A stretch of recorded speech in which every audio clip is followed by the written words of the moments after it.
Ah, I'm here, I'm here, I'm here, I'm here, I'm here. You hear me, Trent? Oh, hey, Trent, can you hear me?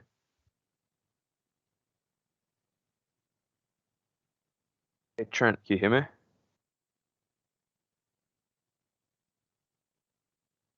Yeah, can you hear me in Discord, Trent, or can you hear me on Skype? I'm gonna meet myself on Discord. Alright, can you hear me on Skype? Can you hear me? No. Okay, cool. Alright, Kevin's just joining now, alright? I can't control myself, Trent. I thought it was 9. I thought it was 10 a.m. my time, not 9. Oh man. So what's happening?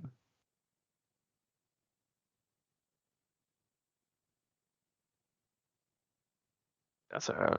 I'm having some real life issues of you're just getting up. I've got brain delay. Let me make a post on Facebook.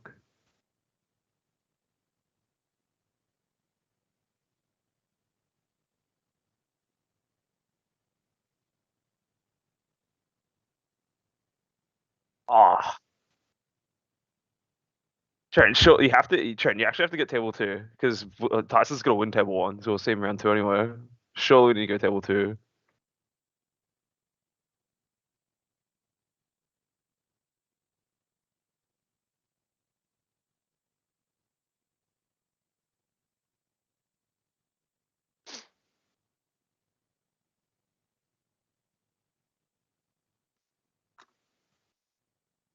Yo, Kevin, hello.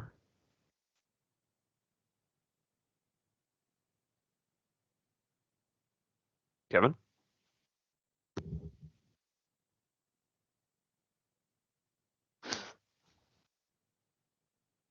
Yo, Kevin, if you're talking, I cannot hear you.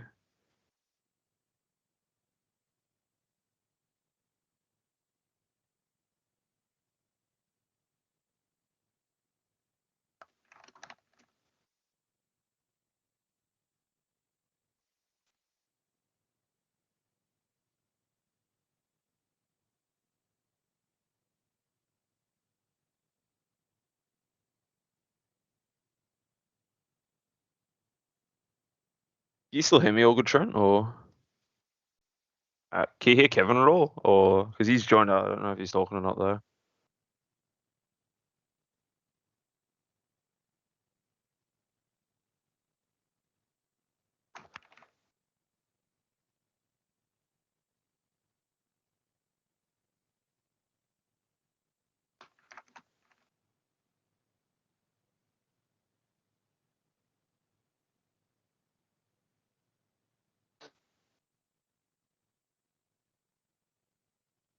I'm making a Facebook post about this.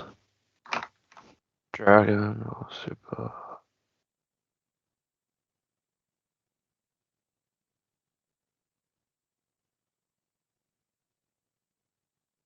Trent, apparently they can hear us talking on stream.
gotta let me know before you put me on the spotlight. We're on. Could they hear us or I can't hear. I can't hear anything. Oh, yeah, they can hear us. Hear us, Yeah. boys, ladies and gentlemen. Welcome to the OCE National Championship. This is going to be pretty exciting. This is to determine who the best player in OCE currently is, who is the OCE world representative, and who wins some gold cards. Today, I'm joined myself, John Ardros, Kevin, my co-commentator for today, and Trent, the tech guy behind the scenes. How are we all doing, boys? Are we excited for today? It's gonna be a good one. I'm excited to see some good DBS. I'm excited to see some good players. Hopefully, Benny Zhang takes it all, but we'll have to see.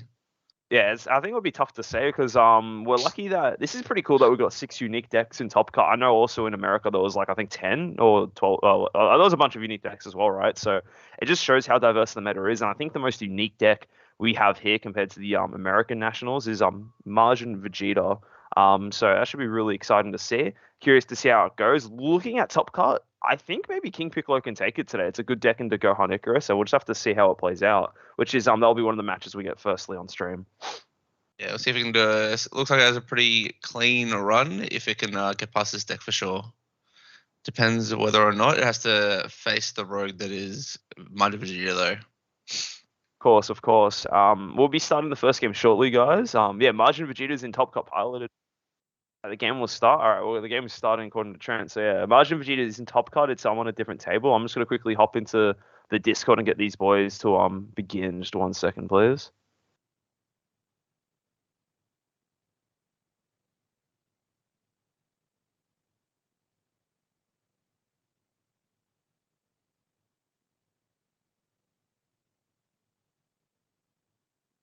All right, guys, we're starting the first game. First game of the day is not Margin Vegeta. Sorry, I wish it was Margin Vegeta, but we'll watch that later if it keeps on going through. We're watching first seed Tyson versus eighth seed Will. So it is Golden Frieza versus King Piccolo.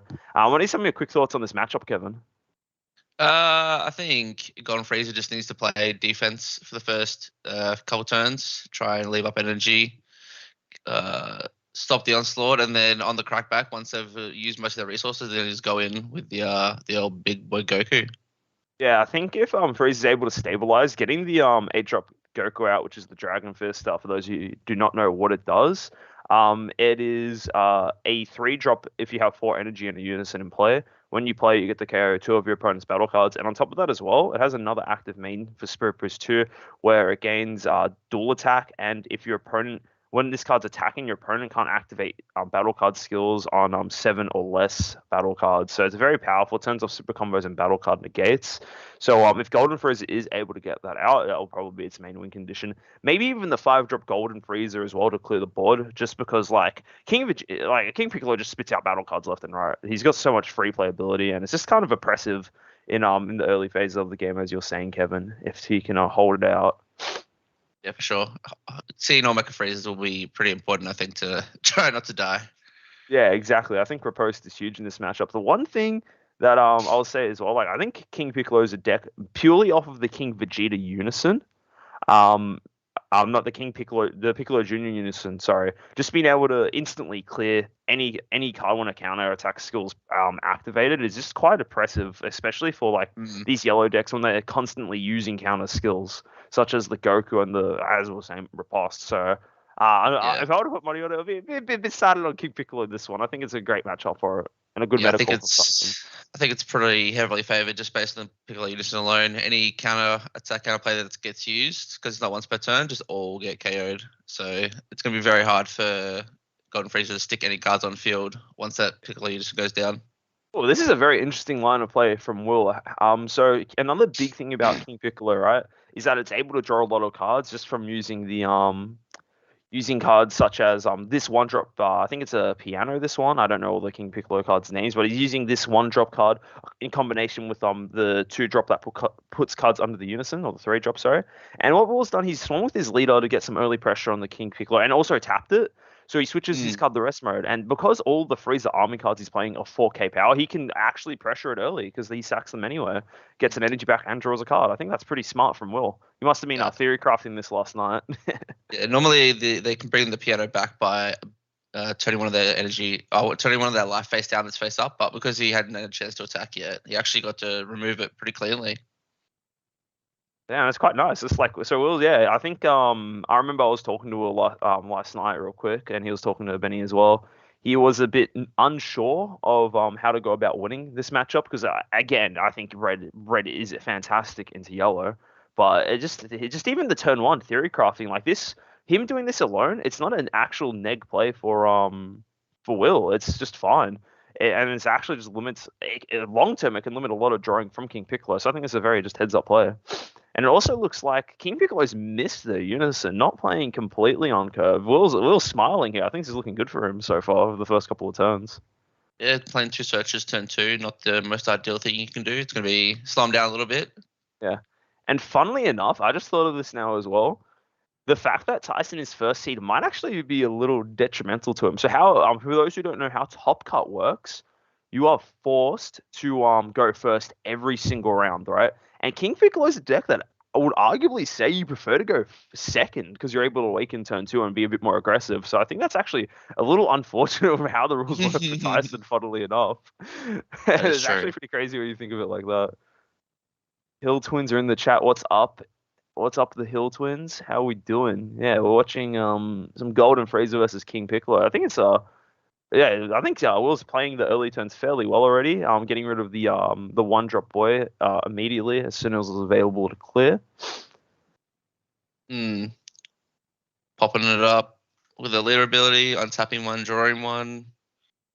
Just keeping up the energy, just trying to draw more cards, keep the hand size advantage going for as long as possible. Yep, not playing anything else, just keeping the 2 energy up for whatever comes his way. Yeah, for sure. Now this is the part where it gets really rough for Will here. The Piccolo Junior Unison. This is a yeah. We'll briefly talking about it before, but this card just hard answers yellow. It's so oppressive because so many of the counter abilities from yellow are battle card counter skills, and they are fairly weak cards. Like Riposte is 15k, so it gets answered by it. Then it also gets answered by the Goku Crusher Ball card. Just gets answered as well. So I think this is where if depending on how it plays out from here, King Piccolo can snowball. But I think again, like the fact that it's going into Will's third turn, he's on 6 life. I think he's in a fairly comfortable spot. Yeah, so this is I guess the big turn KP can start pushing through big numbers, but being at such high life, I don't see Will ever die in this turn. So he's going to get at least one more turn to try and set up and see what happens. Yeah, one thing to note, the Piccolo Unison not being once per turn, I will never understand why not. It's a very powerful card for sure. Like, yeah, the fact that it isn't once per turn, and it's just such a generically good unison, just draw a card every turn. And this is good. I'm liking what I'm seeing from Will. He's tapping 2. For Bergamo, okay. Oh, I like this. I like this. This is a very unique line of play. Again, we were talking about you activate counter skills in the face of this Piccolo Junior Unison, you get punished. But yellow has other ways to limit your opponent's attacks, and this Bergamo is one of those options. why not to tap the energy down and just force the almost the end of the turn, less for the Piccolo player to do, or the KP Yeah. player to do. And looking at the King Piccolo players list, I had it up 2 seconds ago. I think I've closed that tab, but it doesn't look like he has that many overarm options. The main overarm option he has in his main board is the 6-drop Bardock that clears all 6-drop battle cards your opponent has in play. Not going to be too relevant in this matchup, honestly, until later parts of the game. The only real big battle card that Golden Fraser plays is genuinely that Dragon Fist. Sure. Yeah, this is a phenomenal spot for Will. He's hard casting Riposte. I like this play. He just needs to get rid of this Piccolo Unison. He's going to be able to swing a lot of attacks in here, sack one of his cards, etc., and just not give King Piccolo a combo step. I'm really liking this line from play from Will. It is a very uphill battle for him, and he's doing everything correctly. Yep. He's got a few more markers to take off though before he can safely be in the clear for next turn. So we have to see how many more attacks he can actually put through. For sure, for sure. I think if he's able to drop a Trunks Unison here, just start clearing. The Trunks Unison will clear the Piccolo Junior here, and on top of that, will also allow him to clear one of one of his battle cards for 3. I think the correct play is Trunks Unison if he has it here, but if he doesn't, I'm curious to see what else he'll decide to do. Yeah, here it is. As we we're Yeah, I saying, think that's pretty huge. he's thinking about it. He must Because must have something else in his mind. the +0 will also clear one of the dudes on board because I don't think Yeah, you have to actually tap the card to be able to KO it, unlike some other cards. You can just choose correct. something. It's Yeah, not part of the exactly. cost. Damn, yeah. A matchup coming into it, I thought it would be fairly favored King Piccolo. I think Will's showing his smarts. He's thinking this through. I do, again, we're just waiting to see what he decides to do this time. I do 100% of the time think that the correct card here is Trunks Unison, but if he doesn't have it, like, that'll be a bit more tricky for him. Oh, he's swinging with Oh, this. Okay. swing with that. I think this is fine. Oh, actually, this might be a little bit of a mistake here because this is just allowing King Piccolo to get a combo here. You going for the chomper? He's going for the Champa. He'll need a combo another 5k though. It's a 2-card combo. So this just says he's final Oh, flash. final flash. Must not have the card. He must not have Trunks Unison in hand. That's quite unfortunate. Has he used Litter's ability on Awakened side? Not this turn, no. Yeah, I guess ideal play would have been play Trunks, pop your 1-drop, have 2 energy open, plus the Trunks to try and clear stuff, and then just be hopefully dreaming. Exactly, and he also has this hasty dispatch dispo, which is a new tech that has been used in these Golden Freezer decks. Basically, what it allows you to do, it allows you to summon a 1-drop battle card from your drop area for free. As long as you have no battle cards in play, but the cards has a skills negated for the turn. But you don't really care about that. You want to use Hasty Dispatch, play a 1-drop, and then pop it with your leader anyway, so it turns into just 2 energy and draw a card. That's the main purpose of it. It lets you like kind of tap out for a unison, then resolve that effect from the drop area. A very nice tech that we saw from American Nats. That's the purpose of that card in the deck. Well, he successfully cleared the Piccolo Unison using all those swings, so that's good for him. Then he used leader ability, opened up all his energy, so he's got 3 energy open going into his turn. No Piccolo Unison to worry about, so those Freezer Riposte and the counterplay Gokus are all going to live, hopefully. All live. Oh, I like discards the one of. The Cold Bloodlust is huge here. That 4-drop King Piccolo allows him to search his deck for another Piccolo Junior Unison if he doesn't have it in hand. That's crazy. I think Will's done his homework, man. He knows what he's doing. Every turn is pretty fire, and I think Tyson just wasn't expected. I think he would have seen this matchup and thought it was pretty cruisy. I don't blame him. I thought it was pretty cruisy for King Piccolo as well, but I think Will's showing his stuff. Representing Collector's Company here in OCE, you know what I'm saying? To get the cheeky plug out there, you know?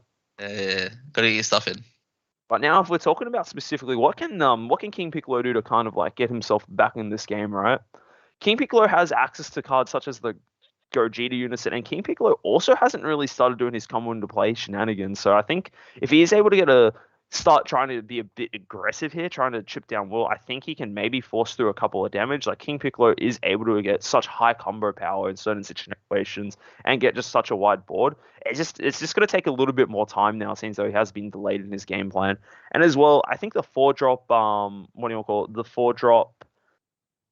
I'm having a mental blank. The Vegito Unison, sorry, is able to just like force damage through on its own and limit what some players can do. Like the -2 skill on the Vegito more or less just makes it so Will can't really play any of his cards. He can't negate. He can't use the Goku Crusher Ball. So I think that's just another way he can look to push through this Golden Freezer's defensive capabilities. Yeah, I think once we get to the late game, it kind of evens out again due to the Vegeta Unison being so huge, and the -2, and even the -5 if it links for long enough. Will can just never go down to 1 life. If he can just hard cast for 5 and just pretty much just win the game off that. So it's always a risk. You just have to stay at 2 life, and it's kind of hard at that point to then block all these attacks that are coming through. Exactly. And now he's like, yeah. This is the bit we we're talking about before. King Piccolo getting some swings through, but King Piccolo only has 1 energy and is already done the combo from hand. I think this is looking to be the end of his turn shortly. And now let's go back. Let's just reflect on this game real quick, just from the start. So King Piccolo, if you notice, King Piccolo has a fairly small hand. It doesn't look like too many cards, maybe 5 or 6, right? How did this all happen? Well, Piccolo Jr. was only on board for 1 turn, cleared instantly. Piano was cleared before it even drew a single card for the King Piccolo player. But that's like, that alone is maybe like 4 or 5 cards denied from King Piccolo. Again, I just props to Will. He's playing this extremely well. It might have been a bit unfortunate for Tyson actually going first with his deck because it actually slows it down significantly. But I think Will's just showing that he's like, able to play through this really hard matchup. And so far, it's a very impressive gameplay. Yeah, Honestly, impressive gameplay from both sides as well. Like Tyson's playing pretty well too, considering he's been put on the back foot.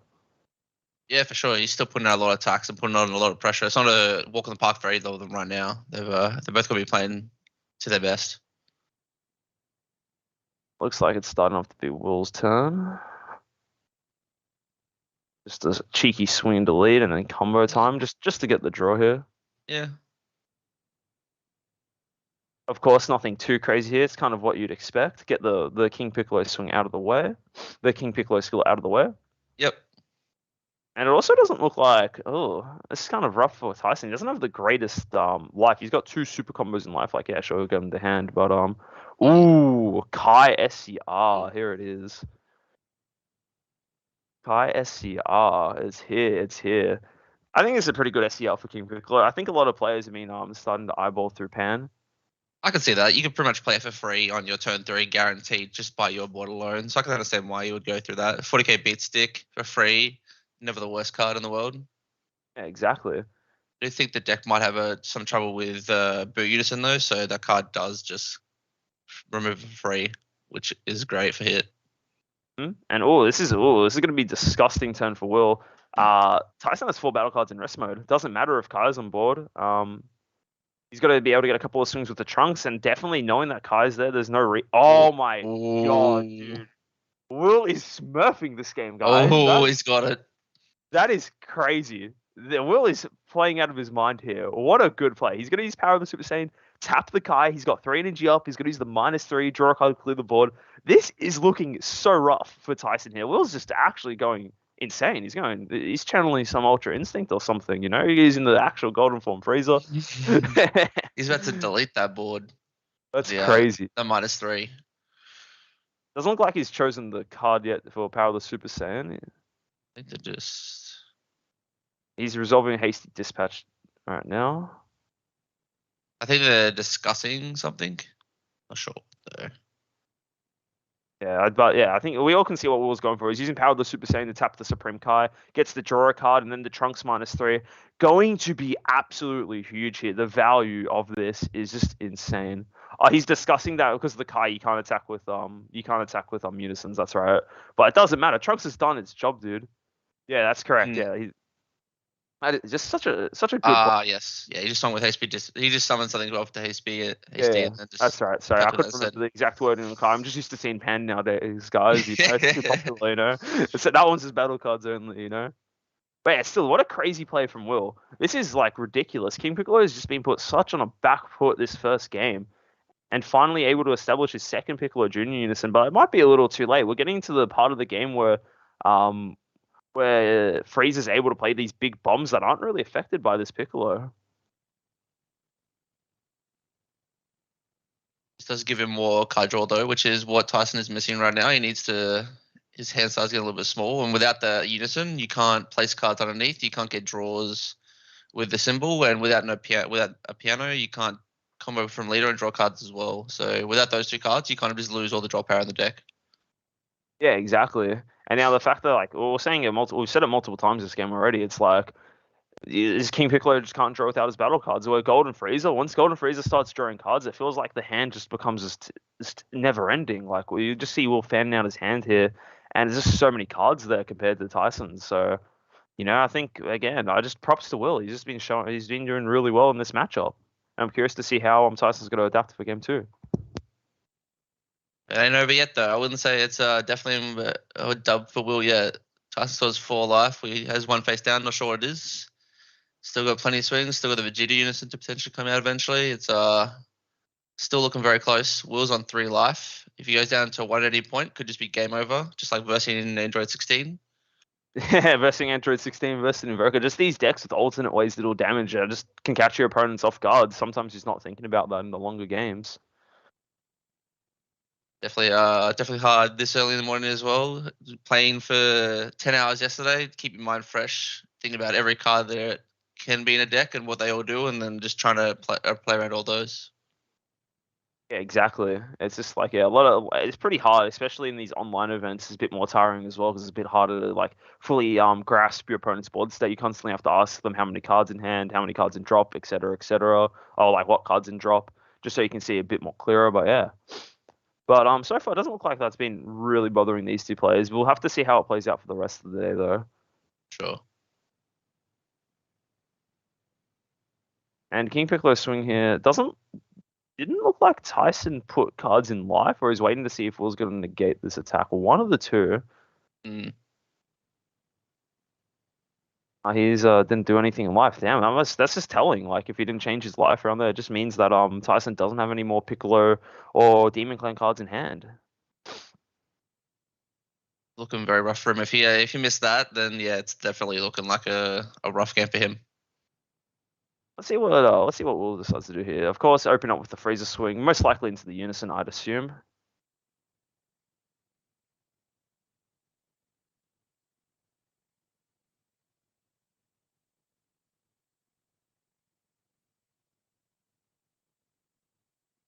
Yeah, it doesn't look like oh, actually into leader Oh, here. into Okay. leader. Okay, I think Will's feeling it. He's tapping out four, I believe. The four energies usually Meki Unison. Yep, there it is. And this card's really impressive, this Meki Kabura Unison. Yeah. If those who don't know what it does, its plus one ability allows you to choose one of your opponent's battle cards in rest mode, and it can't untap until like no matter what until the end of their turn, their next turn. And you also get the draw a card, and the -4 just lets you straight up just steal one of your opponent's battle cards. Of course, it doesn't ignore barrier. The plus one does. And every time the Meki Kabura Unison loses a marker through battle, you are allowed to choose any of your opponent's cards and switch it to rest mode. It's arguably one of the best unisons in the game if you're able to establish it. It has blocker as well. Like it just once this card's on board, it feels like it rivals the power of the Boo Unison. It just makes it feel so hard to push through for damage. Yeah, for sure. I have to see if will do anything else here. It just doesn't. It looks like he's just getting the Meki and passing, and this is just setting up for his next turn. Like the win con for Golden Freezer is Sun Goku Dragon Fist. With Meki Kabura on board, it's going to be a three energy play for on his following turn, and I think Tyson realizes this. I think he has to maybe try and push through for damage. Will is only on 2 life here, so I think Tyson can still potentially push through for game. If not, it'll be fairly tricky next turn to survive, I'd imagine. Mm.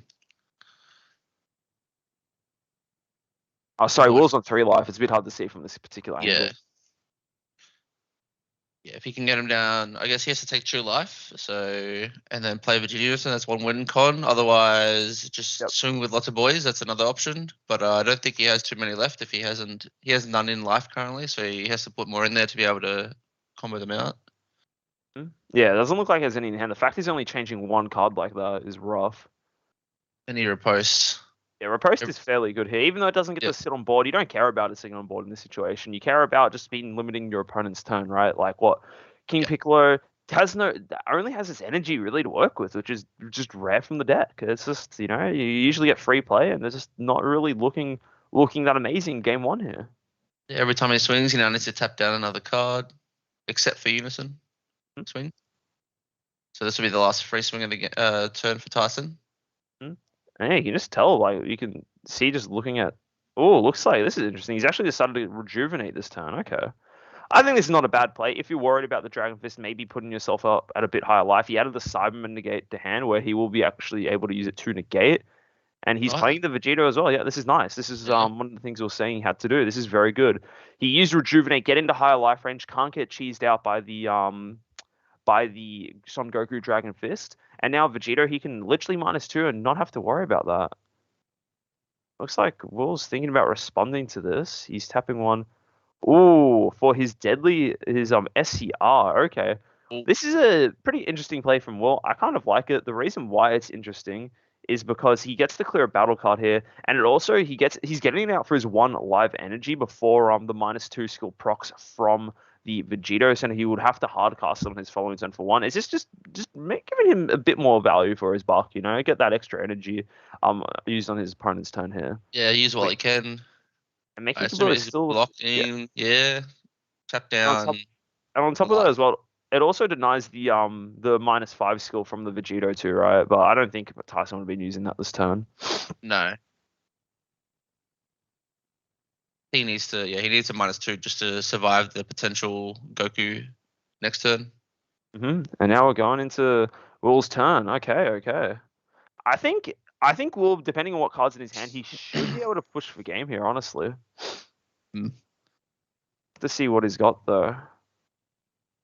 This is cool. The only thing that may stop him is Violent Rays. So if he swings with the SCR and then Tyson Violent Rays, it's kind of game over for the turn right there. I don't think we saw Violent Rays in the deck list. He might have it. I have to double check, but I believe he does not have it. He runs 2 in the main. He runs 2 in the main. Okay. Yeah. So Violent Rays will always just delay the turn. It comes out here. That'll be huge for Tyson. Cyberman. Yeah. Grabs back the face down card. So that's the one from deck. So it could be anything. Still having 2 super combos in life. Kind of crazy.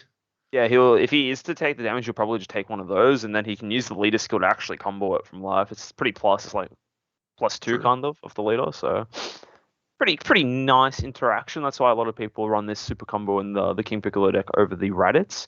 And here it is. I assume he's tapping 5 for Golden Freezer here. It's the only 5 cost in the deck. There it is. So this card allows every battle card in rest mode to be KO'd, kind of like how the Trunks did before. Tyson doesn't have any, so he's mainly just 25k double strike blocker, and as well the counter skill is very powerful. The auto skill in this freeze is very powerful. When your opponent resolves a counter attack skill, you choose 2 of your opponent's cards and switch them to rest mode, and they cannot untap until the end of the next turn. It just kind of like stuns them out of 2 cards for the whole game. Here we go. We've got the big 40k crit going in. Wouldn't be surprised if this gets blocked. It's a bit hard to out combo this. Yeah.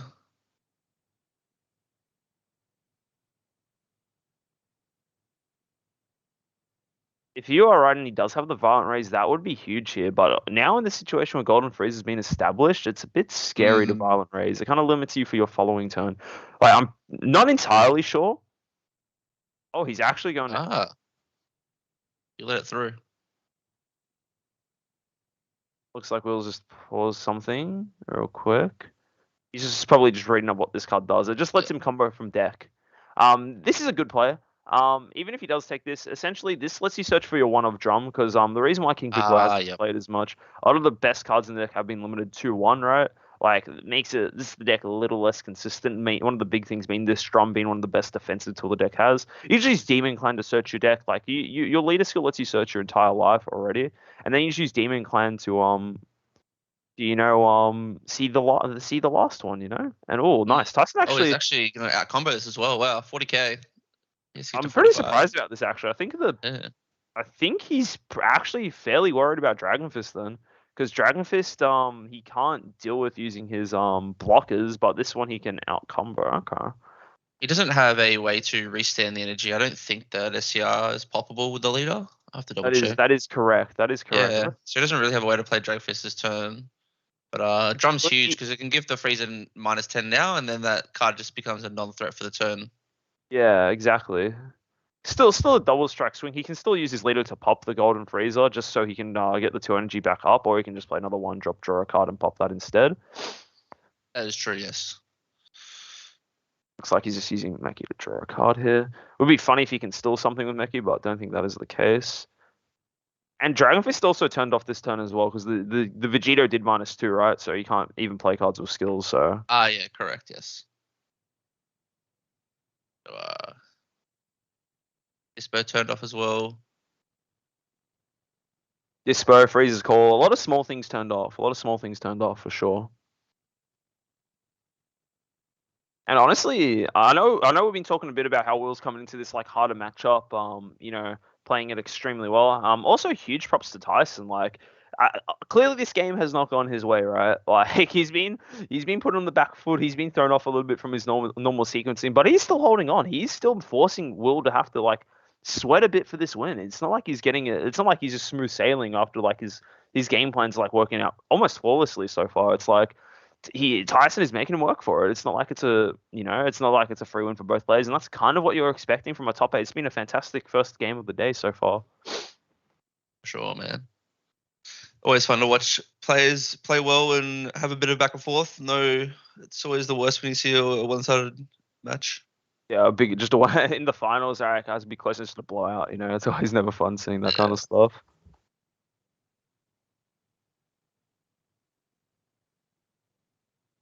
So it looks like Tyson just charging for turn. Surprised he's still charging in a way. He has 7 now. I assume he's playing. He's neg draw on Vegeta Unison, playing out a Piccolo Unison, probably another card draw. Hmm? Also, I think Will might have misplayed here. He actually gets on the turn you play the Golden Freeze, you get to switch it back to active mode, and he has not done that. Ah, yes. So hopefully that does not cost him this game because it's just a small misplay. Mm. Not resolving that skill. So we'll have to see what happens here if he's able to still clutch it out. But yeah, Piccolo Jr. is fine. -2 skill on the Oh, he's pointing it out now. Yeah, Depends as on. we say, he realized it should be in active mode. So Yeah. Yeah, I think the card says you just switch it to active mode, so there's no choice about it. So you kind of yeah. have to do it. I'm pretty sure if you. Yeah, so the skills like on the turn this card summoned KO all your opponent's battle cards in rest mode. If you're playing the flip Freezer leader, you get to put a card to your life, but for every other yellow leader in the game, that doesn't matter. And then also at the end of the turn, you summon him, you switch him back to active mode, which is what Will has done. 2 blockers on board, 2 energy open. We get to tap a card with the Mecha Unison when he blocks with that. Will's looking to be in an alright position. Piccolo Unison is issues though, so if he tries to counterplay with the Goku, that's just not going to stick. So he loses the blocker there, but just I think he can reposting. yeah, I don't think he even can from what's the card from the -2 skill from the Vegeta. I don't think he actually can True, from yes. I think the only real cards he has to negate attacks with is Frieza's army reinforcements, where he can't even play the blocker, but he still gets the negate skill. And then Power of the Super Saiyan. Funnily enough, you can just use that card as a negate. A lot of people actually forget about that and use it as a tap something, draw something. Mm. Which, to be So fair, that card's just silly. That card's really good. He would still get, I guess, the negate from the Mecha Freezer post. He just wouldn't get to play it and get the extra effect. So it just depends whether or not Will feels like he's in a position to die from these attacks and needs to defend them with everything. Yeah, exactly. He's still got 2 live blockers as well, so it'll be hard for Tyson to push through. But I think depending on the cards in his hand, it is possible for sure. It looks like they have slightly similar size. I would say Will maybe has 1 or 2 more cards in hand, but they look very similar size in hand, cards in hand.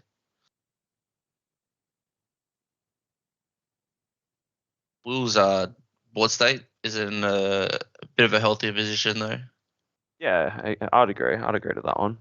Yeah, using Mecha here to block. Mecha's such a good unison, man. Like block, tank 1 attack, then you just tap something in any of his cards. It's just such a good defensive one. It's got to come in clutch this turn if he's able to survive.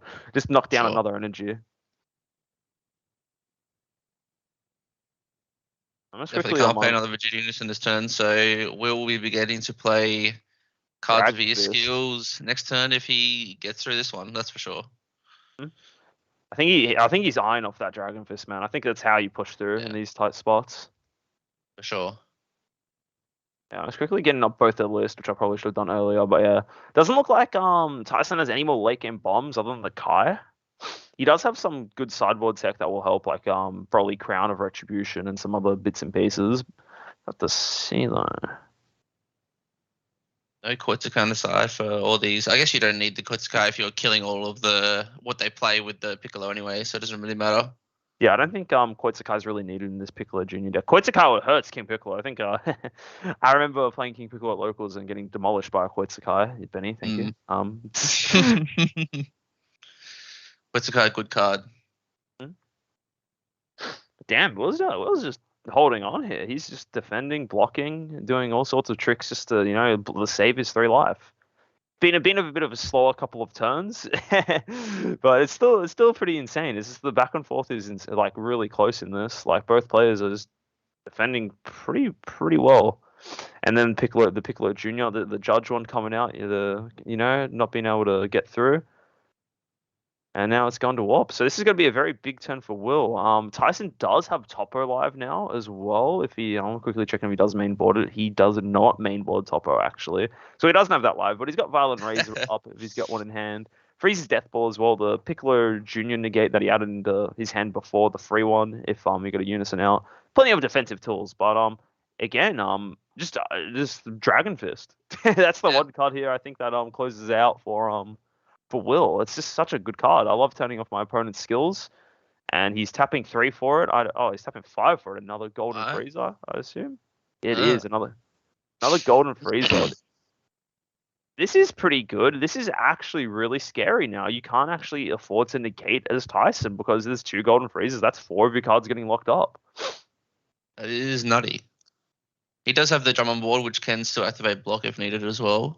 Yeah, that's all good. That one doesn't get punished by the double Golden Frieza combo, but damn. And this is where it gets scary. This is really bad. The double Golden Frieza pops. You got to just see all of Tyson's energy just get switched to rest mode here. I don't think Tyson was aware of this, or he wasn't too sure. But this is I think Will can push for game here. That's going to tap all his energy. I don't think it chooses cards ignoring barrier, but then you just tap the 1-drop Piccolo in active mode. That just denies him so many cards here. This is such a high value player. That is huge. I think this might be it now. That's insane. I think Will's decided to choose something else. I think he can choose that and go for game here. I think if it was ignoring barrier, I think you definitely choose the drum here. But that is crazy. Yeah, he does choose that. Wow. Have you ever seen a player get tapped out that way, man? 3 energy just like that. Who needs Megamo when you have 5-drop Frieza? Exactly. 2 of them, bro. Limit this one. Let's see what Tyson can do here. He's gone through 2 super combos already. 1 more in life that he can use off the leader. You know he has a Frieza's Death Ball in hand because we saw him grab before as well. So that's now a dead card he can no longer use. Playing out the green boy. I hate how all these things look similar. I think this one's Tambourine. I want to say. I'm pretty sure that's Tambourine. That is Tambourine. That is indeed Tambourine here. The Swing King. I've had nightmares over that card just coming at me multiple times a turn. I think Tyson's going to start having nightmares over Golden Frieza, man. Like stunning you 3 energy.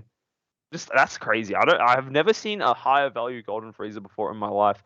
Smart play from Tyson here though, for sure. Like adding the what do you want to call it? Adding the super combo to hand off his negate. He's already used the leader skill, trying to squeeze out as much value from his leader as possible, getting more combo cards available. But now there is 2 double strike swings and 2 blockers, so Tyson can actually live this turn for sure.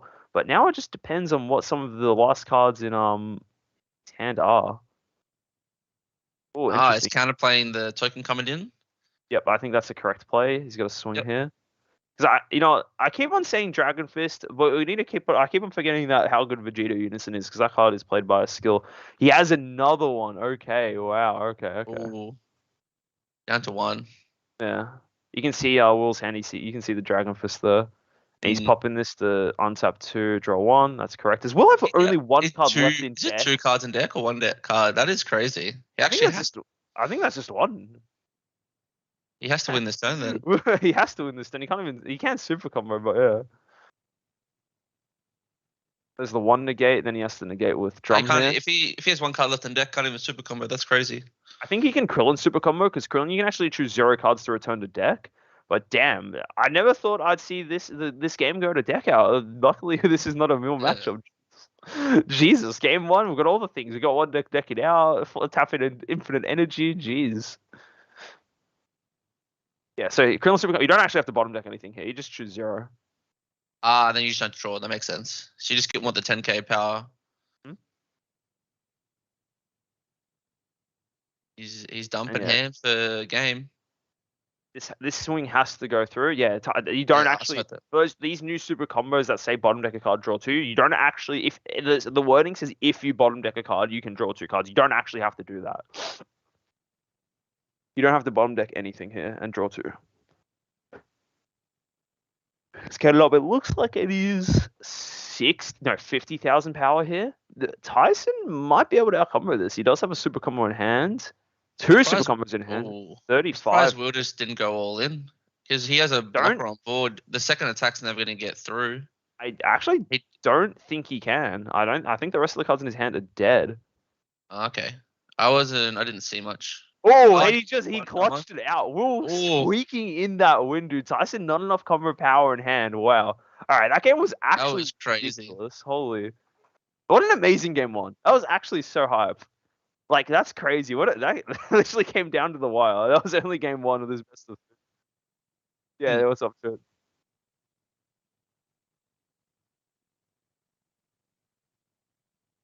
All right, easy. I'll be back 1 second, boys.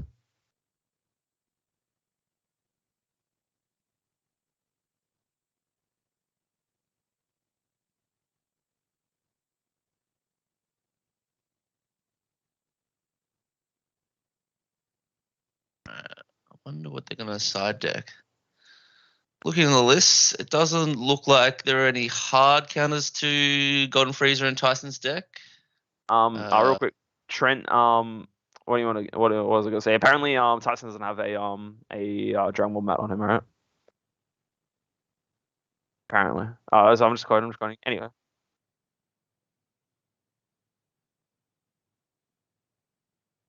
Okay.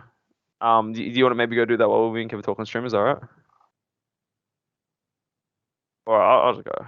Just 1 sec.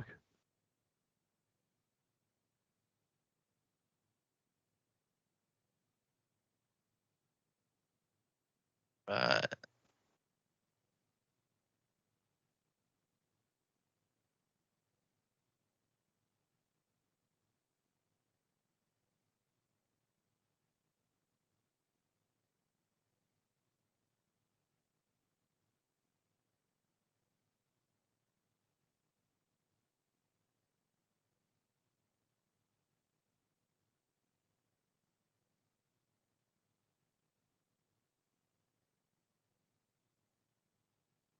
All right. I'm back, boys. Yeah. Let's talk about that game one. Let's talk about game one, Kev. That was ridiculous.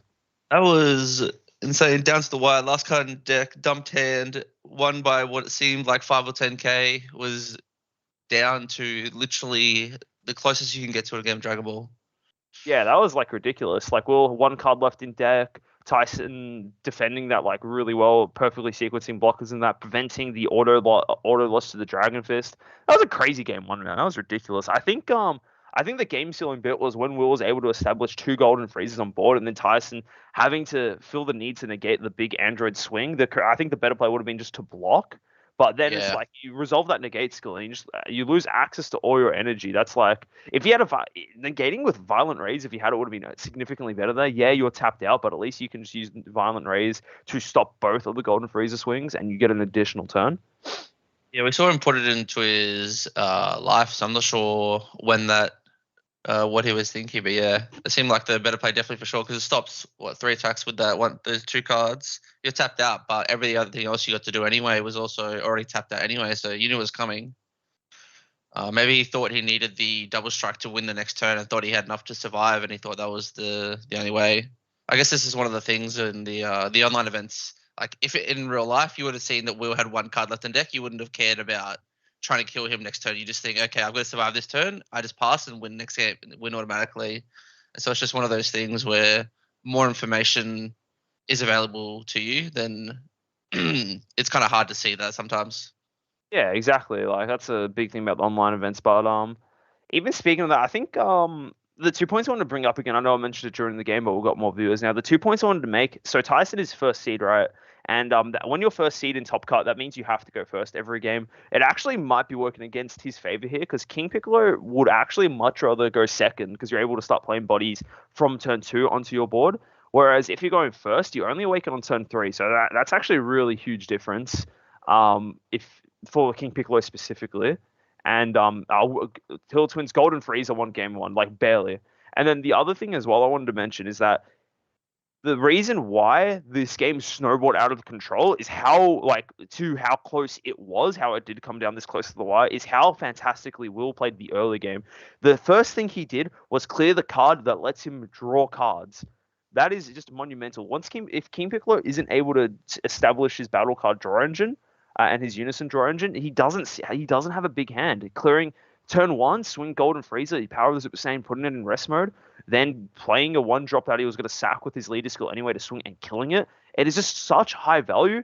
and it just denies like so much cards from Tyson throughout the whole course of the game. Like that one play from turn one, I'd say arguably denied Tyson. I'd say like 5+ cards in the Yeah, in for the grand sure. scheme of things.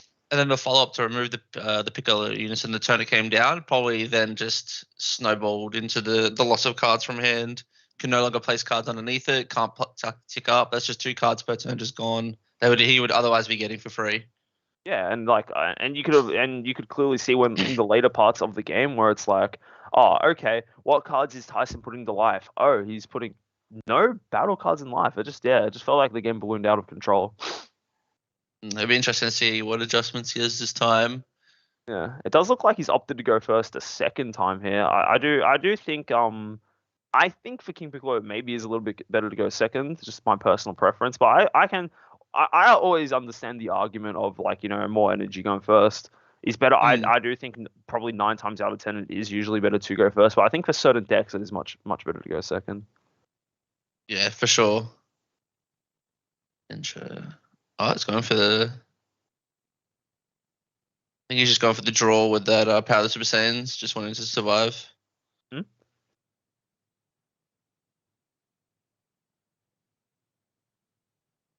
I'm curious to see what these guys would have sideboarded as well. I think if you're Tyson here, I think two big cards from the sideboard that he could put in is one drop Broly Crown of Retribution. I think that's a big card for it, and maybe the Omen of Awakening, the counterplay. I think those two are fairly good cards. If I'm Will here sideboarding, potentially he does have some unique cards in the sideboard. I think the big one being he's got Son Gohan and Videl power couple.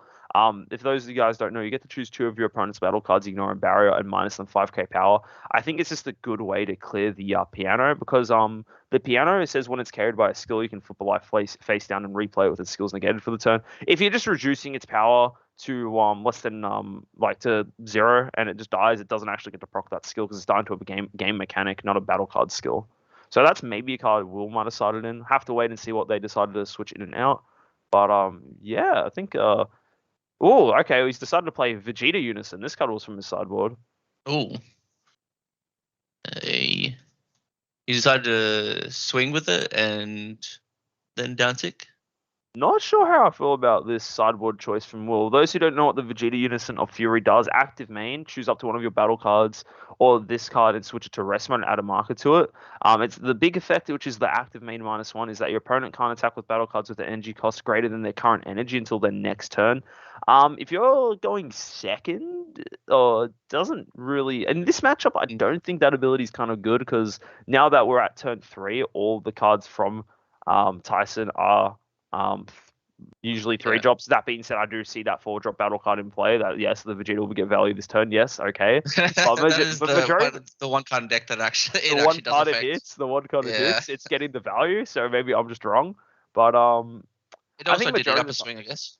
yeah, that is true. It can be, I guess, it can be used a bit more of like just something to direct attention away from your leader, but maybe not the best choice. Will must have something up his sleeve if he's willing to put this card in his main. But we'll have to see. Looking at the side decks of both players, I don't really see anything that's a hard counter to either of the decks. So I don't think either player thought they would need to side for this matchup, really. I don't think Will thought he would have to play this matchup, and I think Tyson probably thought it was pretty favored for him, so he probably didn't need to include anything to help with this matchup. Yeah, again, I think the only thing you're looking at from Tyson is Broly Crown of Retribution. Yep, for It's like sure. just good into blue, good into yellow, just get a preview of the hand and just deny a card. And knowledge remove one of their negates or counterplays if you need to. And yep, here's the Golden Frieza special. Golden Frieza loves this Awakening turn. It draws so many cards. One from the front, 2 from Awakening, and then 2 more from the back. Play another 1-drop, play something else, do it again, draw another card on tap 2. I wouldn't be surprised if he has tries to maybe play his Trunks Unison, then combos off a hasty dispatch dispo, so he's able to actually stick that Unison on board as well as untapping 2, and then it lets him clear this 4-drop Piccolo. So we'll have to see what he decides to do here. Draws. Probably starting an Omen as well. Yeah, Omen's a card to side into. I think it's not as big of a deal. Like, yes, you do deny the Frieza skill resolving, but if you have Piccolo Junior Unison, I think it's not as crazy impactful, but I can see him putting that in if he really needs to. Oh, Mm. Seeker Identity Marsan. This is a nice card to have here. Yep, warps these guys. Very nice value. And damn, yeah, Will's got the. I think Will has his game plan. See Unison, kill Unison. Oh, another negate here.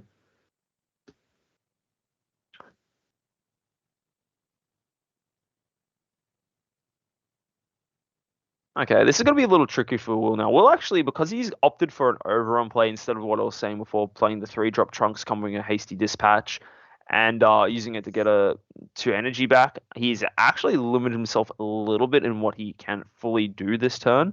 Because hasty dispatch you can only use from your drop area if you have no battle cards in play, and now obviously he's overrun, he's got a battle card in play, so that line of play is closed off. But if he's able to clear the Unison, I think he's not all too worried about having all 3 of his energy up. Mainly, I think he'll be fine with 2. Paying 2 for the token negate, stopping the attack, playing a 1-drop. Use leader effect to pop it, untap 2, draw 1, have all the energy open again.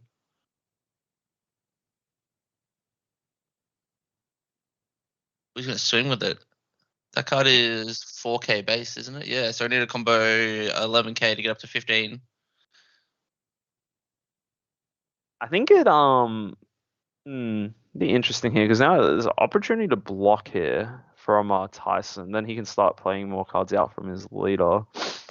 So we'll see if he decides to. I think blocking's not too bad here, but then it's like you see the card you're swinging with, and it's like whatever. But I do think now he does actually get the opportunity here. Power of the Super Saiyan just to draw a card. Okay, yeah, I think now Tyson does get the opportunity to combo from life here, which is not really what you want as Will. He's actually opted not to. Okay. I think if you're Tyson, I think you should have comboed there. I don't think you got really to have another opportunity to this turn. Just you like you don't need to keep it alive, but I think just getting the forecast card out is pretty good.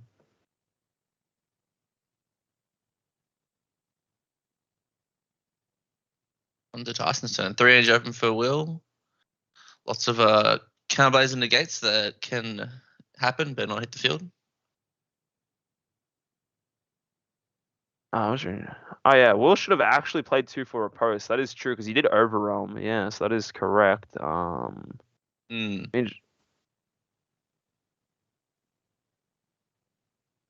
just message them 1 sec.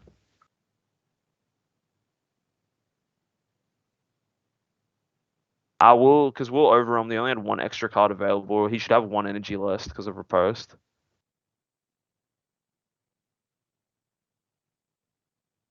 Because he had no extra cards because he overwhelmed. Yeah. All right. So yeah.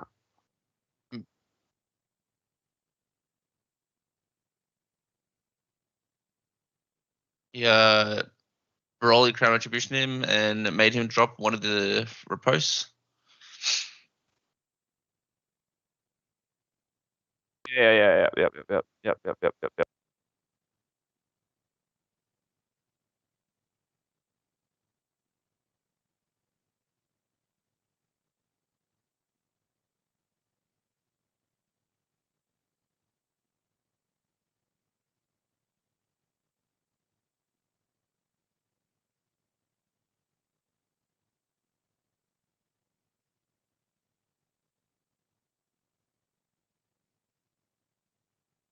Yep, so looks like we're just fixing up the board state.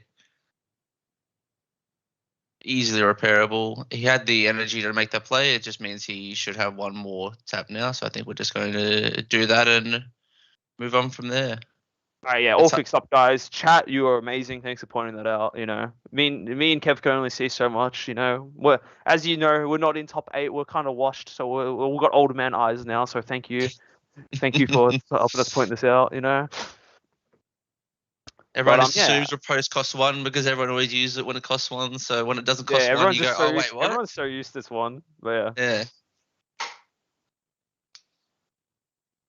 But I was gonna say, I think in the grand scheme of things, it's not too big of a deal for Will. Like 1 additional energy, it blows, but I don't think it will be too impactful this particular turn. Yeah. But hey, could be completely wrong here. Could just be bada bing, bada boom. That's our 1 energy difference, but it's kind of hard to tell. I don't think it'll be that impactful. But yeah, here it is. this is the sideboard we're talking about. Broly Crown. Broly Crown of Retribution here, sniped out the hand. I think he was sniping a card before, so I didn't actually Yeah, see what he. he sniped another riposte as Uh-huh, well okay. before. Yeah, so we got to see the hand and snipe a riposte. So Yeah. I think Broly Crown is such a powerful card for red, right? It lets you able in those longer matchups, it lets you just get so much value. One energy, preview your opponent's hand to make them discard a card. Pretty good. And it hits super combos, hits a lot of battle card negates. Quite nice. yeah, worst case scenario, you hit nothing, and you still just see the hand, see what they've got, amount of negates, amount of combo power. Yeah, card just too much value. Will down to 3 life. He is using the he did side in the The Gohan Videl, yeah. yeah. So Yeah, it's an I said what this card does before. It's if your leader is yellow, you pay 1 yellow energy and discard this card from your hand. You draw a card, and then you choose 2 of your opponent's battle cards, ignoring barrier minus them 5,000 power. I think it's mainly to hit piano. I think that's what it's for. Because as I was saying, when cards are reduced to 0 power, they get sent to the drop area by game mechanic, not by like an opponent's skill. So the piano effect to revive itself wouldn't proc. So did Will just use that then? It is an activate main, so I'm a bit confused. I think he just outcomboed an attack with it here. It's still Tyson's turn. Oh, it's a 10k combo. Yep. Okay. Yep. Makes sense.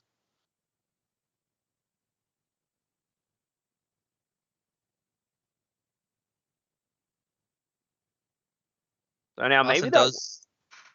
Yeah, you go. Sorry, you go. I was just saying, Tyson does have him down to 2 life though. That is getting to a scary situation for Will, where getting down to 1 life, and you just know the Virginia unit exists, and if he gets to 5 energy, it's just game over. So it's kind of at the breaking point for Will, where he has to defend this last life, kind of like it is his last life, because at any time he could just lose the game. Bound to agree with that wholeheartedly. Trunks Unison coming out here. Yeah, it's going to be a bit awkward for Will now. Maybe that 1 energy, not too crazy. Not too big of a deal. Might have been a bit more of a deal than we thought. Can't really outcombo out of certain attacks, but yeah, I think this is going to be a very pivotal turn for Will. He can use his Trunks Unison to answer the board.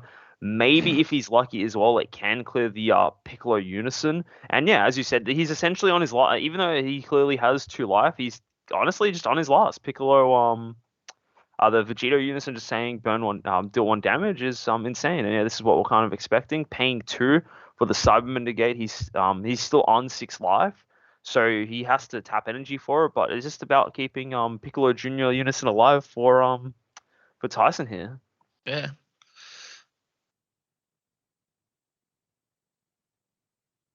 Anyone for a 1 drop? Yep. Drawing a card. Don't see any responses. A bad omen might have actually been very pivotal there. I think if he had a bad omen in hand, I think it's actually close to GG from Will, because then he would have been tapped out with no way to restand energy. If he had a bad omen there, I think he could have won the game. Tyson would have won the game for sure. But he doesn't. It doesn't matter too much. I still think he's in a commanding position. He plays at the is that the SCR? That is, yeah. That's very nice. It means that he can no longer attack anymore. Will can no longer attack anymore. So it's probably just gonna be a -3 here. Oh, he might play Oh, he's playing at the Goku. Yep, I think it's a good play. Like, he goes down to 1 energy, but clearing the Kai as well, stops a 40k swing. I think it's pretty good value. Yep. The 3 drop gets KO'd. That's fine. You don't mind. Did its job. Just tap down the Kai, removed it from game. Yeah, you're trading 1 energy for your Goku for 1 energy for the Kai. I think it's a good trade. Good trade if you ask me. But now this is a scary turn. Will's on 1 energy. And it could be just 1 damage for game here, and then just pay 5 for Vegeta Unison and call it a day. Then we'll be going to game 3. Tyson has 4 cards after charging. He's got +1 to draw another one. Definitely will be playing something off leader effect, so he'll get to draw another one probably. I think the big saving grace for Will is the fact that Tyson still has really high life. Like, he's not able to fully resolve these effects for free. Like, he can't use his super combos very well. He can't use the Cyberman negates for free. But that being said, the Piccolo super combos are still 0 plus 10k combo power, so you can still push through. But now we'll just have to see what happens here. I do think it's a very important turn here. I think this will be the turn that decides the match. Like, Will only 1 energy up, 2 life. It is quite scary. doesn't look like Tyson's got to combo that much more. Just leaving it at 20. Easy number 4 to out combo. Easy just combo 10 draw 2. But then again, you just look at Tyson's body, he still has so many attacks to go through. Probably use that symbol, place a card under the units, and just get another draw. Just trying to get, I guess, max value from all his cards before he, I guess, goes in for game if he feels he wants to. The top 8 decks, there is 1 King Piccolo, 1 Gogeta Zeno, 1 Margin Vegeta, 1, I had the list here 2 seconds ago. I know there's 3 Icarus, I've lost track. We've got 1 Golden Freezer as well. I think that's it. I think that's all 5 decks. 8 decks, right? 3 Icarus, 1 King Piccolo, 1 Margin Vegeta, 1 Golden Freezer, 1 Gogeta Zeno, and I don't actually know the last deck off the top of my head. Let me just quickly check what this is going on. There comes down the post. So, is this the? Oh, yep, just evolving. Just X evolving onto the 4 drop. I think the last deck is a U7 Gohan Twitch. I think that's what it is. U7 Gohan. Yep. Sorry about that. It's just to X evolve the 4 drop King Piccolo on top to get another card into hand. Yep. Give something 20k. Give when it swings, it also gets 20k. Playing out a symbol for more combo power or more draw. Feels like Tyson just isn't losing hand at this point. Everything he does just replaces itself. He had 5 cards at the start of the turn. He has 4 more cards on board, and he still has 5 cards in hand. It's not going down. AP doing KP magic. This is the scary part of when you get to this phase in the game against King Piccolo. When they're able to establish, it just feels like they never run out of cards. And now Will's sitting on 2 life. Not that many cards in hand. It looks like he's out of super combos here. And he's negating like that. Okay, Will's literally on his last life here. Does Tyson have anything else to do? He can literally just pass his turn here. It's not like he's gonna get it's not like he's gonna die from this amount of life. And if he sees the Vegeta Unison and he's able to clear whatever Will has in play, he just instantly wins the game. So I think this is looking like we're going to game 3. True. There is the fact that a lot of people forget the Vegeta Unison -5. The opponent must have no cards in field for you to deal 1 damage to them. So no battle cards. Battle cards. Battle cards.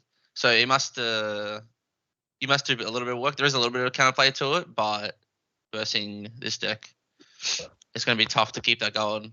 Yeah, exactly. Will can no longer use his Child's Army to take a free life, to negate from life and play anything. And even if he were, like, the only real thing, if Will's got no battle cards he can respond with, is playing the Goku counterplay in response to the Piccolo, in response to the Vegeta Unison getting played. But then it's like, well, you still have 1 life, and that is a blocker. You probably have to use the blocker skill to survive. So this is going to be... I think it will be a miracle for Will to survive on the following turn, because it's hardly unlikely he will be pushing through 6 life this turn. Yeah, that's for sure. It definitely does look like we're going to a game 3 based off what we can currently see now.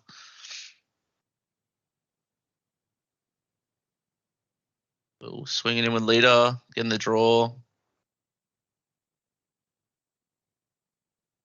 Just doing the standard combo into play. Nothing here. Piano value.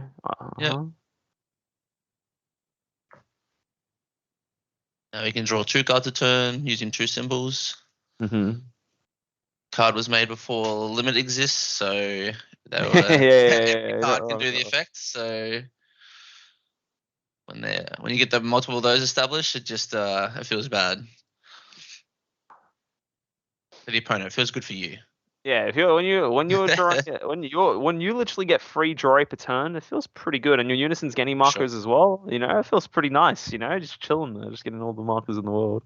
I need 4 for the trunks. Interesting.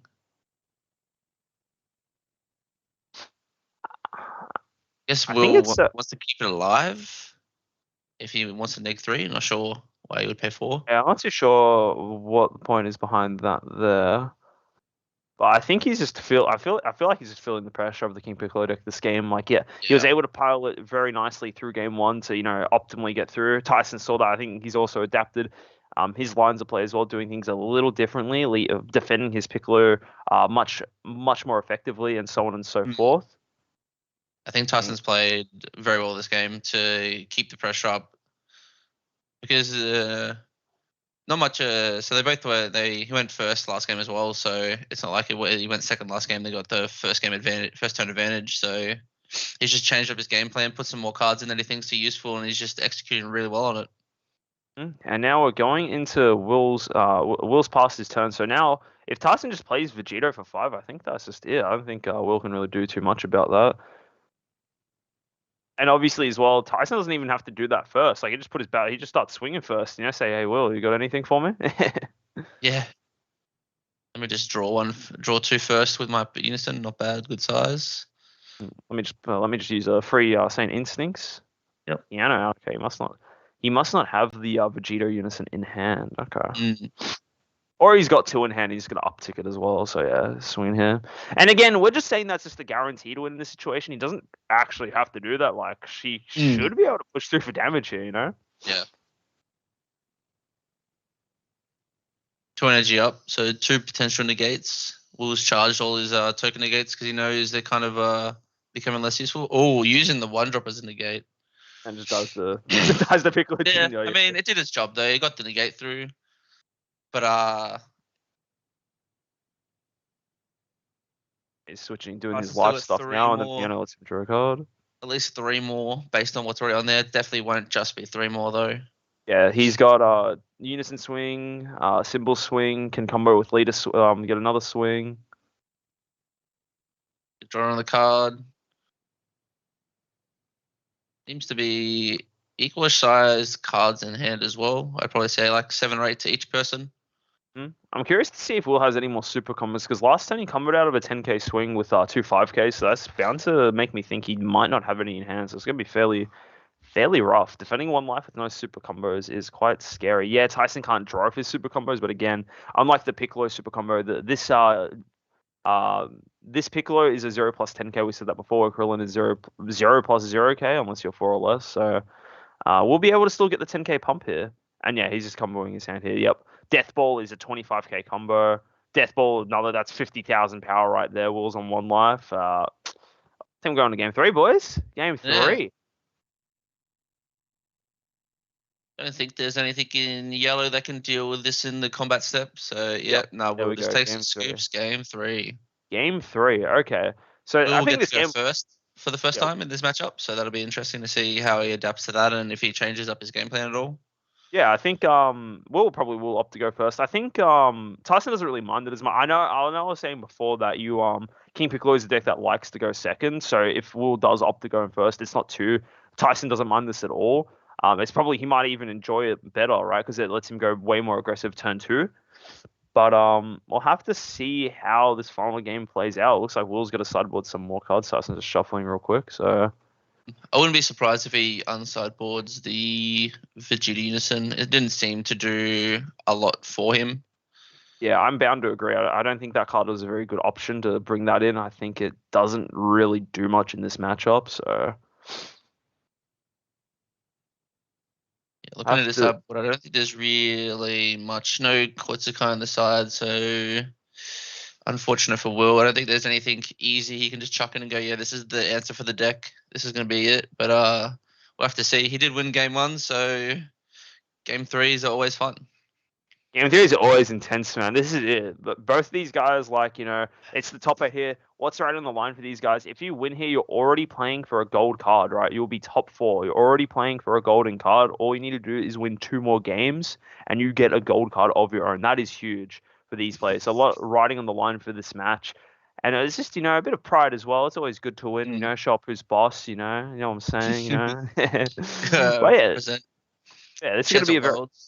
Exactly, yeah. There's so much riding on the line for this game. It's going to be so intense, and I'm really excited for it. I think both these players in this, well, obviously they're fantastic players to make it through day 1. Make it to day 2 in the top 8. Out of I think it was 100 something players that started off the day.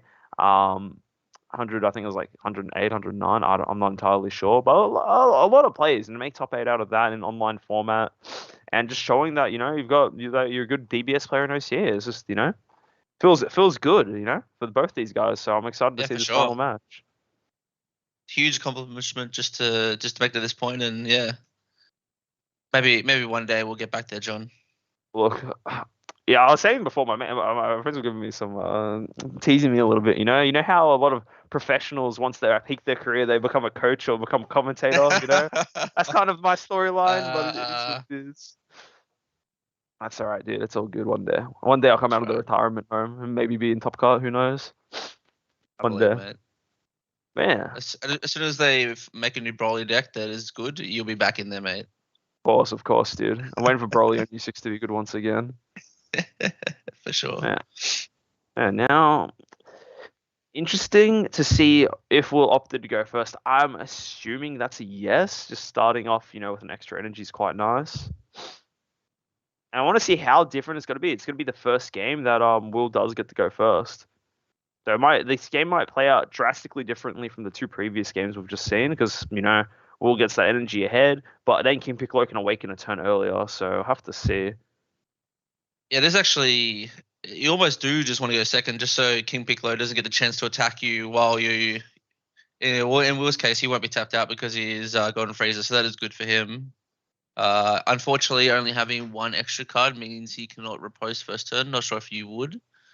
Surprised he Um, didn't tap out for another one drop. I don't think he's got anything. yeah. Surprised he charged Freezer's call. He must value the other cards in his hand more than, I guess, just getting the extra card draw turn one. He must not have had anything. He's got another freeze. Ah, his other option must have been freezer core, and that card can get cleared. I don't think he wanted that to be cleared. That makes sense. Makes sense. Yeah, just doing Golden Freezer things. Golden Freezer, fun deck that can manipulate time. You filter through your decks so quickly. You constantly shuffling your deck with Freezer's Call, drawing cards, fun time, fun time. Yeah. I like how all the one drops have a amount of text on it, and on the only point line that says draw one card, and that it's a Freezer's army. That's all that really matters. Everything else, it's fine. Might as well be Yeah, winning. exactly. Yeah, it's all for the flip Freezer leader from set. I want to say set 12 or 11. I'm actually not too sure which set that Freezer was from. That flip lead was from, but it's not really relevant, so no point talking about it, I guess. Piccolo coming out already, and Tyson will be able to awaken here. This is what we we're talking about before. The difference between going second or first on King Piccolo is one turn difference in awakening. That awakened turn, they just draw so much cards as King Piccolo. You might think you have them under control. They got 5-6 cards in hand, and now they just get a life back, draw 3 cards, start comboing cards, start playing cards for free, and it gets scary very fast. Yeah, exactly. And you can't do this if you're not awakening on turn 2. So I think this level of aggression, yes, Will does get that additional energy throughout the entire game, but it will be a bit tricky to survive these earlier swings now.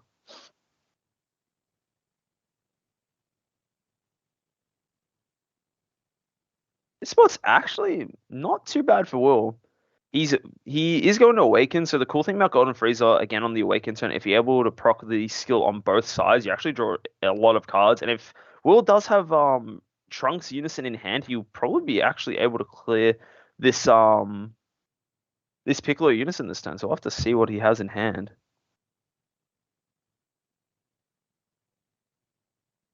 Tap in 3 for the Trunks Unison, I assume. Tyson is on 6 life as well, so he has no token negates available to him, which is Yeah. probably the important thing to try and defend this Unison with. Pops it to untap 1, draw 1. Oh, he got counterplayed.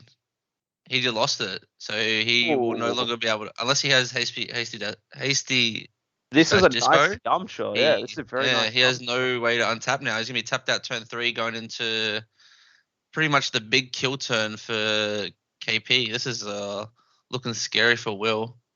That was a very heads up play from Tyson here. So a lot of players don't actually know there is actually when you summon a Unison, there is actually a counterplay window available where you can resolve counterplay skills.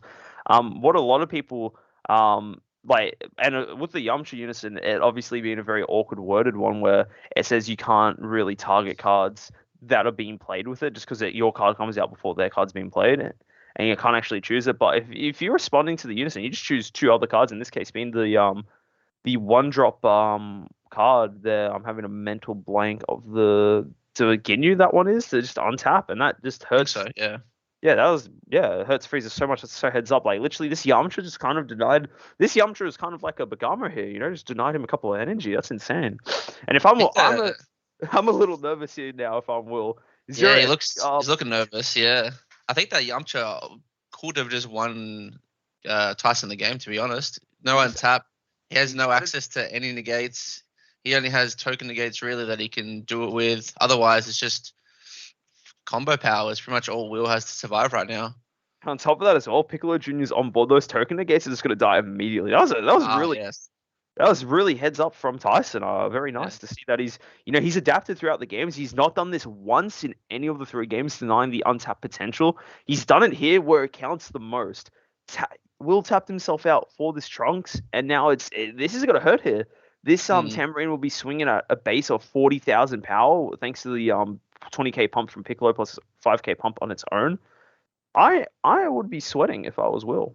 I would be a little bit scared. Yeah, this is the big turn for KP. Energy life for Champa as well. We'll have to see, but Will's gonna have to dig deep here. This is not gonna be an easy turn to survive if he's able to. The one thing is Tyson does get the 10k from two combos, but he will not be able to get the draw off of it. So that is one, I guess, saving grace for Will is that his hand will have to go down eventually, or Tyson's will, if he wants to combo these cards to keep up the pressure. But it's just free value at the moment for him. Everything he does, everything's just 15k base. Yeah, and this attack here, I believe this is the card he pumps. This is 40k. Yeah, we'll can't really combo over 40k, so I think he has to take this. I don't think there's much of a choice here. Added it straight to hand. And we saw him before as well with the 1-drop, with the 4-drop Piccolo. The card he chose to add to hand is the Piccolo, the King Piccolo New Ruler, I think it is, where he gets to play it for free if he has a Unison, and it gets around block. It can't be blocked. So Yep, that'll. Oh, he's out comboing this attack. He doesn't want to get down to 2 because he knows the King Piccolo or Champa will just probably be impossible to get over. Once he goes down to 2 life, he just knows he's going to be in real trouble. This is so rough, though. Tyson committing 0 cards in hand for this and eating 2 super combos plus 2 additional cards. That is rough to see. Tyson just props to Tyson here. This Yamcha was just very nice. He just knew that what he had to do in this game. He's finally able to get more battle cards out, see more things with his leader, so on and so forth. And he has the options to punish Will for, the biggest weakness of Golden Frieza is the fact it does rely on battle cards hitting the board. And if you can just stop those cards from being played, the leader honestly just could be a vanilla leader. It doesn't do much. Yeah, for sure.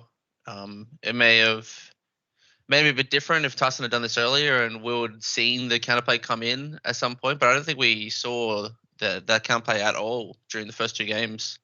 I believe he did charge it, but he has not resolved it once. And this is going to be crazy. This is one of the cards that allows King Piccolo to extend, and he can use that Piccolo from drop. So Aquaman, what ended up happening was the Tagama was already in play, and then Will paid 3 for his Trunks Unison, and when you play Unisons, there is a counterplay window. So then he's actually able to respond with the Yamcha, and because the Tagama was already in play, he's actually able to choose it. And choose the Tagama, and this is just the punished Will so hard. Yep.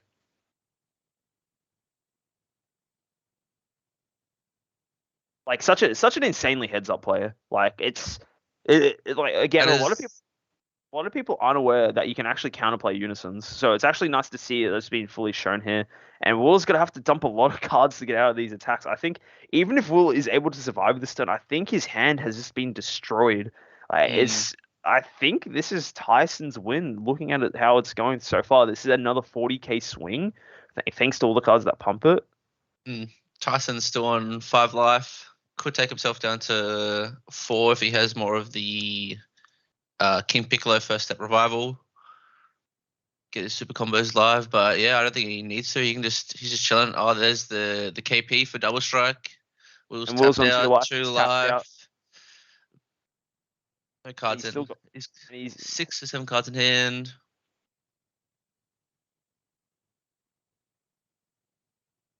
I think this is it. He has to negate this, but then again, it's like how many swings are left from this King Piccolo? If the Overwhelm is still available, that's an option there too. The Unison hasn't swung. I think this is it. I think it's this Unison swing here. You just vomit every card in your hand on this. Drum as well because it's got barrier. Barrier, yeah. I mean, I don't think anything. He can't do anything though with no energy open anyway. Is yellow, but it always feels safer to go in on a barrier card Barrier just in card case. instant. Yeah. And if it's a death ball, yep, death ball. I think that's it. I think Yeah. Tyson has won this best of three. Yep, he's just comboing everything. Will's only Yep. got 5 cards in hand. I think that is the game, guys. I think Tyson successfully able to beat Will 2-1. This is honestly this is a really great best of three. I think, yeah, we'll let the formalities play out, and that's it. That is the game, guys. Tyson successfully beating Will 2-1 after a very rough first game that Will was able to squeak out, and then honestly, just two back-to-back really clean games from Tyson. I think Tyson wasn't really expecting Will to have such a good game plan to go into the first game, denying a lot of the draw engine early, and then it's just like, again, that Yamcha was so good. That Yamcha was the so good. Yamcha won him the game. That was the big brain Yamcha. Because the thing is that Will hadn't used his leader skill on the front or the backside that turn. He just couldn't. It was just like, well, they denied him 3 energy and 2 cards that play. That was just round of applause for Tyson. He's going to be moving on to the next round. And he will be either versing Peter Proctor, who's playing Margin Vegeta, or he will be versing Benny Zhang, who is playing Gohan Icarus. So that was honestly wasn't expecting such a fantastic game from first seed versus 8 seed. Normally, when it's like the top seed versus bottom seed, it's usually fairly favored for the first seed. But Will showing up. It does suck for him. He still will be winning a Metal Gogeta Zeno card. But I think that loss is nothing to be disappointed about. That was a really tough matchup, and for Will, and he made Tyson work. That was Tyson's first loss of the event, and yeah, it just shows what quality of play the top players in OCE can bring to the table. So that was very exciting stuff. Yeah, for sure. It'd be interesting to see how he goes on through the rest of the day. What is the next matchup? Trying to adapt. Yeah, I think again it's either Margin Vegeta versus Gohan Icarus in his next game. Still waiting to see how the rest of the things play. So we'll just be talking for a little bit, quick intermission. Looks like a lot of the other rounds are still going. Table 3 has wrapped up, and I think Table 4 has wrapped up as well. So we're just waiting for one more game to finish off before we go into the next round. But that's pretty exciting, man. Like I think for Tyson, I think King Piccolo is a fantastic meta call. Like looking at American, that's the deck that just won was Gohan Icarus, and we're talking about it. King. The thing that feels really oppressive about yellow specifically, they play so many battle cards for 1 energy that just like limit your turn, and then also like tap something, etc., etc. List goes on like just obnoxious things the deck does. But then you just see King Piccolo Junior Unison like. This is a thing that answered Mecha Freeze as well back in the day, because you were just playing Post, insta-cleared, playing like 1 cost count, insta-cleared. So it's just a card that assists so heavily. The fact that auto skill to KO something is not once per turn in the card, just outright every time it's on the board. Every turn it stays on the board, it draws you an additional card and has access to board clear. I think it's a fantastic pick for this event. Yeah, for sure. Great meta call. I feel like a lot of people just kind of didn't look at the deck after it Drum got limited to 1 because they thought it would just nerf, but nah, for sure it still has the power to go. Drum was more, I guess, helpful on the defense side, being the barrier blocker. Yeah, for sure. It still has the gas to keep on going. KP limited to 1, that's fine. You only need 1 to win the game with anyway. Yeah, for sure. It's like, Drum's pretty good defend. Yeah, I think that was the big one. I think when New Ruler was limited to 1, it's like, oh, well, you can no longer play New Ruler and then upgrade into the what do you want to call it? The Piccolo that searches your deck and add a card to hand. Looks like U7 Gohan beat Icarus and Gogeta beat Icarus. So one of the semifinal matches is confirmed to be Gohan Icarus versus Gogeta Zeno, and then the other semifinal match will be either King Piccolo versus Gogeta Zeno, not Gogeta Zeno, sorry, Icarus or Margin Vegeta. So it's very diverse. So it'll be interesting to see how that's the last game that's going on. So we're just waiting for that to wrap up before we continue with the day. But yeah, what was I gonna say? What are your thoughts about the Gogeta versus Icarus matchup? That is one of the final matches to be confirmed. What are your thoughts going into that one, Kev? I think that one is more favored to Gohan Icarus, just because again you tap all the big Gogetas before they do stuff. But what are some of your thoughts on it? Yeah, I would agree. I guess it's depending on how fast the Gogeta player can go and whether or not they have the answers to the freezes. So if they can answer those and keep on swinging, then I think they have a decent time. Because once Icarus taps out, they lose a lot of options.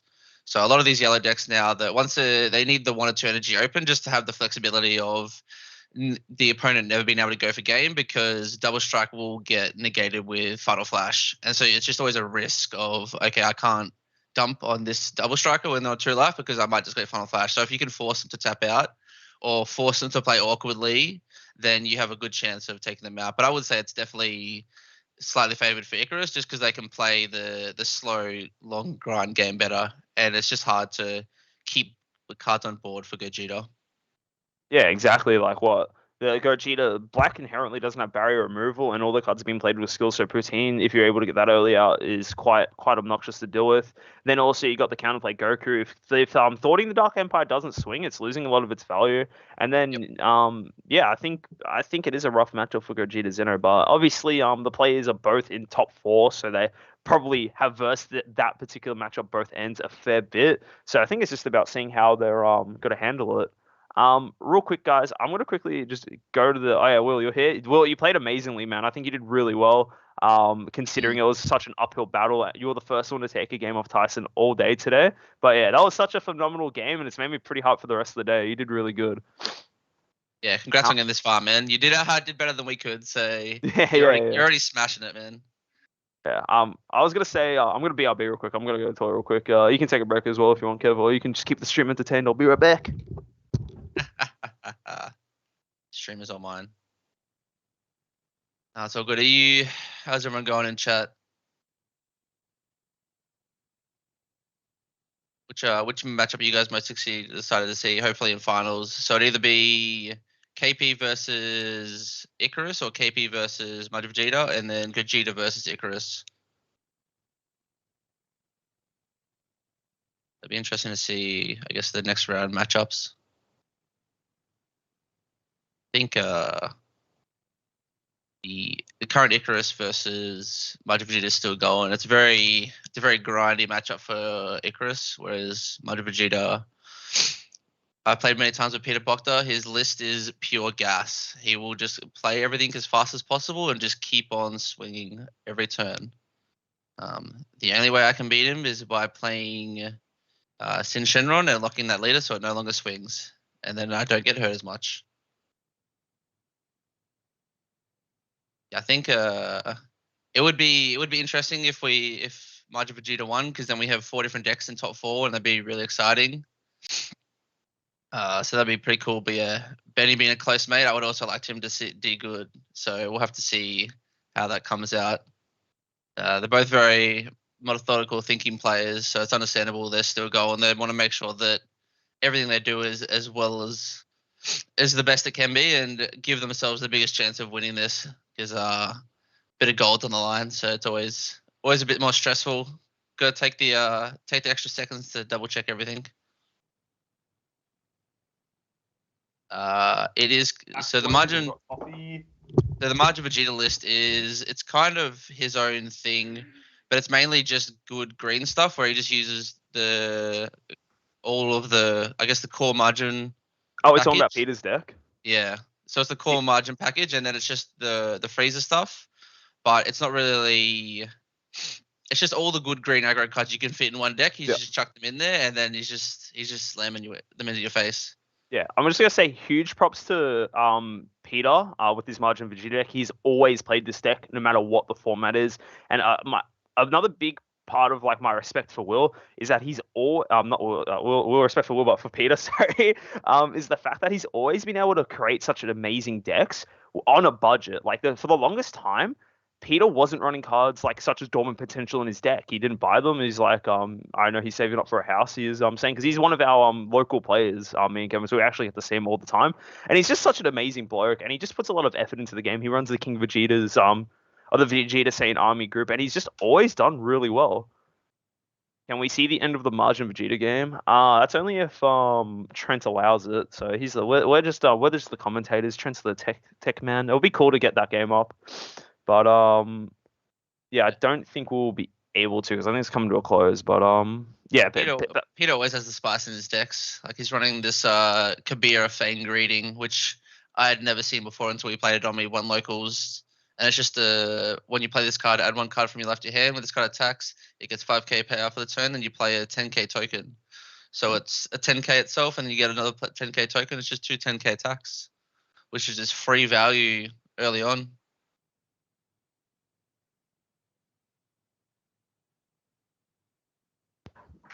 Yeah, I think it's cool. Like he always innovates. He like sees all the cards that are available to him, and like if you're not ready for it, like he'll just catch you while you're sleeping. I remember I So versed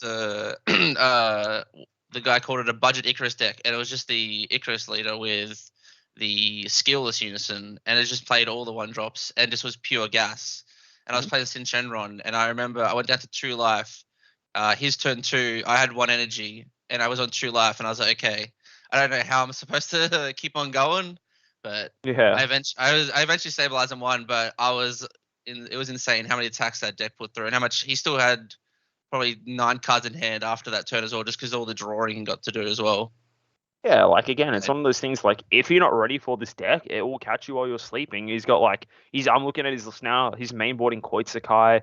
He's main boarding Panzeno. There's just so many things in this deck that allow him to go even harder than what you'd initially expect. Like most of these cards he's playing are for free, So Yeah. it's just a crazy powerful deck for sure.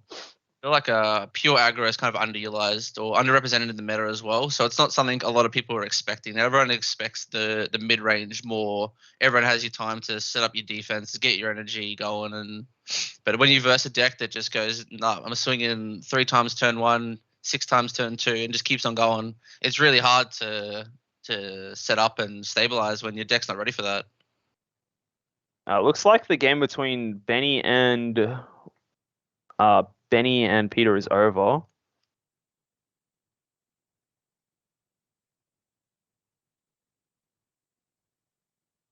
Looks like Benny won. Yeah. Yeah.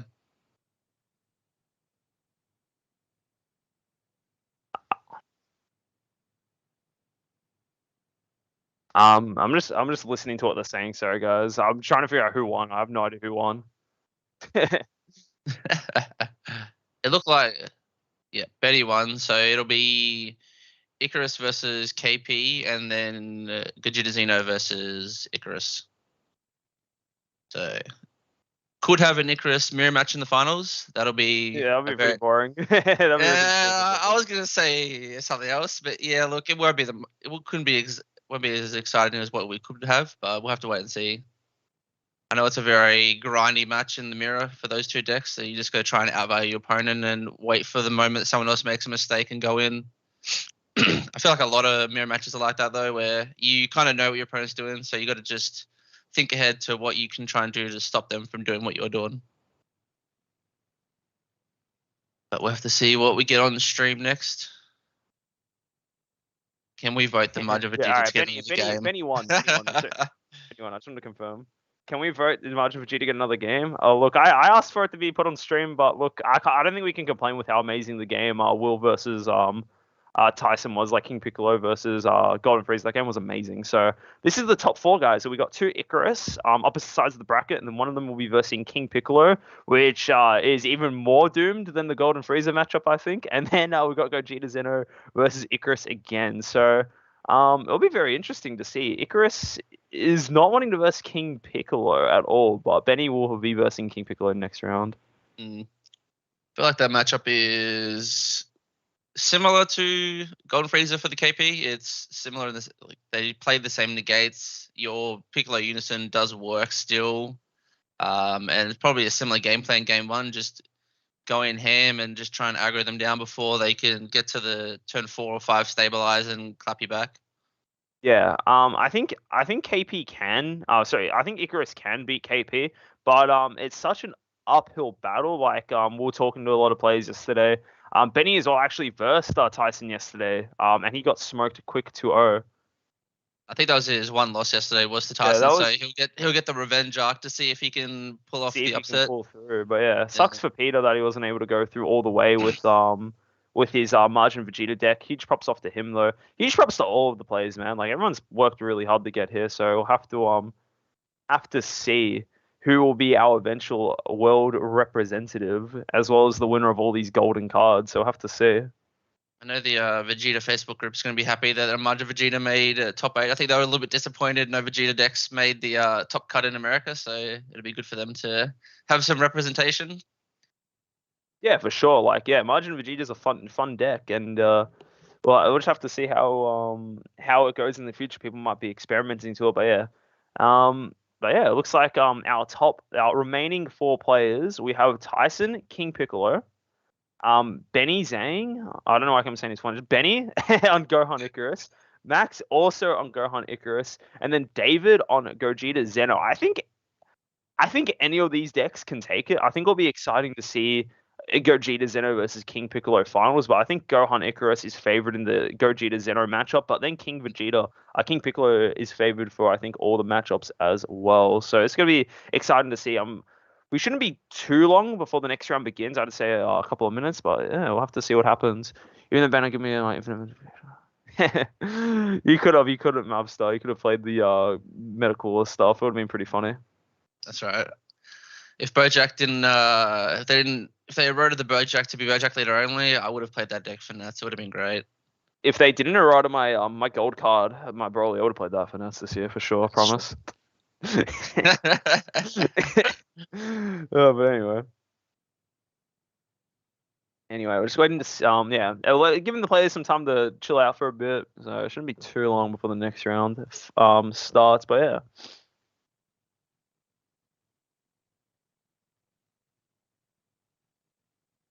Just reading around now. Yeah, what do you reckon, Kev? What do you reckon's going to take it today? I'm still look. I think King Piccolo was such a good meta call from Tyson. I was just saying, if Tyson plays the way he did in those last 2 games, I think he's taken the whole thing.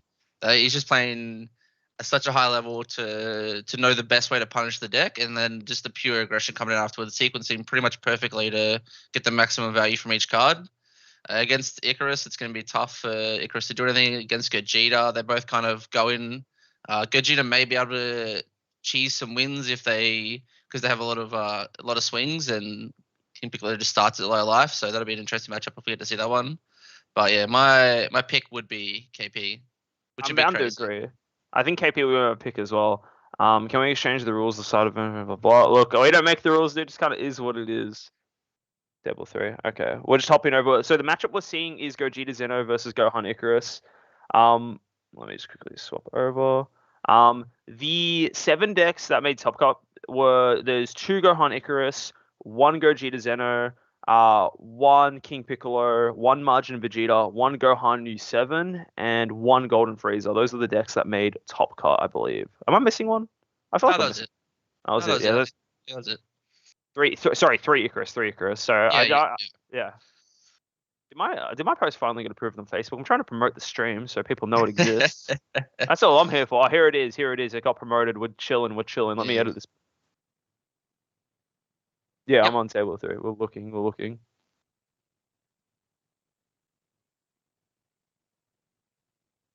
All right, easy. I'll give him the heads up. Yes. 1 second.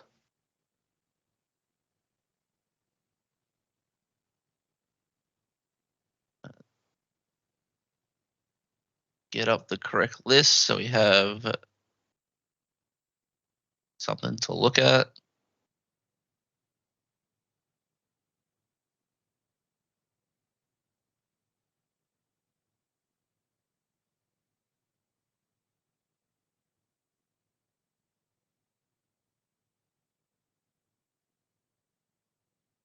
Right, we get started shortly. So yeah, it'll be the Gogeta Zeno versus Icarus matchup. Game 1, we'll probably see the Icarus have the side advantage, but it'll be interesting to see what side decks come out from the 2 players. Yeah, the players are about to start, so yeah, SS Invoker would have had a good shout versus KP. We got stuff by versus David, so let me find Max's list so we can have a look. Max Kennedy, here we go. Getting the lists up. This Gogeta Zeno looks super standard. Just briefly looking at it as well. Nothing that catches my eye immediately. Is Max's list on here? Am I blind? I think I'm blind. Yeah, it's the last link. Last link. Oh yes, it's like hidden. Yeah. It's like very hidden. Yeah. So I don't know if I it's think hidden. It's there. yeah, he's trying to deny the commentators the information, you know. Uh, So I think the big thing from the Gogeta Zeno list, he is main boarding max power. Not too relevant into this matchup, I don't think. I think it's mainly for Thanks.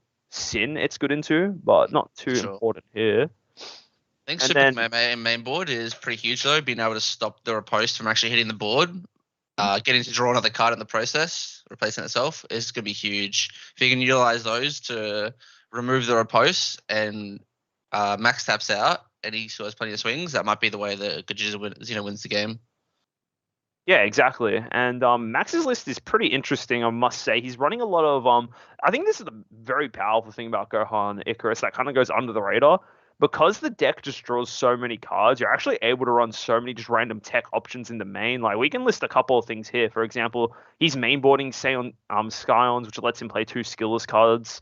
And also shuffle 2 back into his deck. He's playing 2 Vegeta striving to be the best. Good for the mirror match, gets rid of easy removal. Koitsukai, because you know Koitsukai exists. Why is it not banned? Not Then you have wrong. Bardock, Father and Son, which is I think the most unique card in his deck. Where if your leader is yellow and you have 3 or more energy, you can choose up to one of your opponent's battle cards and switch to rest mode and play this card from your hand for free. So I think this is a nice little tech option here that will I think catch a lot of people off guard. Not something a lot of players would be expecting. It's not like And the most crazy card. He is only running it as one. It's a was reprinted in Evolution Booster, and I think it does have its merit. Free cards, funnily enough, free battle cards are free, so you know that's something yeah. that everyone loves. Free 15k, being able to tap down a blocker if need be as well. Always good value. Where's the lead on the right side? You see that white glare? That is a Gohan Icarus. I feel for him. I have the exact same issues with my setup. It's sometimes there's just nothing you can do. You either see no cards or you see everything, but like the leader. It's like, okay, well, You have to pick your poison, you know. yeah. Alrighty, it looks like the game is about to go underway. And looks like I think Max went first here. Oh no, Max went second here. So Sorry. Gogeta Zeno went first. He would have been higher seeded, I assume. Yep. Bursting a super combo, 2 overwhelms, and a thwarting. That does not look great. Yeah, For so here's the thing a about burst. Gogeta Zeno. It's a very oppressive deck once it goes off. It's kind of like a very like a weaker version of Vegex, Yeah, right? Like Vegex enabled overwhelms early, Koitzen drop a bunch of different things. The problem with the thing that Gogeta Zeno struggles with, if you send certain stuff to the warp, you can't actually do things, right? You need to hit the exact cards for stuff to resolve, and a lot of the time it might just not work. yeah. Like, you know, I if you're think not he hit 0 targets on those warps, to be honest. Like maybe the super combo is the only thing that can actually be used. Everything else he hit was either already a Gogeta, an overwhelm, or like a Champa. Yeah, exactly. And then this is what I was gonna say. The cards you always want to hit when you use the -5, you want to hit your Pycon unison or whatever unison you're running. You want to hit your Kai that lets you play the said unison from the warp every turn. You want to hit a Goku and a Vegeta 5-drop as well. Those are the 4 things you want to hit. And also the Trunks that when it sends to the warp, you get to add it to your hand. Well, looks like he's using it straight away Oh, here. he did get one. Hmm. I So must this is have an interesting missed play the from Goku. Max. He dropped the Goku on the 1-drop Goku there, like responding to that. So I think he just doesn't get full value out of that. It was a pretty interesting timing to play it. So you can, even though this 1-drop Goku does have reflect, you can respond to it and get the steadfast out to, you know, just tap something, tap it if it could and draw a card. Mainly you get the blocker out, right? But Yeah, I exactly. think But it just gets warped, so it's kind of a yeah, weird. I think it would have been better to hold on for the Gogeta Zeno. I think it's a small misplay, but I know Max is a fantastic player, and I think he will be able to, like, you know, a small mishap in the early game. Yes, he would have had to warp 1 card, but I think warping the 1 card is a lot better than copying some double strike and losing your blocker straight away. So I have to see Yeah, how this for goes sure. from here.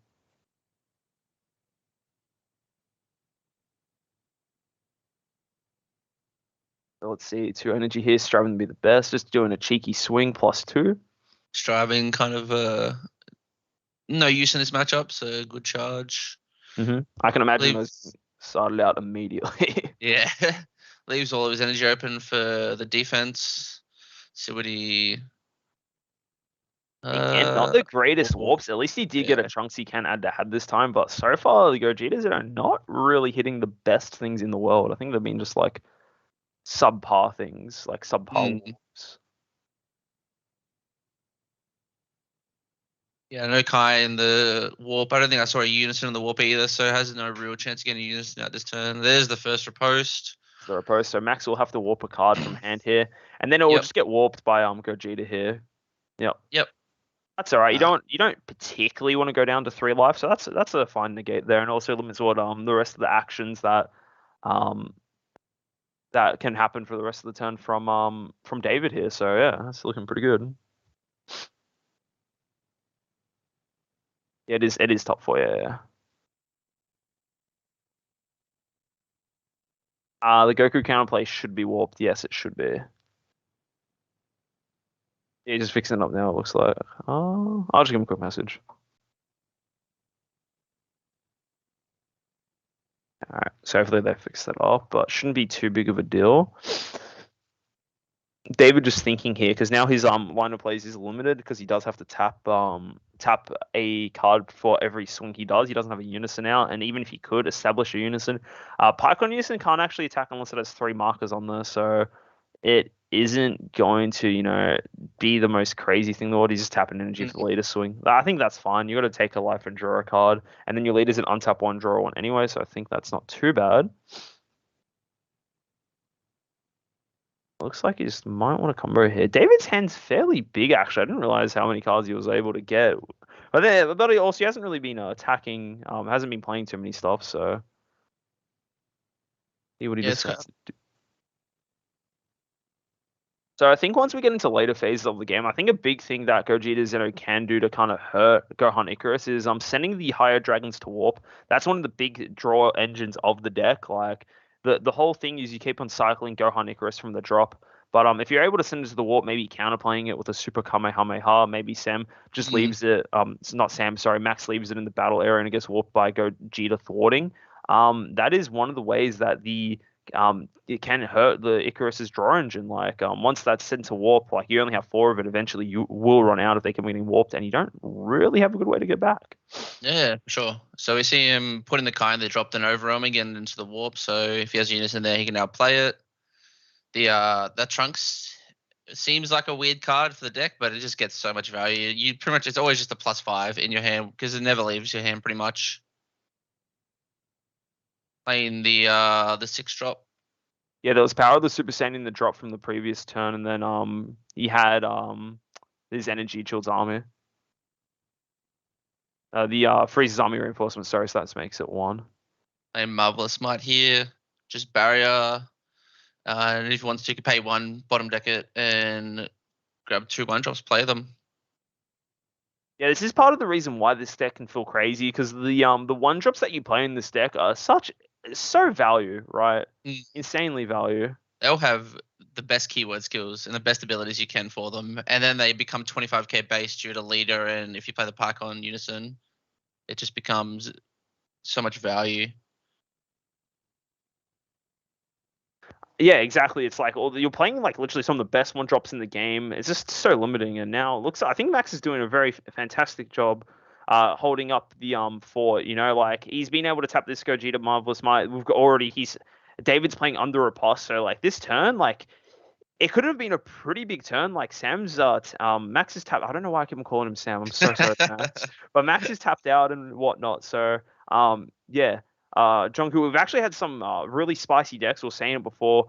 We've had 3 Icaruses, which is kind of standard. Then we've had 1 King Piccolo, 1 Gogeta Zeno, 1 Gohan U7, 1 Golden Frieza, and I think the spiciest deck would be the 1 Margin Vegeta. So a lot of spicy stuff so far.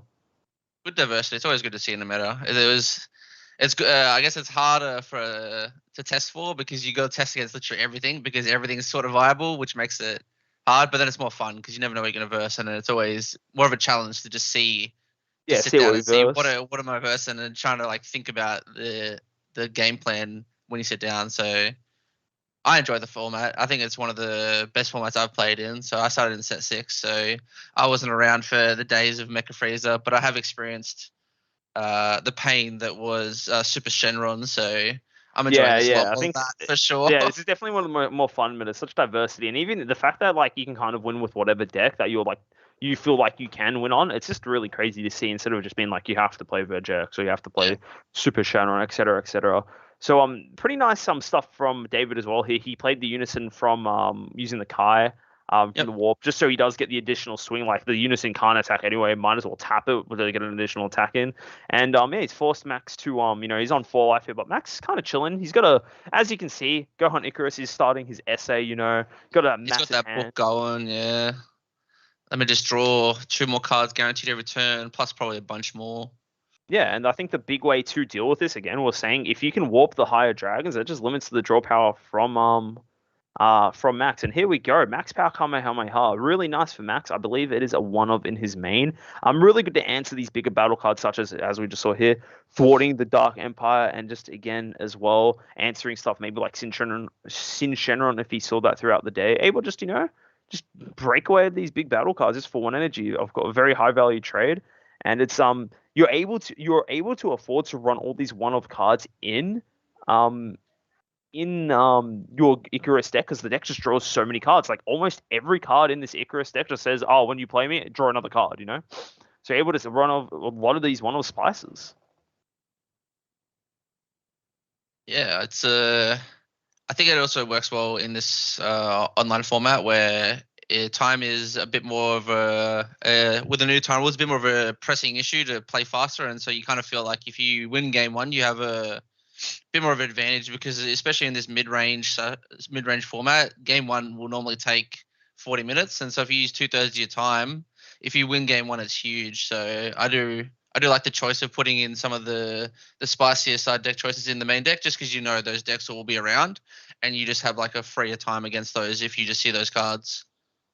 Yeah, exactly. Like, being able to decks that can afford running sideboard cards in their main, just like overall, is pretty solid. Like, being able to just give yourself that extra advantage in the most important game, definitely being game one, is just such a massive help. And here we go. It's Gogeta time. Marvelous Might. He looks like he's got to get something out. Oh, he's not using Marvelous Might. Sorry. I What think is he doing?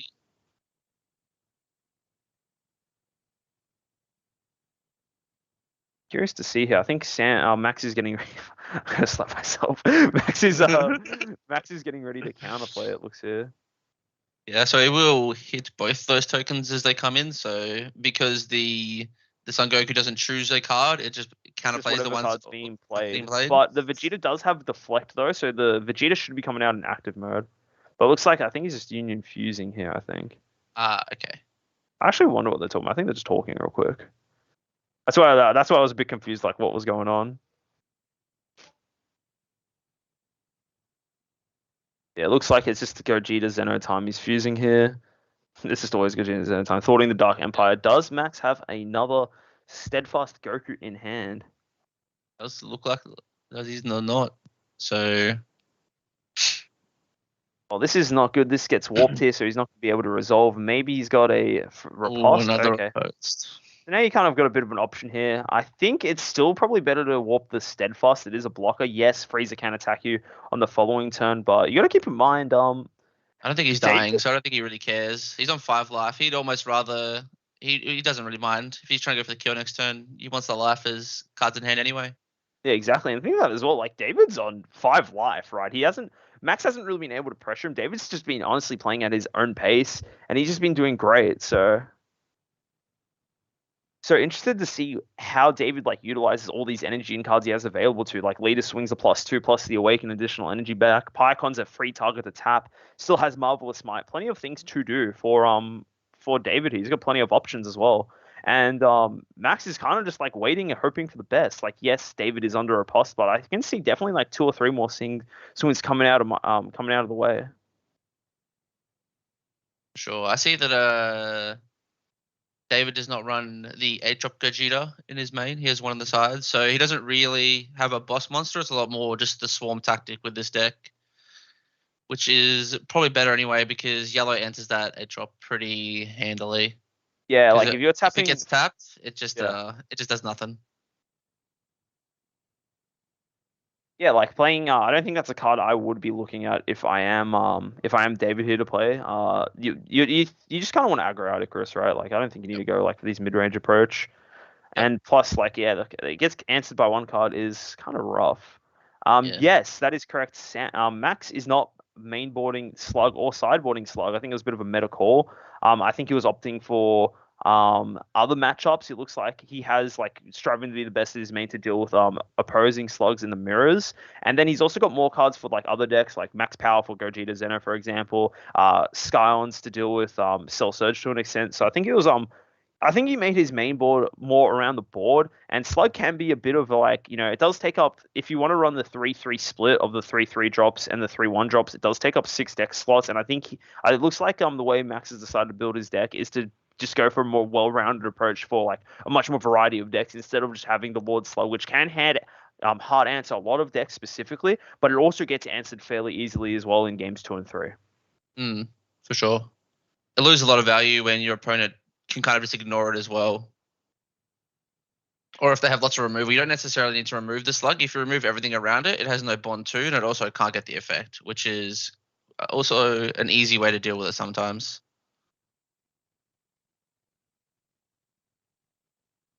Looking here, these guys both taking their time. David just like just kind of consider all of his options here. Still sitting on this marvelous mind. I think a big thing about it, it does have barrier, so it can't really get cleared by Tells, which I'm assuming we'll be seeing later on from Max. Tells is such a fantastic card for this Icarus deck. Being able to clear 2 battle cards or just clear one and draw a card is such high value. So this card Mm. having barrier means it will stick on the board for longer. And looks like we're getting an overwhelm here.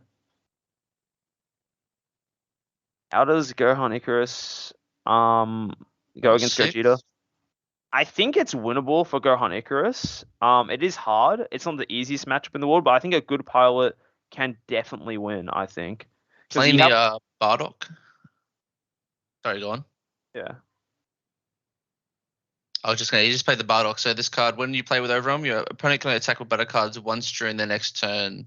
And so when you play this card, you can't play copies of it during your next turn. So it's pretty much a free proactive Nimbus. So he can feel better pushing for game now, going down to a lower life, and knowing that there's not going to be that much of a clapback if it does come. yeah. Yeah, what everyone in chat's saying, yeah, it is definitely favored for Icarus for sure, just because, like, again, a lot of the Gogeta cards only get their value from attacking, which, fun fact, Yellow has an answer for that. As on top of that as well, if you get a Poutine out, that's like every card in the Gogeta Zeno deck is more or less being played by a skill, so Poutine just gives you so much value. You play the blocker, tap, Thwarting Dark Empire, tap, anything you tapped. It's just like, yeah, I think Yellow is definitely the best color equipped to deal with it. And yeah, I think David's doing good. The thing is about how David's playing, he's just taking his time. He's not rushing anything. Yes, you'd want to kind of aggro out Gohan Icarus, but David instead is just taking the slower approach. Rebose gets played. All right, let's wipe the board, chip away at him slowly, slowly, slowly. He's starting to build up a lot of energy, and then he can go for just one crazy big turn. The only thing I would like to see more out of David really is maybe try to get more of the one drop Gokus out in play to punish David punish Max a bit more, but he has not really been able to do that. But I think he's still playing amazingly so far. Yeah, for sure. I think trying to get more of the Goku one drop to stick that makes him warp a card whenever he uses a counter would also be very beneficial in this matchup.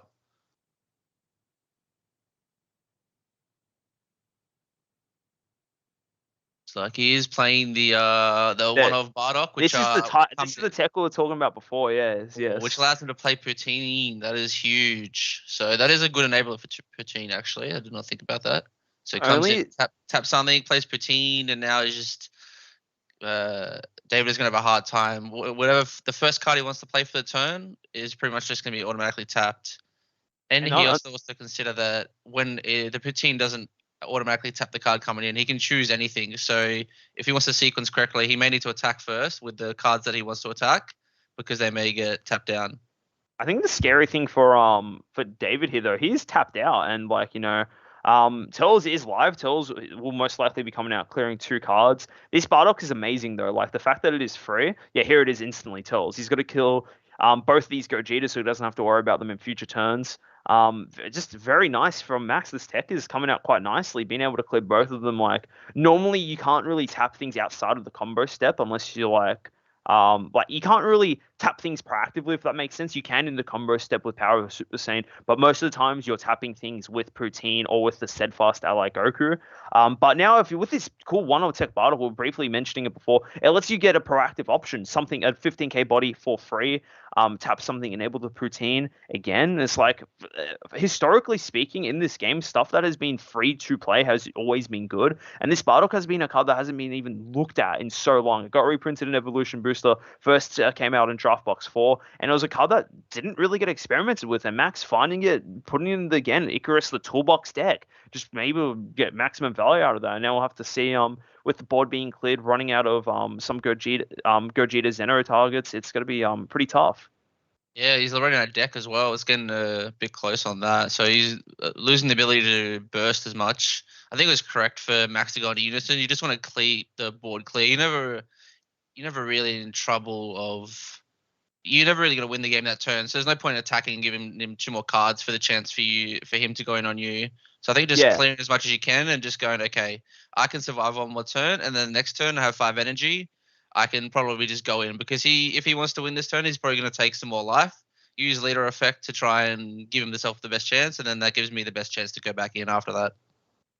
Yeah, exactly. And like Max couldn't really push through that turn anyway, just because like the Bardock was over on that turn, right? It's kind of like that Nimbus effect, 1 battle card swing. That's fine.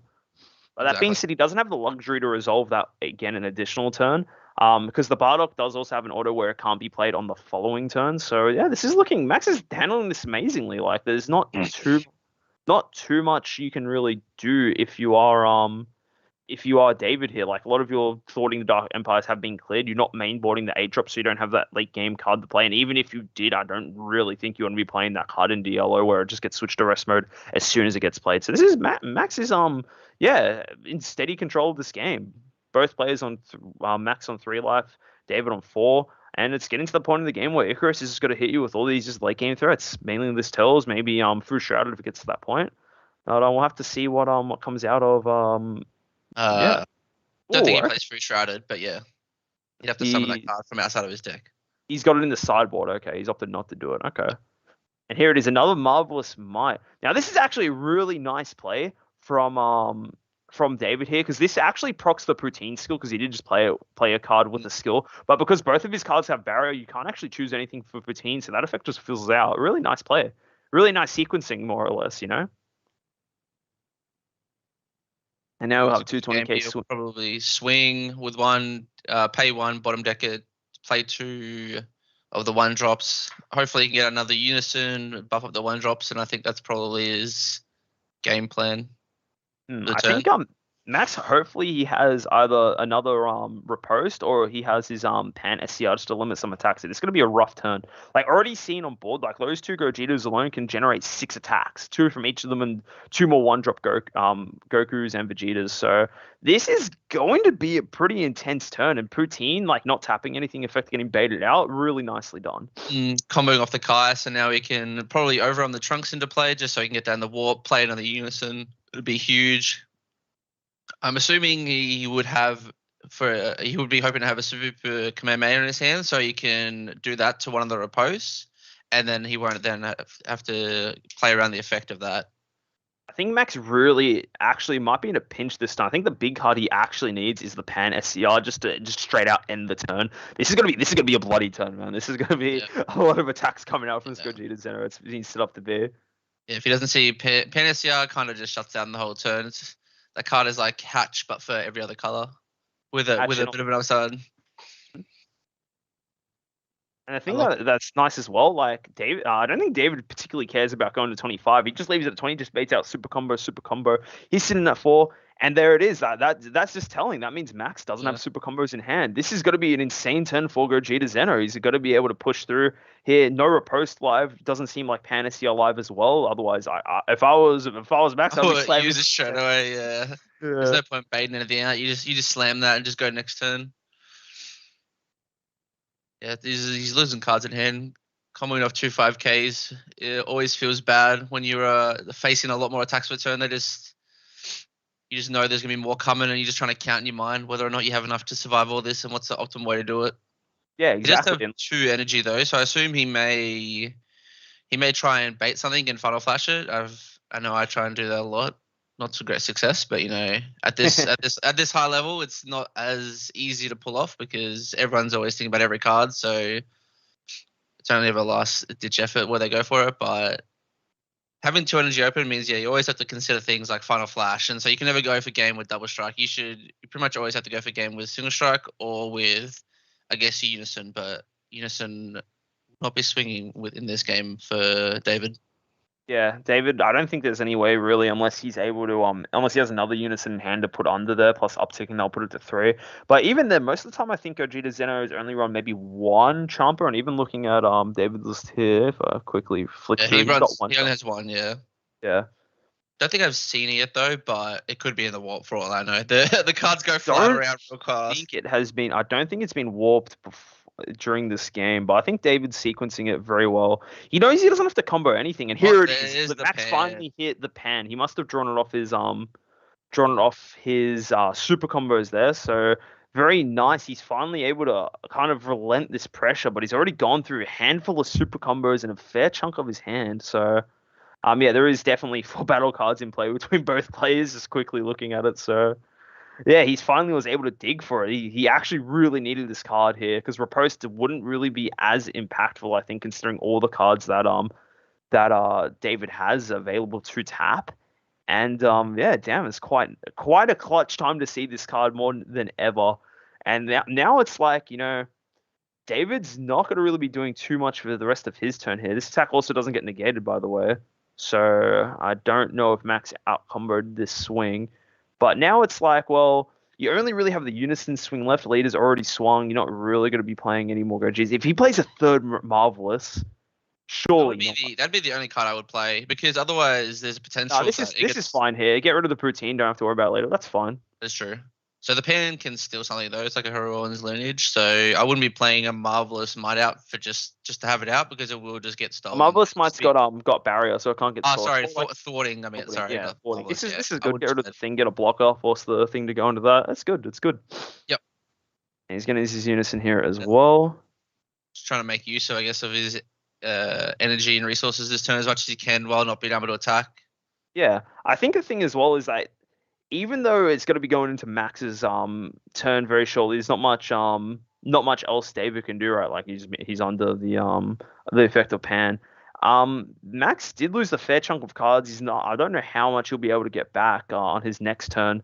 But we'll have to see. And as well as there's a lot of energy available to David to use, and we know in his main board he is running petrification and max power, so I think he might actually be okay here. And if he does have max power in his hand here, I wouldn't be surprised if he just uses it to get rid of this pan so he doesn't have to worry about it next turn. But we'll have to see. You might find it more value just holding on to cards.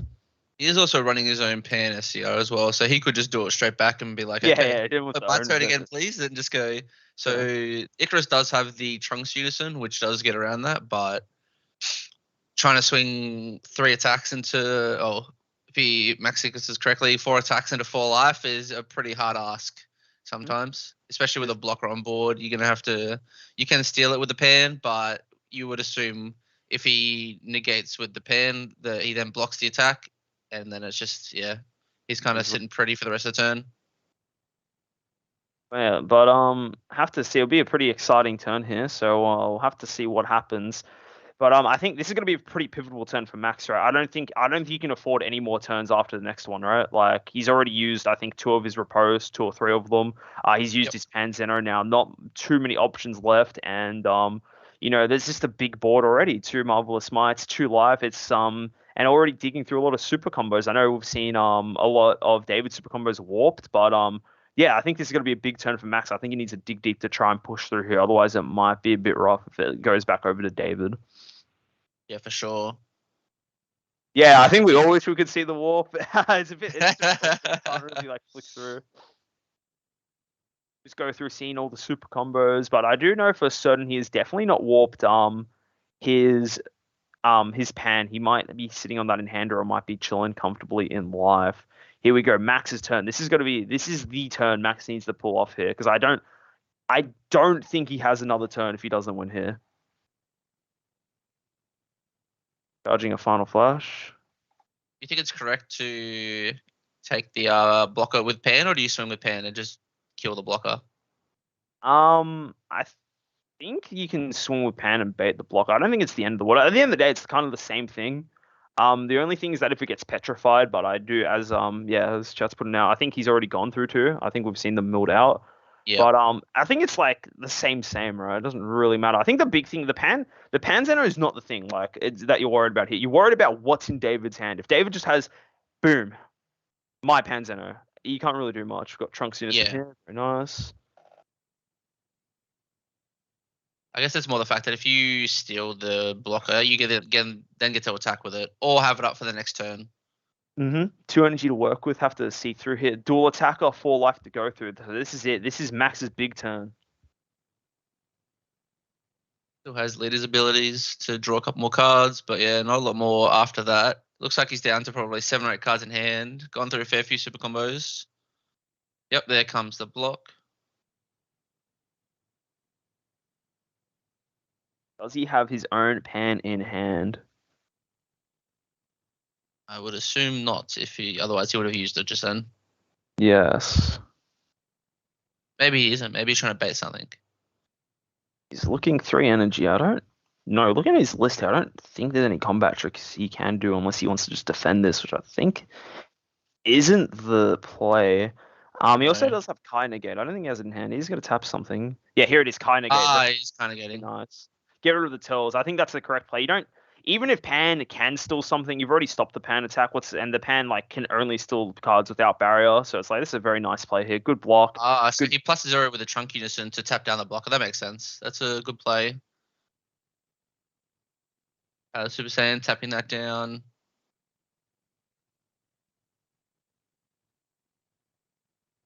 Super nice here. Yeah, you don't really need to steal anything with Pan. And now with Turtles out, realistically speaking, Max can push through for damage, 2 with the Trunks, then 1 with the leader. But even then, it's going to be hard to push through. 4 life, it's a bit uphill here. So yeah, super combo here. Super combo. Very nice, very nice. You go, sorry. Yeah, I was gonna say, just looking at the overall options that Max has, he is only running Secret Identity Marseille, so that isn't very can clear some stuff, isn't the most aggro thing in the world, but now he's down to 1 attack with leader and 1 attack with his Unison left and 2 energy up. I don't think, even though it's 3 cards in hand, he can maybe push through, but he does definitely need an overwhelm. He's playing his higher dragon here. Wonder if he's going to respond with super Kamehameha. Does not like he will. That is fair enough. I do not blame him. I would hold on to those cards for dear life right now.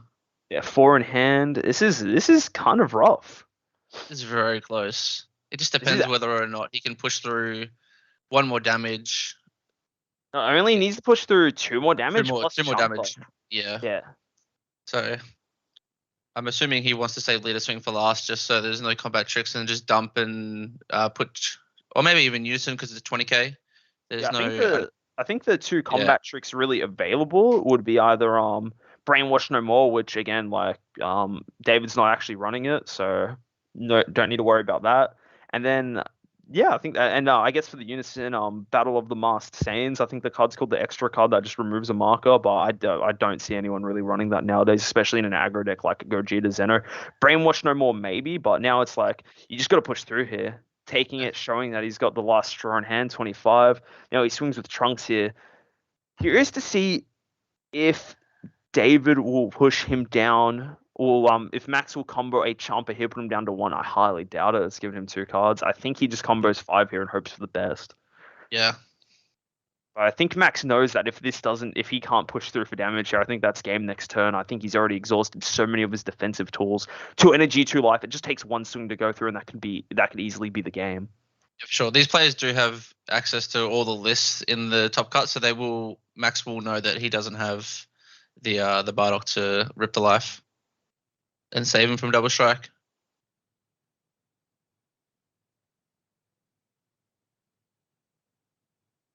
Looks like he's just checking what he wants to do here. Doesn't look like Max is comboing, just leaving it at 20. Bit hard to say, can't really hear the players, but It looks like he's just thinking about, I think he's still thinking about comboing. He needs to decide how much to put into, I think this attack needs to hit, otherwise it's kind of end of turn. Great commentary. Thank you. Thank you. We're trying. This is the first time me and Kevin have been commentating duo. I've commentated a lot of the OCE events in the past, but this is Kevin's first time, and I think he's doing a great job as well. List were given. I think it's normal for Top Cup the list to be given. It changes from event to event. But yeah, and this game is amazing. Honestly, the game we had before against Golden Freezer and King Piccolo was amazing as well. It went all 3 games. All of them were super close, very fun to watch, very high level play. And Basil, okay, this is another way That to is the squeeze. card I was looking for. Yeah, I was just checking his list to see if he had this because this is probably his win con right now. It's just playing Basil, like the 219k swings is rough. If he takes the first one, the second one is Champa. You would have to assume Max has an overarm in his hand, trying to just push through that 1 extra damage to get him down to 2, and then just going for double strike and just hoping that's enough. I think that's all he can really do right now. I think another thing is that I would use Super Kamehameha if I had that in hand. He's paying 1 for 100%. Good play. That's Yeah, what he needed to do. He had to do that. No, he didn't forget the draw card. He was waiting for the response. That is huge there. Yeah. That is I think that won him the game, to backbreaking. be honest. Yeah, he has no more swings now. He has one off of an overwhelm, and then he needs to keep. He can't play anything else because he needs the energy for Champa if he wants to win. So I think he just passes there. Oh, it's gonna be rough. That was a really well timed thing, using every card to the best, like of his best of its ability there. That was what he needed to hit. Max had to force through there. Like, you look at this board, he's got 2 marvelous mites out. That is literally 2 energy, 6 attacks with all the 1-drops. Max is on 2 life. All it takes is a couple of swings. No pan SCR left. It's in play.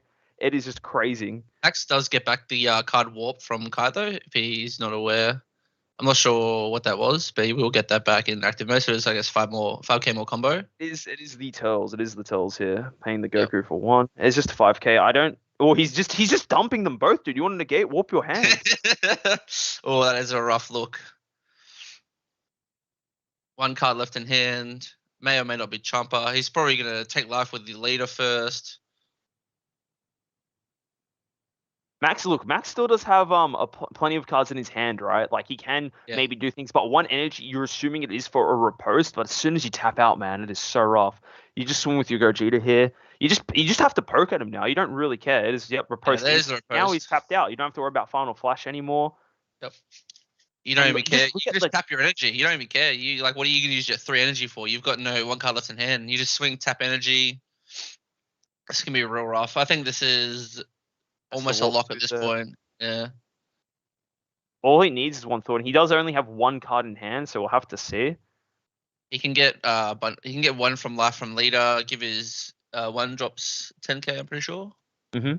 How the leader works, yeah. Yeah. Correct. A big thing too, if he actually has Pan Zeno in hand, he can actually just outright steal this Turles and go for game with that. That's another way he can potentially push for the win. 1 card in hand as well. Still hasn't used his Gogeta Zeno's ability to pump his 1 drops 10k, gain a card from life. David is thinking about it. This is like, you just have to navigate this carefully through, but I think he does win this here. The fact that, like, only 1 riposte left to work through 2 life, just it takes 1 swing. You don't have to worry about Final Flash anymore. Just 1 big swing can just end the game here. And it looks like he's getting ready to Union Fuse. Or he's Marvelous Miting. Just more 5k combo. More 1-drops out. More 5k combo. And as well, too, he's at the point where he can actually just swing with Unison and not have to tap anything, which is nice as well. Like, I think you probably don't really care about swinging with the Unison as much, but yeah, you never know. Yeah, he's tapping 1 here, gets to play a Goku and Vegeta from the warp. I assume the Goku he will be playing will be the double strike one, so we can push for game with that. And then just the Vegeta. He scoops. Yeah, he just scooped. There we go. Game 1 to Gogeta Zeno, yeah. He had it in hand as well. Yeah, he's gonna play that at the end and just. What a game, dude! What a game! Huge respect for David. I think he played that amazingly. Like, being able to push through it. We were saying the entire time that this should be a matchup favored for Icarus, right? Max should be favored here. But the thing is that, like, David, like, is actually a player in OC who's historically done really well, right? He's I believe he's won events in the past, and also come top 4 in so many online webcam events. And how he just navigated that matchup, it's like he never overextended. He never gave Max the opportunity to punish him. Like, a perfect example, a lot of players would be like, all right, I'm just going to win more some Gogetas, dude. And it's like, Poutine's there, something else is there. What he just slowly accumulated value over time. He never really forced his life down that low, never really gave max too many things, and it's just an insanely intense game one. And I'm hopefully we go the distance again because this is just amazing. But we'll have to see what options Max puts in for game two. I think these cards with barrier are actually quite annoying to deal with. Like the Marvelous might just be able to sit there and you can't do anything about it while they're on board. It's quite frustrating if I was Max in this situation. Yeah, for sure. Looking at the sideboards, I don't think so. David has 3 quits in the side. I'm assuming that'll be coming straight in just to rip more hand. Maybe the Secret Eyes, I don't know, saying just to more overwhelm if he needs it. Yeah, I think But yeah, Secret. I think he's. There you go. So you go. I was just gonna say, I don't think there's much else you really need from the sideboard. If he can just replicate what he did there, I think it's looking good for David. Yeah, I think like maybe the one of Secret Enemy comes in because again we are saying it briefly before. If you warp these higher dragons, you actually hurt a lot of the draw power from Go Hunt Icarus. It does require to cycle those higher dragons over and over again to get infinite combo value. But then the other thing as well is what do you want to call it? The other thing that Max can do actually, he has a very powerful card in his sideboard. Vegeta Unison of Fury here is huge in this matchup. You literally can deny all the Gogeta cards swinging for like until they're on 6 energy, and then they can't go aggressive. Yeah, you can. One drops aren't as scary as big 25k double strike boys that warp stuff. Yeah, it changes the whole gameplay up for David if he sees that Unison. He just has to either try and clear it, which was very hard with the amount of defense that Icarus can provide, or you just go for the game plan of just swing with a bunch of 1-drops and just hope that's enough. Eric, you're in chat. How you doing, Eric? It's John. I'm alive, dude. But yeah, I think this is an amazing game. Honestly, I'm just really happy to see that, like, as a player who's been around for a little bit, and like had my fair share of like doing decent events. It's just amazing to see how many great players that OC has brought up over the years, right? I feel like we've got a strong pool of players. Of course, we're not as well known as like other countries in the world, but just seeing these players like being able to play at this level is just such a nice thing to see that how our region's performing. And like these matches are all super close. Honestly, I feel like any player in the top cut can take it today. And still could. We don't know how the other match is going between Tyson on King Piccolo and Benny on Icarus. But like even this game here, like both these players played extremely well. They played to their outs. They did what they had to do, and just David was able to squeak out game one. But I do think going into the sideboard game two, I think that Max should be coming in pretty strong with those Vegeta unisons. I would slam those in straight away. Yeah, for sure. Turn 2, slam it, tap itself. No need to swing, give him cards, down tick. It's just always going to sit at 2. David then has to have the 1-drops to swing into it, but 1 riposte just stops that really as well. Yeah, exactly. So yeah, I think we'll have to see. We'll have to see how it plays out. But yeah, best of luck to, of course, both the players. Hope for the best, and we'll have to again just waiting and seeing. Already starting off with a mill with Max going first, seeing the 2 Gokus and Vegetas, and with turn 1 thwarting the Dark Empire. You hate to see it if you're Max. This is not a fun thing to deal with off rip. Oh, it's two cards in hand. You get to draw 2 cards. It seems pretty good for Icarus. I don't know. Being 5 life, that's right. I think early on, I think early on Max will get an influx of cards, but like the scary thing about this Gogeta is the fact that like it's so hard to clear in the early phase of the game. You need stuff like the Kibito Kai free combo, just remove it from games, stuff like that. But it's just hard to deal with. Most decks aren't equipped to do it in the early phases, and now like you can even see Max is kind of digging for it, dude. He's digging for these answers, but David just not letting up. He's just pushing through. Yeah, there's no, I guess, free answer for Icarus until he gets to, unless he wants to just play out the Turtles and KO, but then you just tap out, and that's a risky thing to do. Yeah, Panzeno gone, but even then, Turtles isn't until you have 3 energies. So yeah, kind of rough for David milling out his SCR there. That's one of the biggest downsides of Gogeta Zeno. A lot of the deck depends on what you're sending to the warp. Like this turn 1 Gogeta play, it is doable for sure, but you might have to discard resources from your hand, which in a lot of his situations isn't the most ideal thing to do. But if he was able to get the 2 from warp and just straight away play Gogeta Zeno, get a powerful swing out, start his strategy real good. Yep, and there's the 1-drop Goku coming out. Now if he wants to negate, that's a warp card. Yeah, he did riposte. He did have to riposte for 2. That's part of the reason why he powered the Super Saiyan last turn. Getting Poutine out as well. Kind of just means that there's no more attacks coming out of David though this turn. So he's looking pretty good though. Just being able to deal so much offensive pressure as well. So hmm. This is the power of Gogeta Zeno. It can be such an impressive deck if they get such good mills and so on and so forth. Yeah, I feel like it's one of those decks where if you're on it that day and you're just milling like a god, then you're just gonna win every matchup just because you see it just produces so much free value. But it's one of those decks where you can just get frustrated playing it because it just isn't going your way. And there are ways you can mitigate it, but if you're not milling, if you mill all your good cards that you don't want in the warp, then there's just nothing you can do about it sometimes, and it's just it's not a fun way to lose when you're playing the deck. So I personally can't handle that tilt, so I don't play the deck personally. Yeah, like of course it's the deck has plenty of similarities to everyone will know everyone's favorite deck of ejects from back in the day. Deck does have a lot of similarities that where you are milling cards. Definitely not as oppressive as Vegex, but it can still just be so frustrating trying to, work around like, oh, this guy's doing so much for so little cost and just such early points in the game. But yeah.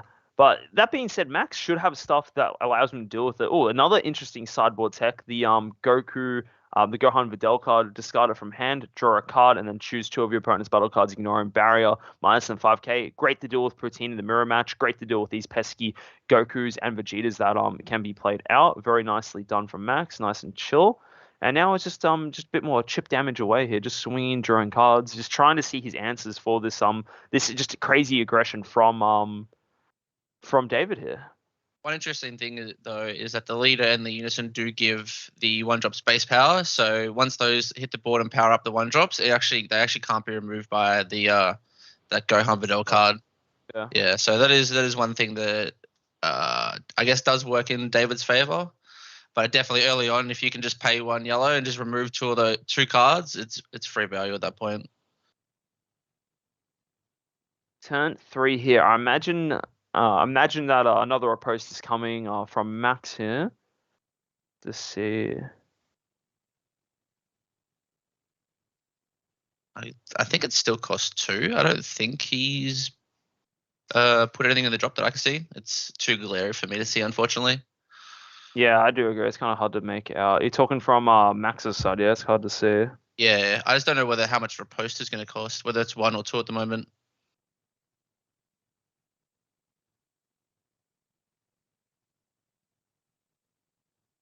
So we just have David thinking about what he wants to charge.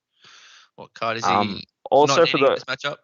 Also, for those who are wondering, King Piccolo did defeat Gohan Icarus on the other side of the bracket, so it will be King Piccolo in the finals versus the winner of this match. If you are a King Piccolo fan, you kind of want Icarus to win because it is a much easier matchup than Gogeta Zeno.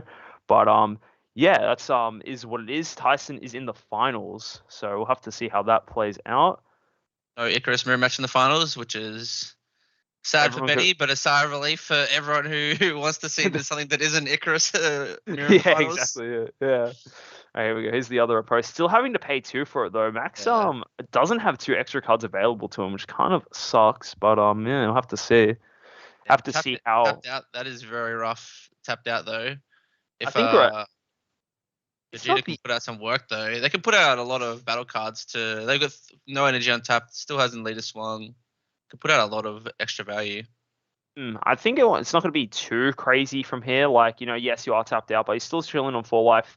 You can see 3 energy up and the leader, so maybe a little bit aggressive, but Protein's still on board as well, so there's not too much crazy stuff you can do from David's side. So Max should be okay here, but only time will tell. There's still plenty of things Gogeta Zeno can do, so I have to see. That's going to be a big pressure turn from Gogeta though.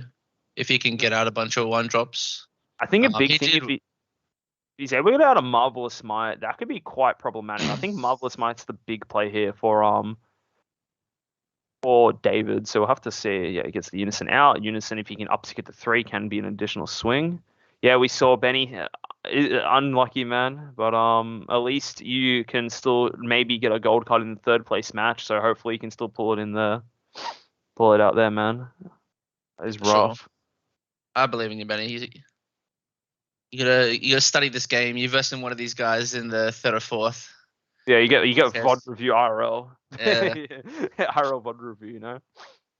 One interesting thing about running quoits in the Gogeta deck is that because you warp your cards, you can't actually use quoits once it goes to the warp. So it's kind of a double-edged sword. Whereas compared to Vegex, because you burst and everything, it's literally just free to include quoits because it's already in the drop. So it's kind of one of those cards where you actually have to combo it off if you want to then use it. So it's kind of less useful in the deck, but still quoits just too good of a card not to run. Yeah, exactly. Like the only real way to get it in there is if you combo cards from your hand, combo it from your hand, sorry, and then use it from drop. But not really what you want to do most of the time, but it's kind of how you have to do it as Gogeta. But that's all good. Going for the leader swing here, Awakening, using Max bringing out his own Koitsukai. I don't think it's that good for him, but it's pretty funny that both players using Koitsukai. Yeah, I think he ran it in the main. Yeah, he had one in the main, so it's just the one over the main. So Yeah, doesn't look like one to start it out. yeah, I guess it's just a free cycle. If you have the free energy, you just desperately need to find some better cards so your hand isn't so dead. Then yeah, it's always a good option. It's like David's thingy here, tapping one. I believe this is. I think Marvelous might be a pretty good play here because it does have barrier. Poutine still exists, so something will be getting tapped. Yep. Oh no, the warp guy. Okay, Ah, Poutine he's gonna gets. warp the 14. Yeah, Yeah, so it but will then get to tap Max something down though. But yeah, gets the draw off leader, timing it very nicely, getting the most optimal things. Tapping the Goku. That's not too bad. I don't really see David swing with the Gogeta blocker here. I think that not the best idea to get that one in rest mode. Force Max to kind of play around that, but I think they do both David's have looking. large hands as well. They do, but I think it's been a little bit awkward for Max because he hasn't been able to get the cheap proposed. He hasn't been able to charge an extra card, and he's only got the one power of the Super Saiyan in the drop area. It's been kind of rough for him. He might have been able to defend this turn a bit easier, but he is tapped out. That's why I think David's kind of looking to see if he can force through a bit more extra damage, but only we'll have to see how he goes about it this particular turn. There's the overall. Yeah, because if you get him down to 2 life this turn because it's hard to defend, then every turn after that is just a potential kill turn. And so I think getting him down to 2 life this turn is huge for David. So we'll see if he can do it. He's playing a Marvelous Might out.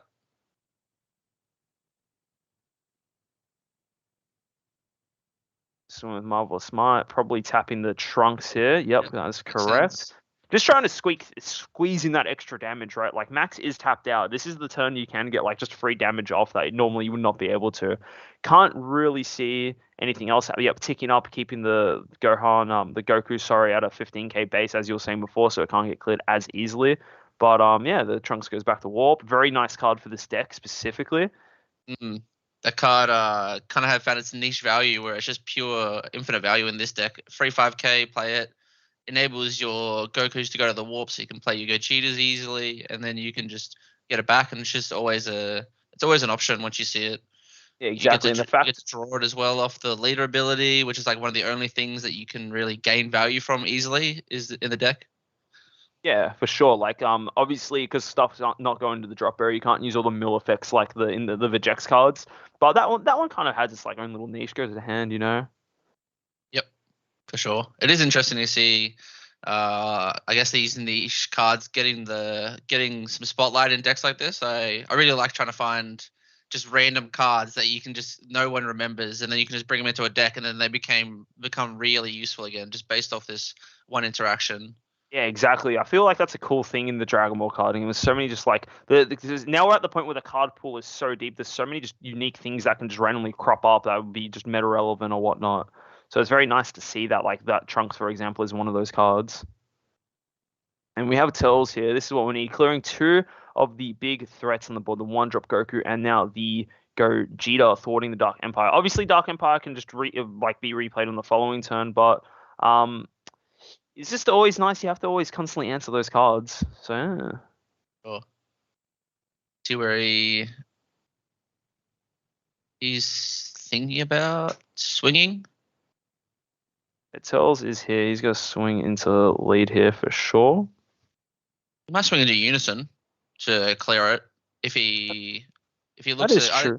It depends if he has anything in Warp to just play another one. It's hard to to know what's in his warp. But if we see a warp check, then I would assume he's going for Unison.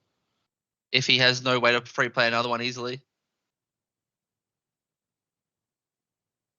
Just waiting to see what he does now. Still thinking about responding. Could negate. Don't think he will. And again, yeah, you are right. He might just swing to the Unison to clear it. If he does have another one available into his warp, the Kai, which I actually think I can't clearly see it, but he might have one in his drop area. I could be wrong. He might be able just to overwhelm and play the Unison out again. It looks like it was just a swing into one of his battle cards. You just comboed 5 to get over that, so that's fine. Oh, here we go. Striving to be the best. This is a nice play here. We were talking about before that how it's very awkward for the for Max to deal with these barrier cards. Striving to be the best is a very niche card where he can tap 2 for it, choose a battle card in rest mode, ignoring barrier, and KO it. Then you get to untap one. That being said, I think it's a little risky here because you are tapping yourself out, and if he has superpower, Super Kamehameha in hand, he stays tapped out. He does not. Oh, that is huge. If he made that, it would have been very rough next turn. Max had no defense if that didn't happen. Yeah, so Vegeta's trying to be the best. Another one of those cards where it's really good at what it does, but until there's a situation you can use it, you're just never going to play it. And then big boy barriers coming in, you just go, okay, this is card I'm going to pay for 2, get 1 energy back. It's great value. It's coming back up. It's going to things. Turn 1 energy up. I think we are assuming that is for a riposte, most likely. If not riposte, Pan Zeno will be coming out to stop some attacks, but this is going to be, again, we're in that situation where it's down to the point where it's like very pivotal turn for Max. He needs to see if he can already what he needs to do here to survive. Like, it's going to be pretty rough, but we'll have to see. He does have a few paragraphs written though, so he does have a lot of yeah, he could he has a lot of combo power, that's for sure. So I don't think it's an easy time pushing through all that combo power. It's always scary just trying to map out all your attacks and just looking at them having 12 cards in hand and going, okay, well, how much do I need to combo for them to take this and not feel like they're getting value from out comboing this? And that's probably the hardest part I find in DBS is just knowing when to go in and for how much. Yeah, exactly. The fact that so many cards in hand can either be dead or alive just depends on what the matchup is. It's kind of hard to justify when's the time to go. I think David's just thinking about charging still. Oh, no, he's already charged. He charged one of the Gokus. I think he is. I have no idea. What he's asking about.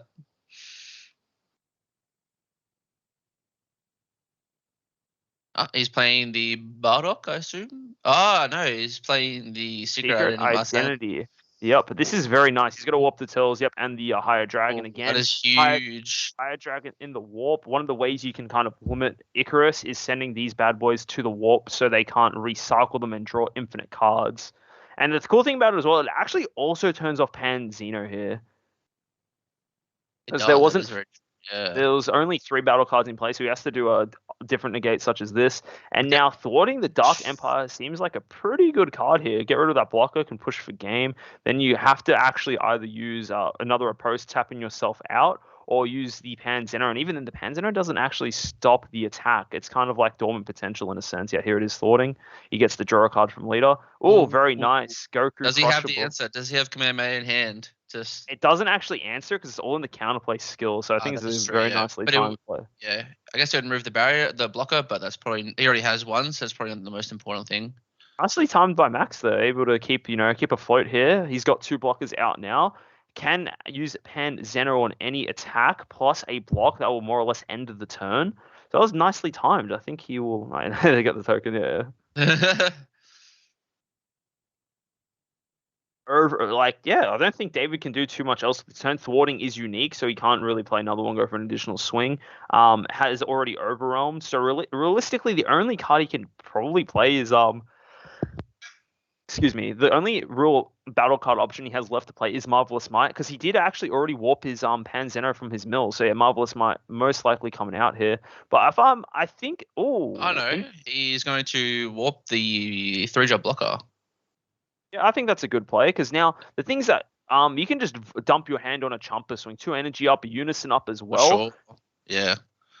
Sam's It's tapped. Max is tapped out. I'm sorry for calling him Sam constantly. I don't know what's wrong with me, but I think David's looking. He smells that, dude. yeah, I He's think he's keen. he's gonna go for game. I reckon. Yeah. He smells the blood in the water. You know, he wants it, dude. If this doesn't get blocked or panned or negated, I think he's just gonna, if he's Champo in hand, he's just gonna put it all into it. I think Max But needs to pan and then a block here. That's the only thing he can do. Or if he maybe has another army in hand, but even then it's so rough. yeah, going down to one life is not what you want to do against the Gogeta Zeno, because it just plays out. He'll just, if he has Marvelous Might, he'll just play that swing, play another one, just play out the one drops, and then just use leader to boost them up. And it's just, yeah, it's looking very rough for Max. It's looking like a He's thinking. Max could maybe out combo this as well. He hasn't really used too many super combos this game. So it's yeah, true. they're just talking. Yeah, I love just seeing them talking. It's like, what are they saying? Oh, man. I think this is where we start to see some cards coming out of David's hand. Most likely Chumpo. He's got a super combo here. Yep.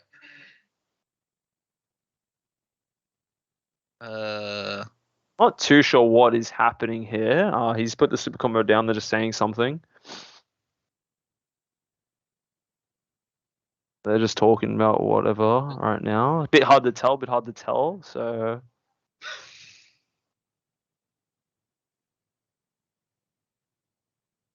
it's just, I just love seeing David's hand where she's like, "But I'm about to win." Just like So charades. You're just trying to guess what they're going through while.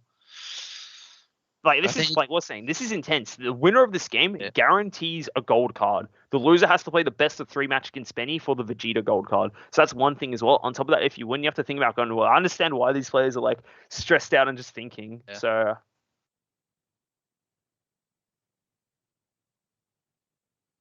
yeah, I It think must be. they've just got a judge in here as well. So they're just Yeah. trying to, yeah, they're talking to a judge. Yeah.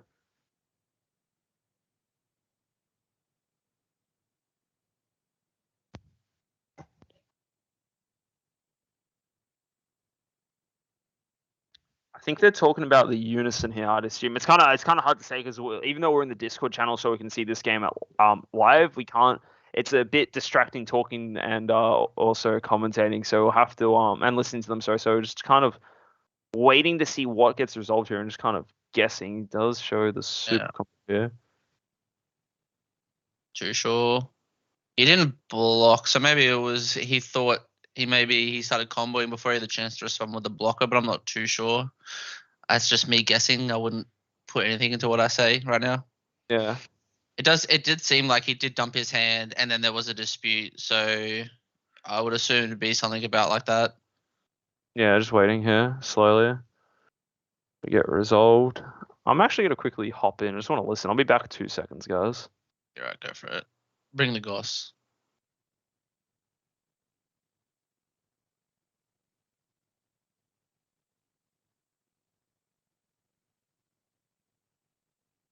We'll have to see what happens. It looks like, yeah. Does look like though that if this attack does go through, he will be dumping hand and putting double strike onto Unison, and he'll just be with Max to see whether he can out combo that. If he does block this attack, then I assume he will just be swinging with Leader or one of the Gogetas. Probably Leader because it's safer, even though there's nothing yellow can do. Always just feels nicer to go in with a card which you know you can't be messed with.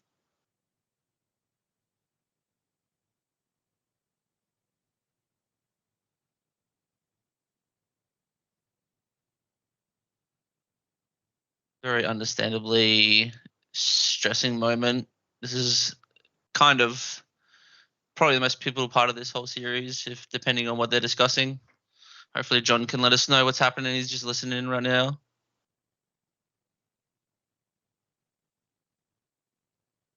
Oh, Farmer with a shotgun. That would be the ultimate flex card to make. That'd be great. You guys could decide what card you want to make. What would you guys pick? What character?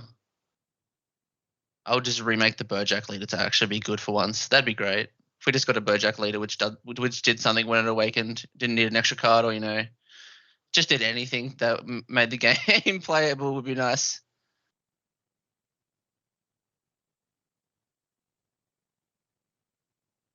Or Pan reboot, or Pan would be great as well. I have seen some people test with that deck a little bit. It doesn't see too much play though.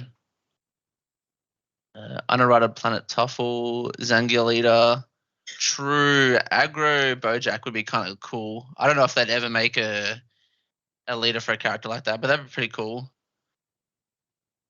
Farmer with a shotgun, the same as KP leader, that'd be great. Reboot Cabba leader, yeah. Look, Cabba does seem to get the short end of the stick a lot. Like they don't want to make it, I guess, too powerful for some reason. Like all of the cards kind of seem to be limited. The deck was pretty good for a while, but even then, the cards were just better in other decks. So it was just never at the top level. There's never really any reason to play the deck. Unbend, need a Okay, retainer. look, Goss, this is interesting. So this is what happened. So apparently what was happening throughout the turn is that David kept on asking just questions about cards, and Max called a judge for slow play because he was extending the turn on really long, and because David's been asked about it multiple times throughout the day. This is what I understand. I think we're going. It's a game loss given to David here. Oh wow. For slow playing apparently. So it's gonna go to game 3. That's what I've been told. I guess they're just comboing now just to see. No, it's just gonna skip it. Damn. I believe that's what I just left now, but I do think it's going game 3. So That's crazy. It seems, yeah. I mean, I didn't hear about any slow playing before this, so I have no context in any of the situations. But if the judge made that call, then it must have been an issue that's been present, and it must have been affecting some of the other games. So you've got to trust the judges when they make these kind of calls. So yeah. it is crazy though. I don't think I've ever seen that when someone's going in for game to lose the game due to slow playing. And that is some that is something. Anyway, While you're gone, I was asking everyone what their. Yep, no, that makes sense. The head judge just letting us know that he has been warned previous times about this exact issue. So it's coming up in the finals, and you gotta take a stand. And if it keeps on happening, you gotta. It's good to give everyone a fair game.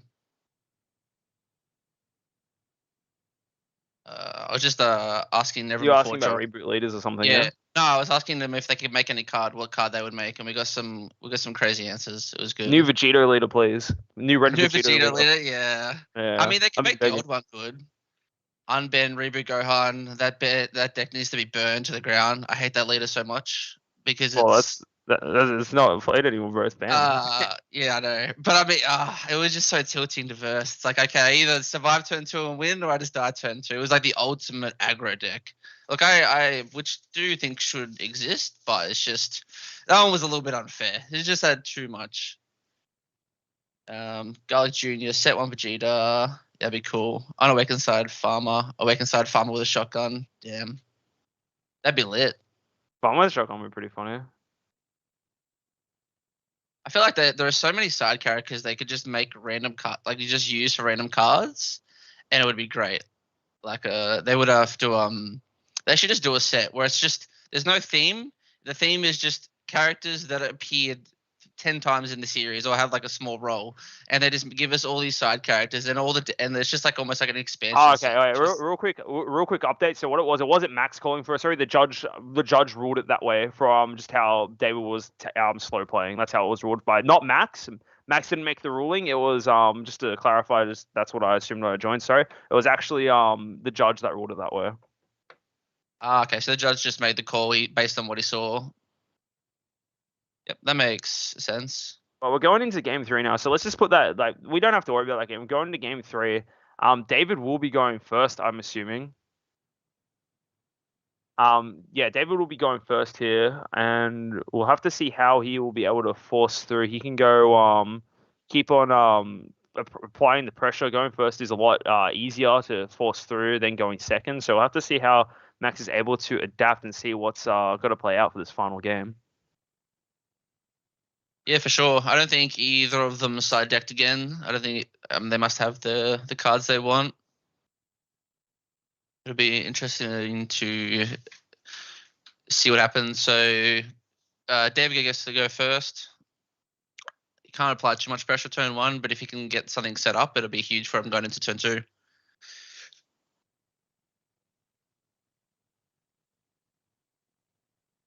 Let's see what happens here. Final game, just simple charge and pass from David here.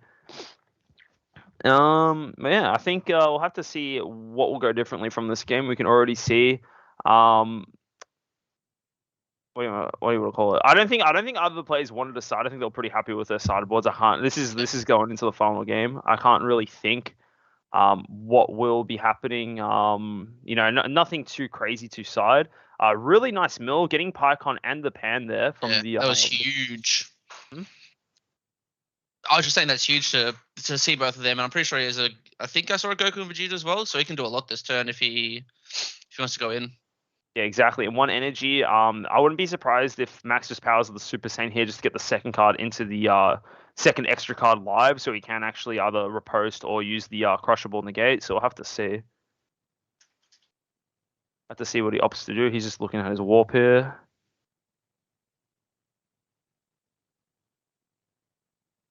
Thinking about comboing. No, sorry, he's already done his stuff. He's got a fuse from one from life, one from warp, one from hand. Get out, thwarting the Dark Empire, and I assume he's going to swing with that straight away. Yep. Riposte not live, so yeah, I think definitely going first as Gogeta Zeno. You get to do so much more stuff, and it's just a bit harder for the Icarus player. You know, he's got to be able to have to tank some stuff. You know, so we'll have to see. We'll have to see. I'm just reading you guys in chat. Take a life. Blah, yada, yada.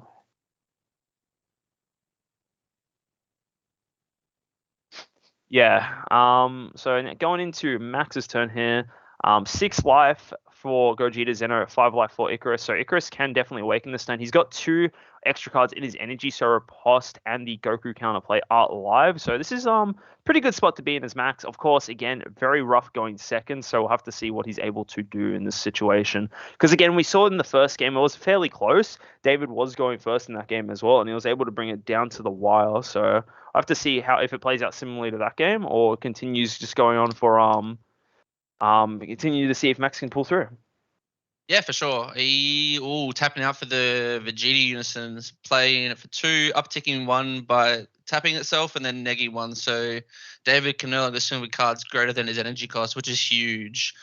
So he needs to get out these 1-drops, get out this unison if he can, get it up to 3, or just swing into a leader. He needs to clear this, otherwise it's going to cause, if this lives through this turn, it's just another turn where he can't go in with any of his big Gogeta cards, and it's just going to be very good for Max. Yeah, exactly. Like this is the thing we were talking about from his side before. This unison hard answers the Gogeta threats. Can't swing with them for the longest time. There are ways to get around this, like using the lower to the ground, like the Goku and Vegeta 1-drops can continually swing into it with them. They're all 15Ks. The unison can swing into there as well, just maybe combo 5 and push through.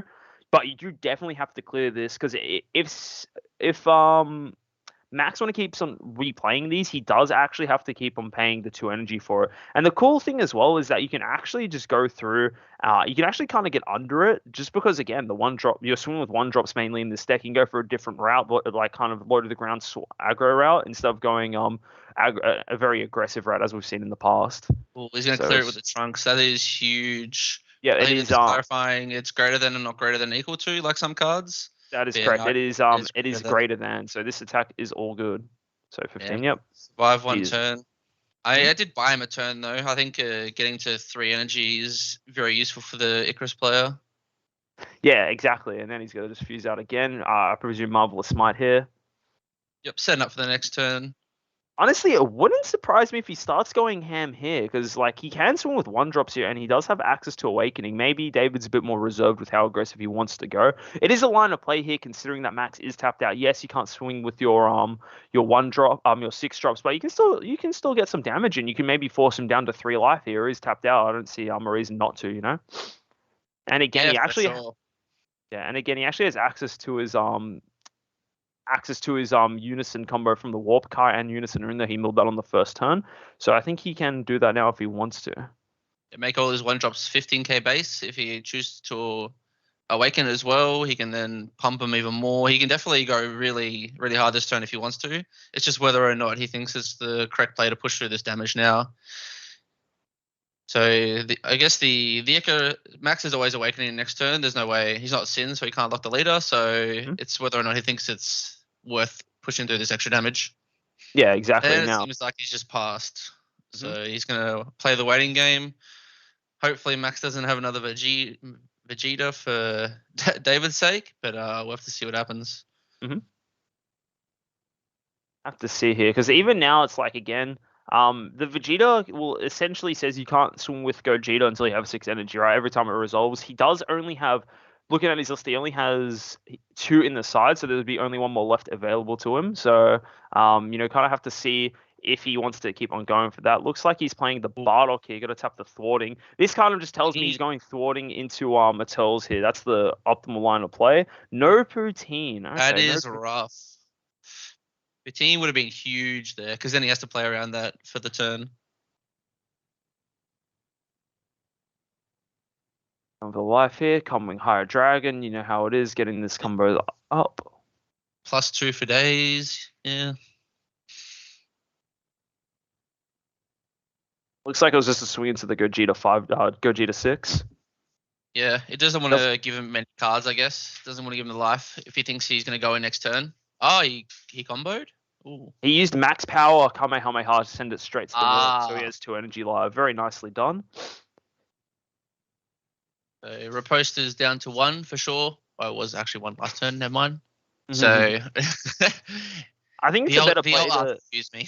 Sometimes better play there for sure to remove it with max power, because if he does decide to remove it with Turles, yeah, you do have an additional Turles swing, but you are putting yourself on 1 energy, and we've seen multiple times that can be the death of you when you're on 1 energy. Riposte can get counterplayed, then you'll need to see something else like the Pan, another it can be very scary being on 1 energy. So I think 2 is a better option to be on. It has a bit more of a like safety net to fall back on, Thinking about warp, how much he wants to warp. So you don't have to warp all 5. You can do up to 5. So as you warp one after the other, you can just kind of stop and go, okay, I've got what I need. I'm not going to thin out my deck anymore, because deck size can be an issue with Gogeta. Looks like he's paying 1 for a... I'd imagine this is another thwarting here. Thwarting is the card you always like to swing with. Will it get counterplayed? Yep. Does he have it in hand? I would be surprised if he doesn't have the Goku in hand here, and it doesn't look like he does, actually. Wow, he actually gets the thwarting swing, and he'll be able to send that higher dragon to the warp, which is huge. Just getting rid of higher dragons, yeah. You will Riposte. Yep. I think still send the dragon. Yeah, still send the dragon. The warp denies him a card to draw. Can't cycle it from the drop area as well. Denies a lot of value there. You do still get the draw with the leader on the plus on attempting to play the dragon. You don't have to play the dragon to get the +1 from the first effect, but you do need it to get the second effect. So you effectively halve the amount of draw the deck has if you can remove all those dragons from the game. And the Pycon out, very nice. That's another target to choose to go through the Riposte. It's actually pretty interesting seeing how David plays this deck. He plays it more reserved. He doesn't try to kill you immediately. He tries to just grind you out of resources with these just bigger battle cards. Normally that'd be a losing battle against Icarus, but he did it really well the first game. He just found the perfect opportunity to go in. Saw the clutch Super Kamehameha on the Basil, and then just won the grind. Close out. Yeah. So it'll be interesting to see how far this game gets again. So the longer it goes on, you would think the better chance Icarus has, but it just seems that the constant pressure from these Gogetas is just too much for it at points. Swinging through. I think he's just swinging through to just get some cards here. I wonder what he's going to tap. I'd imagine it would just be the Unison, right? For the Riposte skill.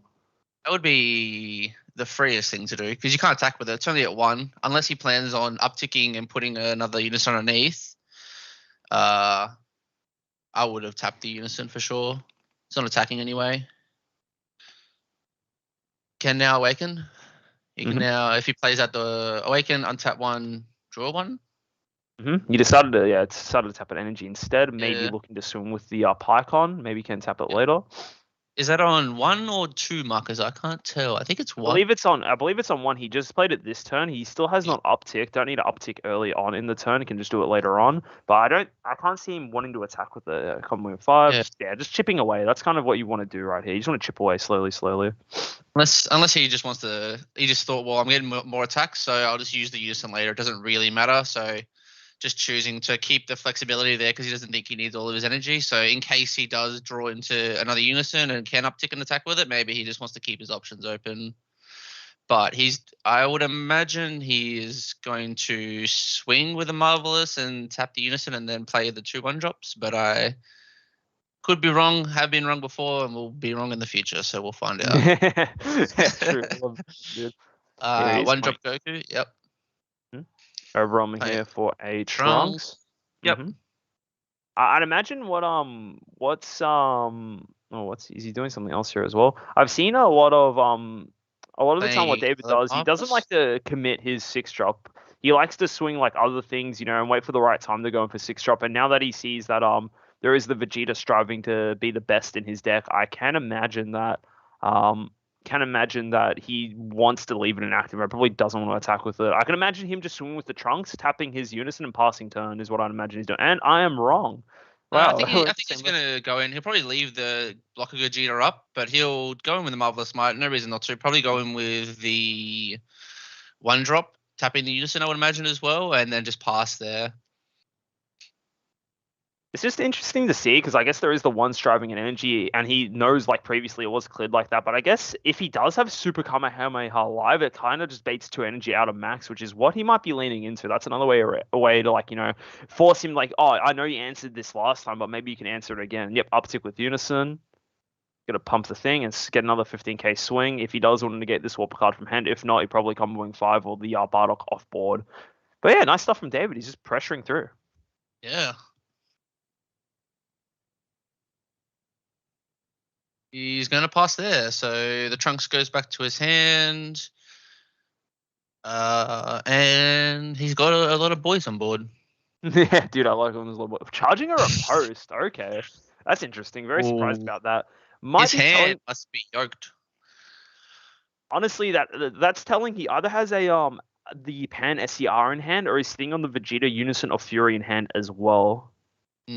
I still don't know why you would charge it. Surely you have something else that's a dead card that you would I would just never charge that card because I feel like I wouldn't charge it. Yeah, I think it's too powerful. I guess he's maybe thinking like maybe he can push through game here. It is only 1 energy up from David, but have to see. Yeah, just swing combo 5. There's a Coit. Oh, that Coit's gonna be huge next turn if we get to the next turn. Bardock in the lead. Can't imagine any negates coming out here, but there is a block. That's fair enough. There is plenty of ways to tap that blocker. Yeah. Using it before it gets tapped by Power Super Saiyan. Good play.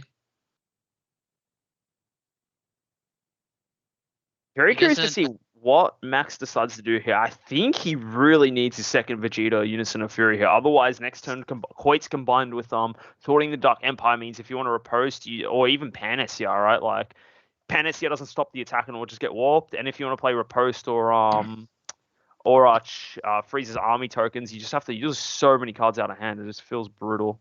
He's asking about super combos, so he might be thinking about trying to go in, but 4 life is there's the first Turles. So yeah, it's going to remove the thwarting and the Gogeta block, I assume. Or maybe he wants to draw another card if he's thinking about game and just is going to ignore the cards on board. Oh, he's going to remove 2. That makes sense. It's probably the better play in case you can't get through. That's correct. Yeah, I'd bound to agree that I think it is a better play. If he's trying to survive, he might go for Unison because it's on 2 currently. Actually, no, it's on 3, sorry, because he did put 1 underneath and he uptick, so it's on 3. So maybe you do just go...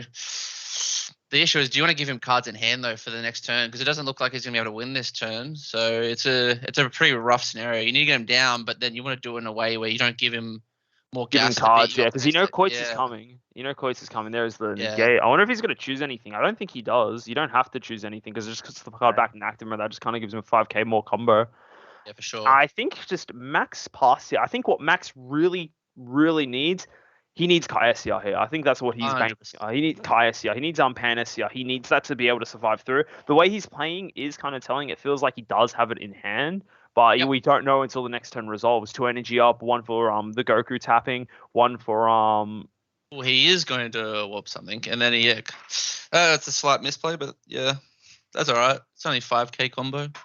yeah, a little bit of a misplay, but I have to see here. But yeah, it's like first thing, if I'm David here, I'm charging one, paying one, Koitsukai. Like that's the correct thing to do here. You get to suck 100%. card or two. Like if you want to play the Goku or warp 2 cards from hand, please. Hey, my Goku as well. Warp another card. So I think that's the correct play. Yep, here it is. Koitsu Yep. immediately. Voice is huge. Card is busted. Made me stop playing Blue Bow Jack because I got too depressed. Every time I went to play that deck, Benny would just Koitsu me, and it's like, so my cards do nothing now. So very good card's gonna force the action. Max does have a lot of cards in hand though, so it won't be too bad if he has to, I guess, do it. And it only hits 20Ks or less, so the Kai won't be affected if he does just plan on playing the Kai and trying to take it. David should definitely swing with a battle card Yeah, first. The Peter, the pan skill will resolve because it's all in the counter skill, not in the auto skill. So I don't think you ever super Kamehameha that. You want to do that for a post. But then if he swings first with thwarting, then he has to warp. He can just choose the pan as the target. So yeah. Yeah. Another Goku. Swing with a battle card for sure. Oh wow! If he plays a Even if he riposte, plays that's pan, he's 4 ripping cards. 2 cards. Yeah, this is rough. That is definitely rough. So you swing with battle card for sure first, just to make sure that you have your leader and unison swing left afterwards. Yeah, I think this is a thwarting here as well. There's no way it's not a thwarting. Man, Yep, this is there it looking is. He gets to draw a couple rough. leader. He can tap this. He's too excited. He even bothered drawing from his leader skill, you know? He was too excited. Nimbus. Okay. Oh. So that's 2 cards going to the warp plus 1 to the drop.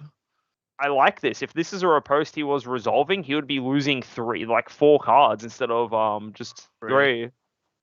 Yeah. Plus this is, I guess, this is more of a hard stop for the turn. Riposte, he has so many cards on board. He's just swinging through riposte anyway. He doesn't care. Yeah. Whereas with this, literally, he only has one more battle do we card. see that card in our hand? in David's hand? What is? He has Pan SCR. Interesting. He's holding on, showing it off for everyone. Okay, so he knows that. I wonder if Max caught that as well. He did put that on display for everyone just there. So knowing David has Pan SCR in hand, now the question is, does Max have his own Pan SCR? This is going to be intense. Like it's going to be. I think you pan SCR after just playing a Nimbus though. You just pan straight away if you're going to pan. I think so, but I think it's more like he's saving it for a following turn, right? Yeah, for sure. And you still have the thing about Nimbus, you still can swing with your unison, you can still swing with leader, still plenty of options to swing with. Yeah, I feel this could still be the kill turn if for Max doesn't play this correctly, but he has so many cards in hand. I don't see him going down to 2 at any point and risking the I think you just need to be chop up. careful with how he negates this turn. I think it's 10 minutes overtime. I'm not sure how much more extra overtime there is for stream. I do believe it still carries out in finals, just to, like finals overtime. I think it's a little different. I think it's the same. Sorry. So I don't think there's any time for the grand final though. I could be wrong. I'm not entirely sure. I don't think there's any time for the grand finals. I would assume these guys got a bit of an extension.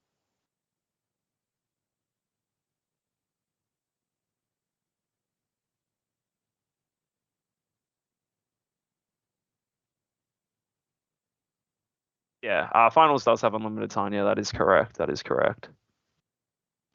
be good to see.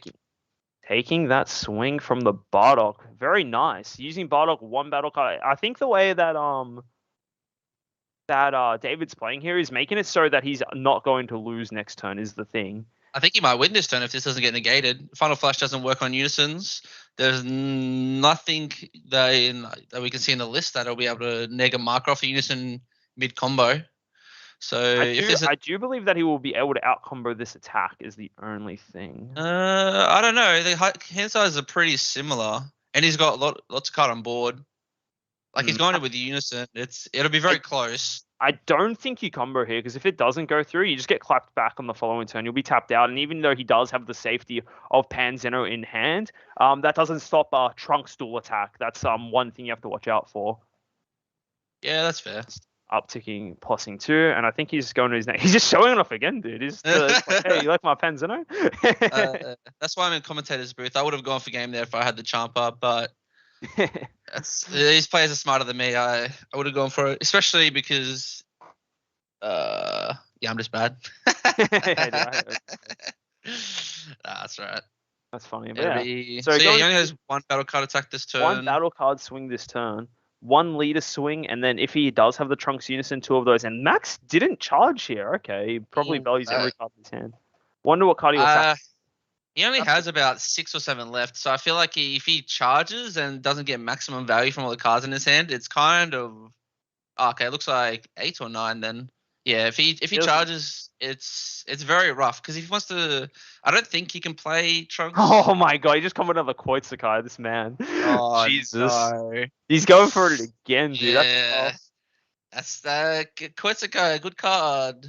And the thing is that was his only Nimbus in Max's deck. He only runs the one of, so he's gonna really need to see this Pan SCR. Chilled's army reinforcements, riposte, all these things are not it in this situation, unfortunately. So it's gonna be very rough.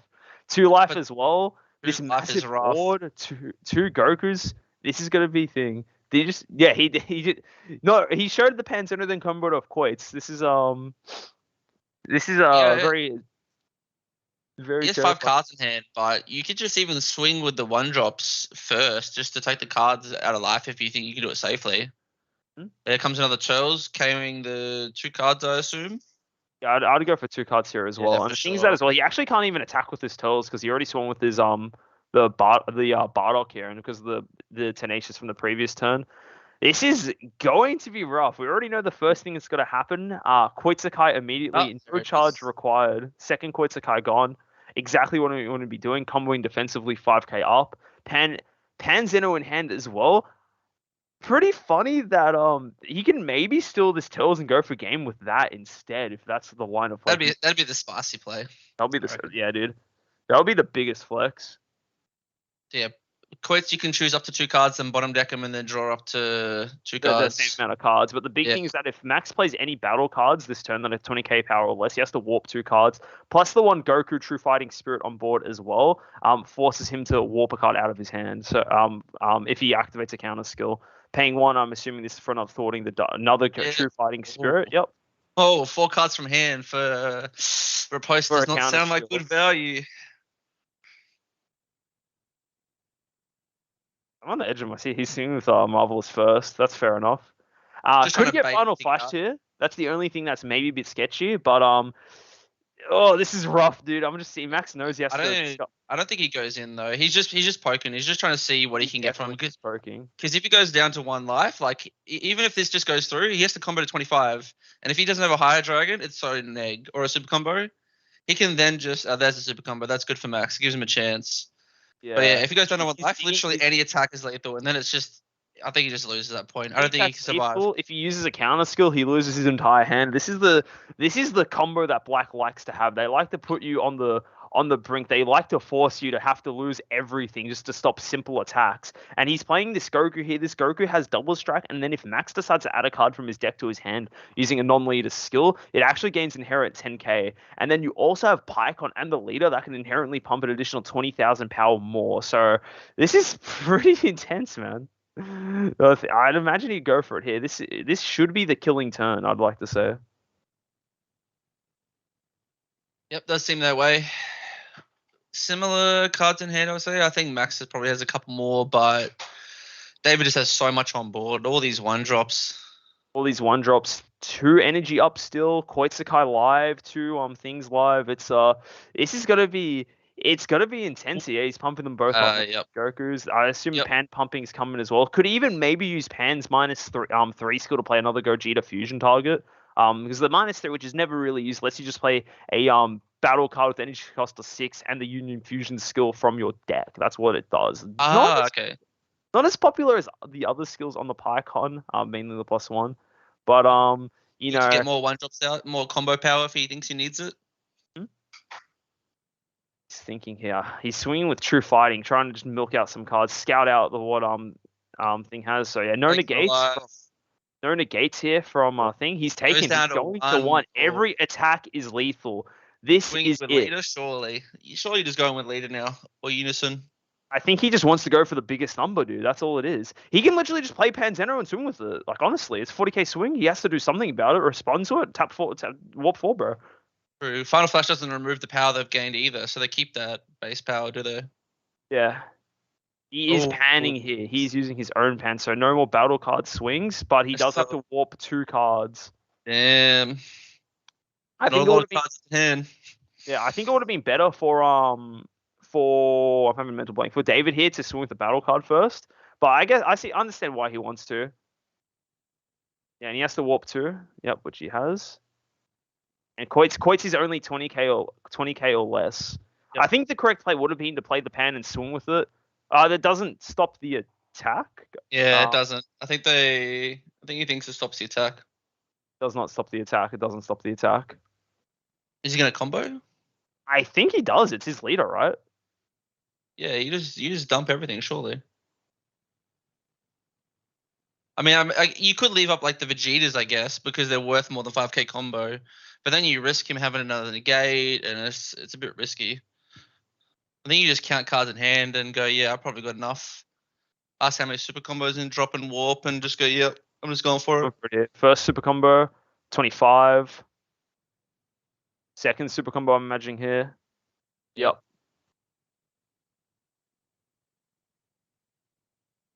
Two more. Yeah, we saw a chomper in his hand before. Panzer 10k combo as well. You just pump this. Your only other attack this turn is your unison. There's no reason to even care about these cards in play. You literally can't. True. Actually, yeah, you're right. Yeah. A third super combo. Yeah, he's got David's going. Yeah, David's going, surely. dude. Max needs a miracle to get out of this. Asking for a count. Big number. That's 20, 30, no, 25, 35, 40, 45, 55, 65, 75, 85, 95. I think I miscounted, but I think this is rounded out over 100k. I think it's over. Yeah, I think it's like 110, 120-ish. I lost count when he was going in the middle there, but yeah. There's a few 10Ks in there, and he's comboed off the last 5K as well.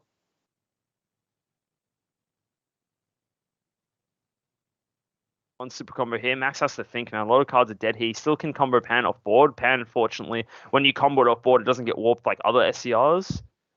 And he's got higher dragon, draw 1. He's thinking, I think it's going to be close. Still has the unison swing as well if this magically goes through. I think that's it. I don't think Max can survive this attack. That's the game. David won. David has won the game. Insane. David was able to clutch it out, going for a massive dump. 3 super combos there, had all the tools he needed to push through that final bit of damage.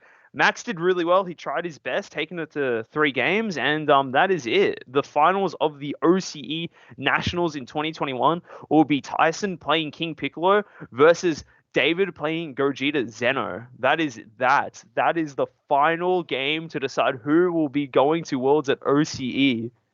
You told me to guess the 2 decks in finals. 0% chance I would have guessed these decks. Gogeta Zeno, maybe. I thought it definitely top 8. Don't know if I would have thought it would have made it all the way just because other decks just like yellow just answers black really well. But David just played out of his mind to just show that that's not always the case. And we're getting to one of the spiciest matchups I think you can think of outside of just something outside of Android 16, I guess. But this yeah. We've got the Spider-Man in the background, but yeah, I think that's really cool. Like, we're it was very good. Props to Max, props to David keeping after the second game keeping his head held high, and then just being able to take it from there and still able to close out the game. David playing extremely well. I like his patience with the deck. He never really overforced. He kept him going at his own pace, knowing it's like, all right, there's only so much he can do. Yes, Pan Zeno is a powerful card, can block out the turn, but you need to combo with other things. You need to combo with a blocker to fully shut out turns in that situation. Yeah, you got the Pan Zeno resolved, right? But it was on the leader swing, right? He could just dump hand there, so Yeah, for sure. Yeah. I think they both played pretty much as perfectly as they could. Like I didn't. There were some small mishaps here in hindsight that they could have done things better or sequencing slightly differently. But yeah, it's just all about seeing those key cards in the key moments sometimes, and it just came down to the pressure from David was just too much in the end. The Coit's huge card, making him drop four Voice is cards, crazy. Yeah. two cards with the Goku's just rips so much from hand. It's actually insane.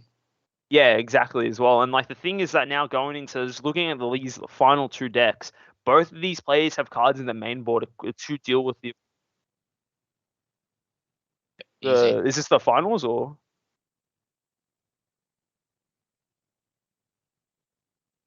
okay, all right. So we've got the Okay, third cool. place. Yeah, we've got the third place game after this, and then we have the grand final. So we've got a Icarus. We have one Icarus mirror match, so we'll have to see how that plays out. Ah, where this is the true test of Icarus v the grit. Icarus. Yeah, who can big brain enough and who can get the grind going correctly. It's the biggest challenge. Exactly, exactly. I think they're just doing deck checks on stream for the rest of the players, making sure that everything is correct. The channel's full, by the way, John, so I can't move in there. If you want to Um, let, if Trent can give me a hand with that. Yeah, cheers. yeah, they're just doing deck checks now, so Yeah, be a no little bit. stress. But yeah, so we've got one sleeper game to go through. We've got some Icarus matchup, mirror match going up here. We'll get through this, then we'll have the grand finals. It gives the two people gives Tyson and David plenty of time to think about how they want to go about it. I'm pretty excited for that match. Should be pretty good. Look, I think it's still Yeah, going to be a great third and fourth match. So it's going to be two players like showcasing the skill of like piloting those decks to the best of their ability and yep. showing, taking them to the full limit of what you can do with Icarus. Yeah, When exactly. playing against Benny myself, he gets so much value out of the cards. It's just hard to stop him from once he gets going. You just feel like there's nothing you can do. Yeah, it can feel pretty oppressive playing against many sometimes. One thing I'm pretty interested about these decks, the big difference for me between these two decks is that Max is not playing Lord Slug, but Benny is. I think that's the big difference. Max has again opted to play more counterplay more tech options, right? For example, Vegeta striving to be the best, flying Nimbus in the main, bunch of just small one-off tech options, right, to handle certain matchups, and we'll have to see how that plays out. It even has the one-off Koitsukai in the main, so we'll have to see how this plays out. But yeah, only Pretty big. time will tell. Real quick, guys, while they're doing a deck tech, I'm gonna quickly grab a drink. While they're checking the deck, sorry, I'm gonna have a quick break. So yeah, stay Gotta tuned. run I'll be for back in a 2 little seconds bit. as well. Yeah, I'm so we'll gonna all be back, have guys. some. Yeah, quick break time, right? Everyone, just get some fresh air, and we'll be back in a little bit. Move your legs, get the blood flowing again. Be back shortly.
Look professional.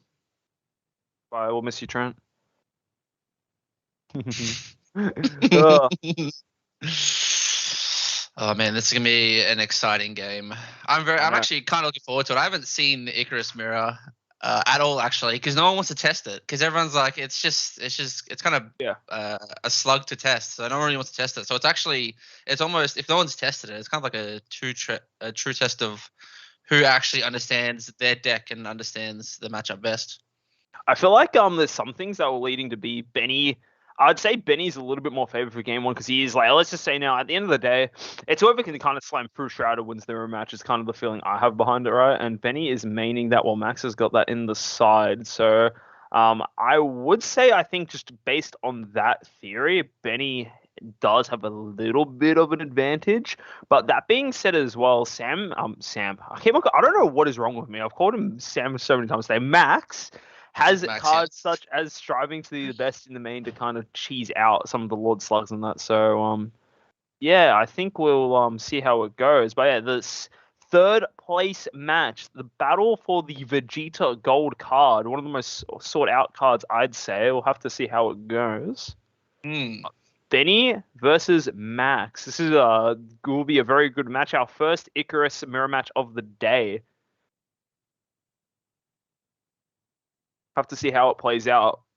Winner of this walks home with a gold Vegeta leader card and a third place Vegeta card and a Vegeta play mat. Loser walks away as if they were top 16. So I think there's top 4 prize, and I'm pretty sure. No, it's not. It's only top 3. You know what they say, Kevin? If you're not top 3, you're last. You know what I'm saying? That is rough. So how much you paying the third place winner for the Vegeta though? That's the real question. I'll offer him a 1-for-1 trade, dude. I'll give him my gold Broly, give them the Vegeta card, call it a day, you know? I think the Broly would be, I don't know, be probably about the same, I'd imagine. Maybe Broly because it's a bit rarer now, like it's 2 years old, whatever. A bit hard to say, but yeah. Definitely, sure. Yeah, exactly. Benny has the tech to deal with through Shrouded, so I think in the mirror match, how it just kind of boils down to who resolves their through Shrouded first, right? That's the big thing. Looking at the main board of Max's deck, he does not have Death Blaster, but he does have a card called Android 17 and 18, Bringers of the Apocalypse, in his sideboard. Kind of acts like a through Shrouded. You can play it for 4 if you have a skillless battle card or your opponent has a skillless battle card in play, and it turns off the effects of every unison and battle card on your opponent's side of the board, ignoring barrier. So that has a very powerful effect. But that is a game 2 option for Max. I can definitely see that coming alongside through Shrouded. Benny's list is just more like, kind of standard. A lot more standard. A couple of techs mainly being like the main board Koitsukai and the main board Death Blaster. Whereas Maxi's got a lot more like the tech options as well, being like his Bardock, striving to be the best, Tyrannical Blow, bunch of things that can help him deal with certain matchups. And then both of their sideboards are pretty much the same as well. Both of them are running Deborahs in the sideboard. Max isn't running Jore. They both have Vegeta, Unison, and Furion. And then Max just mainly has more tech options, another Trunks, another Last Straw, just kind of bits and pieces like that. Seems like Benny went first, played the Whis just to draw 1, the effect not relevant in this game, and then Max charged, played the Scion Unison, swung down ticket out to the 2 skillless, and now we're caught up.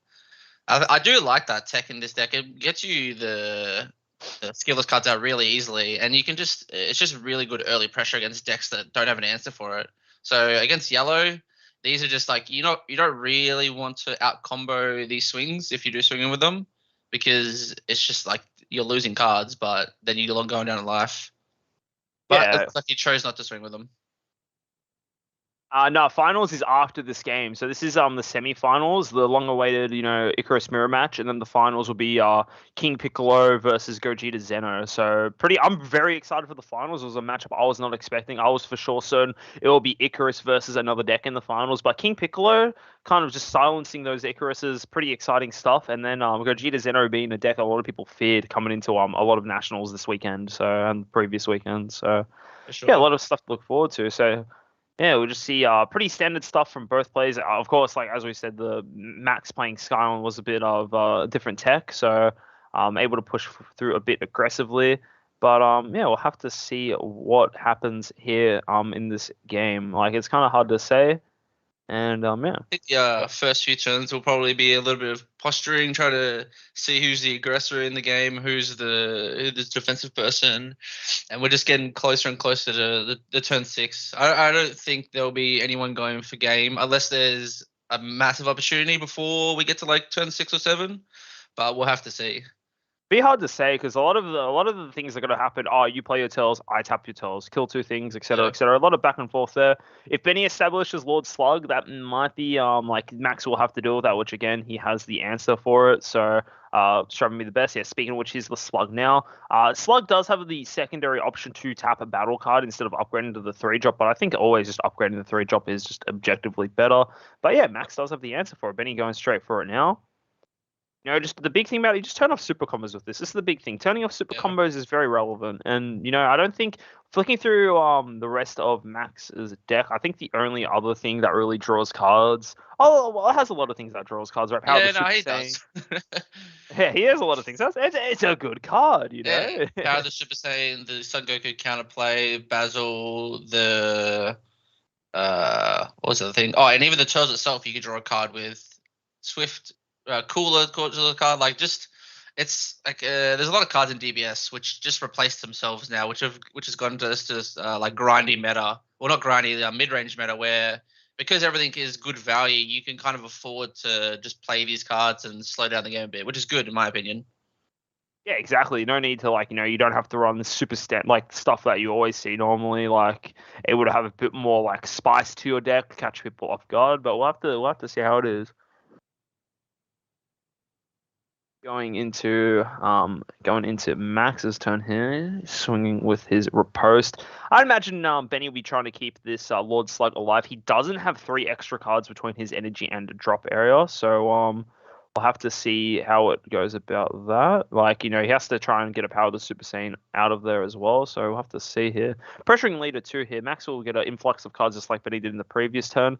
I'm curious to see how impactful it is between going first and second. Like, obviously going first gives you that extra energy, but you actually get to draw more cards going second. You get that additional turn 1 swing, turn 2 swing plus just drawing for going second as well. So I think it'll just be like whoever wins this is just truthfully the better Icarus player. And both these players are really good. Benny has historically throughout the whole entire DBS game has always been a fantastic player. He's always topped a lot of events. He's top 4 at national at Melbourne regionals, top 8 at both nationals before this one. Now is his highest placement as a top 4. So far potentially third. We'll have to see how it goes. And then Max, brand new player to the game. I think he started this year or last year, and he's already been shooting up the ranks. Like he's been putting in a lot of effort and just doing his best to just prove himself. So it'll be good to see how this plays out. Yeah, for sure. It's I guess a less of a exciting game from like the gameplay flashiness standpoint, but when you look at DBS as a competitive level, this is like one of the games you can study and see, okay, why do they do this? What are the thought processes behind this? And actually start to understand the next level of what it means to be like at the top tier of DBS. And here it is, Vegeta striving to be the best. One of Max's options in the main here. Will Benny have a response to this? I doubt it. Lord Slug is gone, and then he gets to untap one. The card looks so cool as well. It does. It's pretty cool they're doing the Wakanda reprint, Wakanda forever reprint in the evolution booster, but I do prefer this That is artwork true, as actually. Yeah. Real quick, did Max lose an energy, or am I just crazy? It's stacked underneath his trunks, I guess.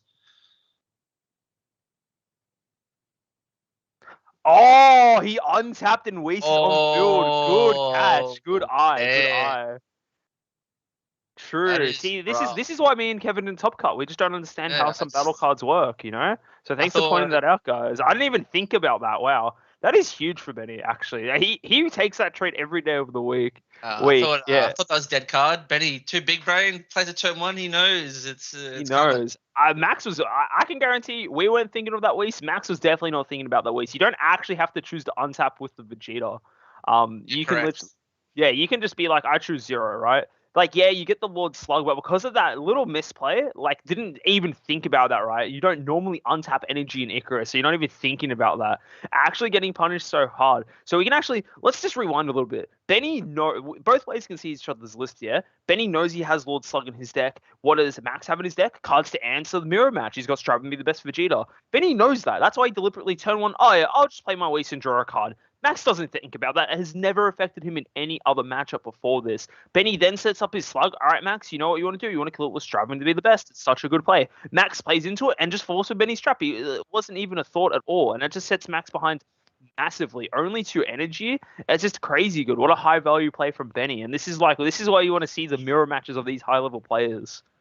Just Benny being able to figure out, oh yeah, I know that you want to clear this card. I know how I can exactly punish you perfectly for this.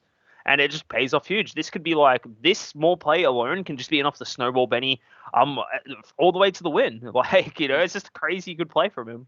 There are levels to this game, and these guys are playing on the top level. That is for sure. I would never have thought about countering the counter to my countering years. So Exactly, it's awesome to see this kind of thing come out. Oh, it's too funny. It's too funny. And now Trunks Unison coming out for Benny. He's used I believe the -0 to kill the higher dragon he had in play. Now he just keeps up the pressure. And now it's like, normally this would be Max's turn 4, but now instead he can't even really do things that he wants to do. He can't play Turles if he wants to go down to 1. He can't play Trunks because he's tapping out. There's like so many things that just he's set so far behind from the one mishap. Not only is he an energy down, he's an energy down going second. That means he's already an additional energy behind. Benny will be on 5 energy during his turns, while Max is on 3. That is just ridiculous. Let's see what happens.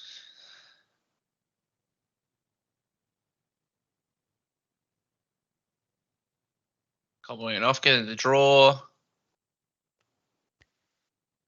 Both of them looking like 15 cards in hand. Wouldn't surprise me if that number was actually correct. Swinging in with the Vegeta, just trying to apply pressure. Yeah, for sure. Could maybe chip away at some markers from the Unison as well. Yeah, that's what he's doing. Seeing if he can bait out negates. I think Benny's fine here. I know he's not too spooked or whatever. He's just chilling.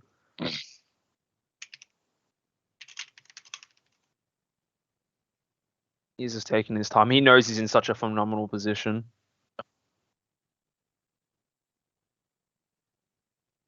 He's swinging a Unison to remove it. Yeah, that makes sense. Very nice chomper there. Very good. Very good. Making the most of whatever he has. Needs to, like, Max has to do stuff like this. Like, he has to try and outvalue Benny with less energy, which is, like, insanely hard to do. But being able to clear that Trunks Unison just like that, very nicely done. But I assume we're going into Benny's turn here. Have to see what is going to happen here. Benny slowly getting more and more cards in the drop area as well. Of course, we all know through Shrouded, such a powerful card, essentially gets you 2 turns, essentially wins you the game, essentially the SCR that every mid-range control deck wants to play. Just slap it in there, potentially another way to close out games. I love having 3 SCRs in my deck. Yeah, of course. Another higher dragon, the bread and butter play, just play card, draw a card. Seems good. 5 energy up. Tells can be coming out here to play. Insane. 5 energy to 3 because of that play earlier. That is actually huge. It is so huge. Benny can establish double Tells here, can establish Tells, or like just leave 3 energy up, play another Unison. Just keep on swinging. Like, you gotta. Here's a riposte. Go. Sense. You really just have to just keep swinging every turn, make them burn all the ripostes, and then once you know they're all gone, you can just go in for game. Yeah, exactly. And again, Fruit Shrouded, pretty cool card. I mean, yeah, Fruit Shrouded. There's another Trunks Unison. Yep, exactly what I'm after. Again, Benny will just +0, get rid of riposte. Benny so far is giving Max a run for his money. I don't think Benny's made a single misplay this game. He's just been punishing Max at every single corner. It feels like Benny's just setting up traps left and right, and Max is just walking into all of them. Trunks Unison here, yes, you riposted, but riposte is now gone from the +0 from the Trunks. And fun fact, riposte doesn't hit Unisons. He's got to get 2 successful swings out. Max will have to negate or just out combo these, and Benny's just fine leaving it how it is. He's just outvaluing Max so hard here. No, 20k into 15 feels very nice. It is. It feels very bad as the Icarus player, as the defending player, to try and out combo a 20k swing. And again, just looking at these lists here, we know that Max is now one one chomper down. Both players are running 2 in their deck, so we'll have to see how that goes from here. Can't cheese out the Unison again with a chomper double strike. Power of the Super Saiyan here, quite nice. Tap the Gohan, that's a nice play. Deny a bit of combo power for Benny's next turn. Play the Poutine as well, very good, very good. Oh wait, because a lot of the cards are being played with skills, right? So into that again. That is Going true. going down to 3 life. That's pretty Ooh, that is pretty rough. yeah.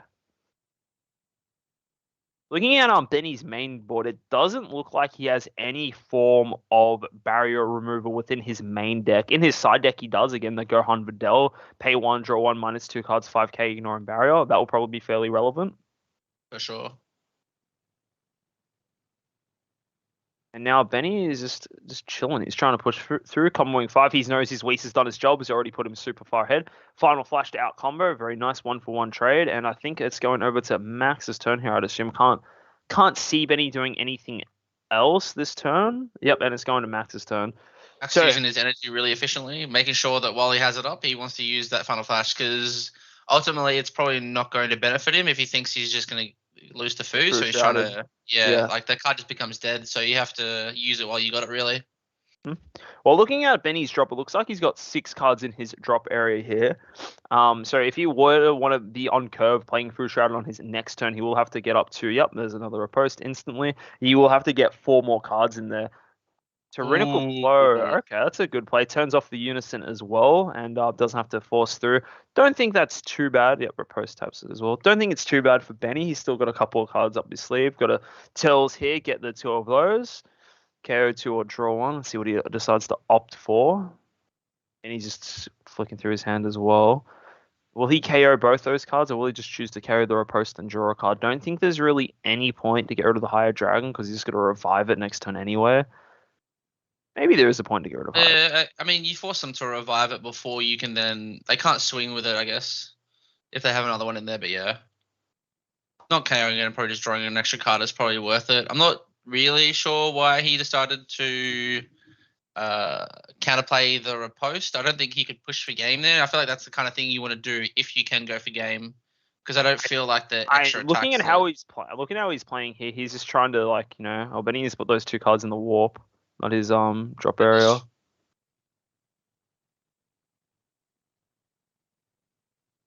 That is very relevant as well.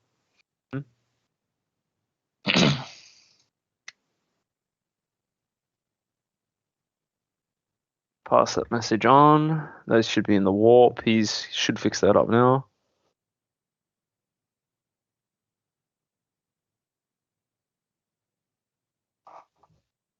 Yeah, I think this is kind of like what Max is looking for. He knows that he's in a very tight spot here, and maybe just trying to swing through with these extra cards here.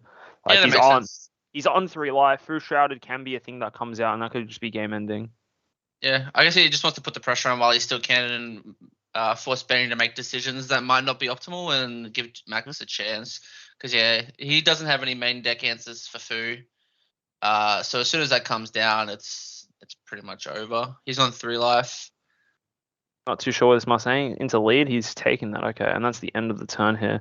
So I believe those 2 cards will be in warp for Benny, and then I think he's only got 7 in the drop area, I want to say. Let's see what he decides. They can fix that up shortly. Yeah.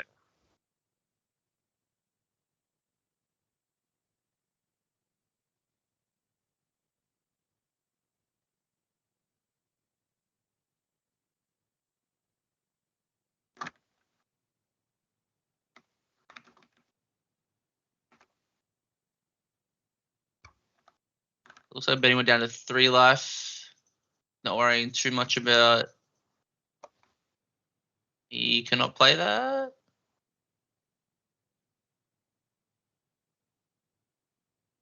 Yeah, I just messaged the head judge now. They should be in the warp, those 2 cards. He warped an Icarus as well, so... Yeah, he needs to warp the Icarus and the... Icarus and the Gohan. Yep. Those 2 cards should be in warp, so he's not able to do this. It was a secret identity that sends them to warp, not to the drop area. Yep. We get I've already got the judge going in there. He's speed running 80%, fixing this situation, yeah. It was that, and it was the Icarus that's in play. It was the Icarus in play. Yeah. Small misplay. No, in the warp. I think they're just running back the turn. I don't know what the Icarus should be in the warp. Yep.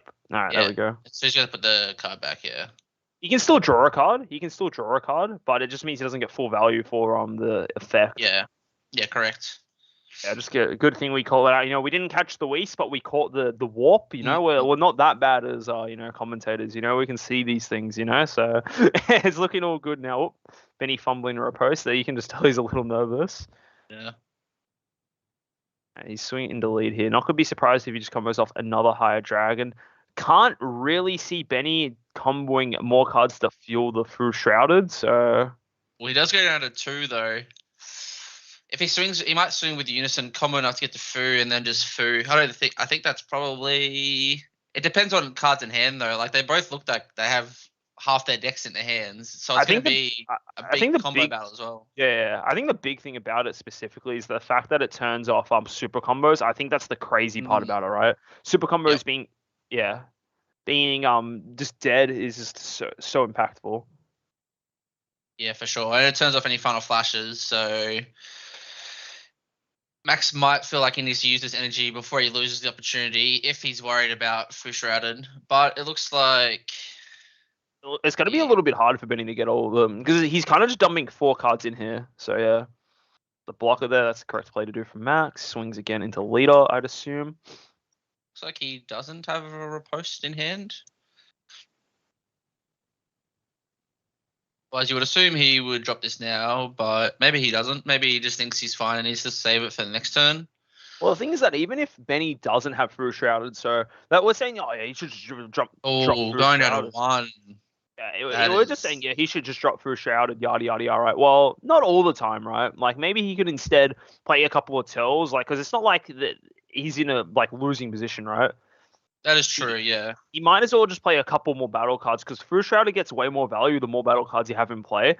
Just having the Through Shrouded swing, it's good, but it's not potentially maybe out combo, but I doubt it. Or he's tapping out here. Yeah, true. If it gets counterplayed with the monkey, with the ape, with the Goku, you kind of just lose all the value from that Through Shrouded because he hadn't done cards on board. It'd have to be the first thing he did. Cooler doesn't actually seem like a bad pick here.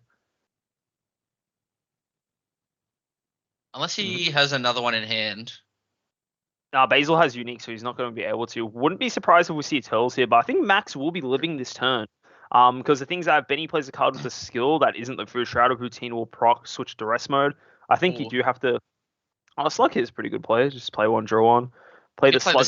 It gets tapped automatically from Poutine, and then you can play out. No, it doesn't. The auto would go off, like how we discussed. True. It has barrier. Yeah, correct. It's got barrier, so Poutine will just proc. And then that's a little crazy way to bite through the swings. You swing with this, he has to block. Slug has barrier, so you won't have to swap this, so he's chilling. Just imagine the routine setting called barrier, man. How silly that card would be. The card would. I mean, it'd just be busted. It would literally hard stop everything. You just play that in every color. I just hard cast my Poutine for 3. Yeah. It's Tavo, whatever. It's fine. I just play. It's a 4 of. Insta 4 of. maybe a 4, but maybe 3 of. But yeah. He swings with Slug. He'd probably block it. I mean, he definitely blocks it for sure. I think I can imagine what would happen here is Benny would either swing with this, maybe throw. Ooh. That is huge. Doesn't need Through Shadow when he's got Secret Identity. That is quite nice. Both those cards get removed. The token gets removed, and then the Goku blocker. You can actually remove a lot of things. He gets the Goku blocker, higher Dragon 1-drop, and the Striving to be the best. That's such a high value. That is so much value. Now we can go for game. He can definitely go for game here. And the things that one Slug things, we're saying, Through Shadow turns off super combos. You know what else turns off super combos? Lord Slug. I think this is the game here for Benny. For sure. You just go in for sure. It's got barrier. He's tapped out. He's on 1 life. There's nothing Yellow can do at this point. Double strike for good measure here. Make it 30k double. I can imagine Benny just going up to 35 here, Doesn't have to overcommit. Oh, never mind. He's just going. He's going all in. He will leave the Marseillan open because it's worth more than the 5k combo he could give. It's another 25k, but he's just going to dump everything else, I would assume. Oh, he's going there. I think this is the game now. I don't think Max can out combo this. I wouldn't have comboed off the Marseillan though.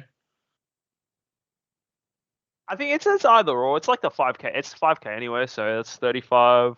Well, no, it's 25k. So it's worth. So if you swing with it's literally the same if you combo it. It's 5k more. Oh, I guess if he swings with but I think this is game anyway. I don't see Max out combo. Yeah. It's such a powerful attack here. Yeah. No super combos hurts. Yeah. Oh, Oh, he had two of them as well. That is rough. At least he gets a leader draw. He can still draw off leader. That is fine. Yep. So he's chilling at 35 there.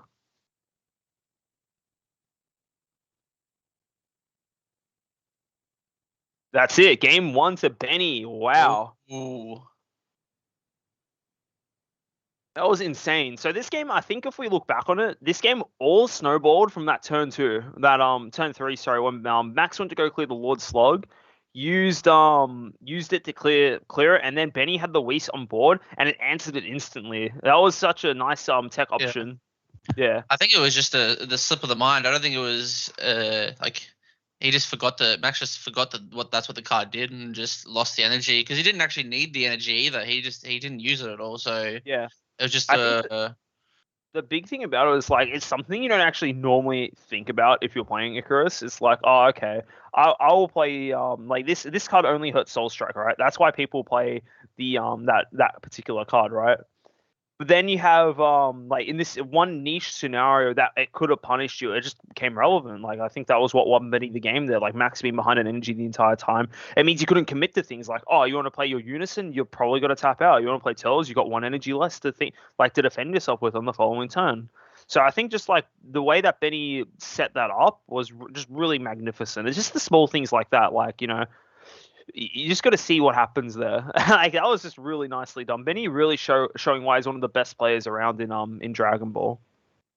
So looking at the side decks, it seems like Benny's is pretty simple. 7 cards for Cell Surge, which I didn't see all day or didn't hear about all day.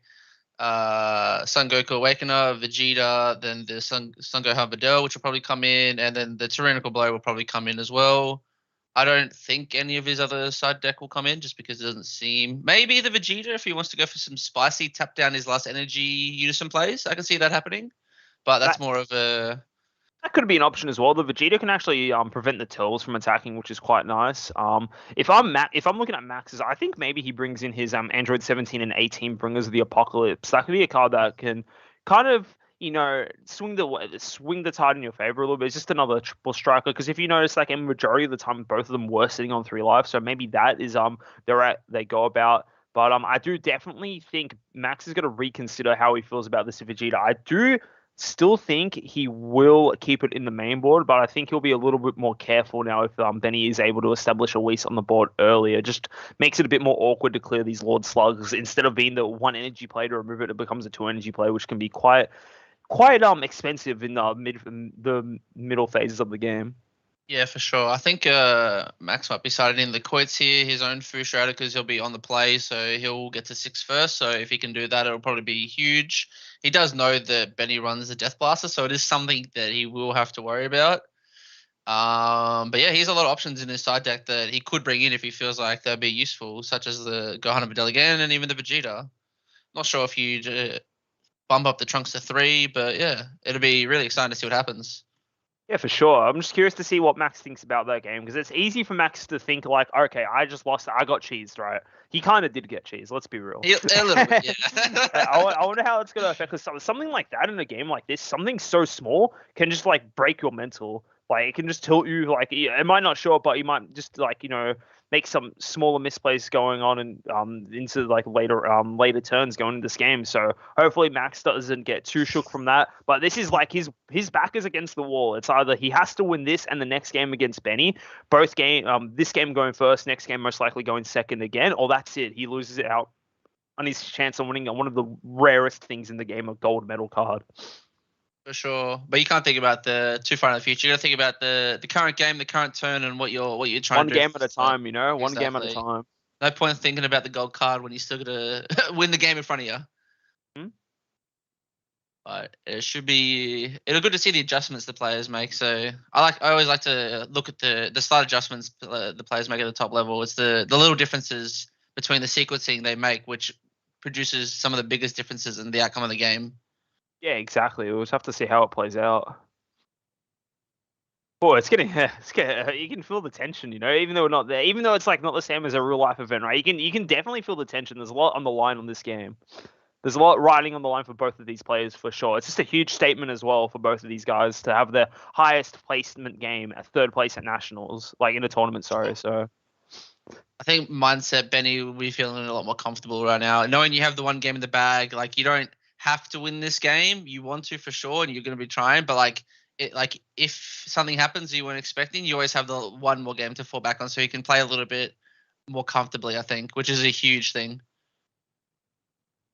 yeah, exactly. Benny knowing I'm up 1-0. If I lose this, it is what it is. I have that other game for insurance. So he's doing the standard swing draw one, charging a extra card because you do kind of want to establish 2 extra cards early on.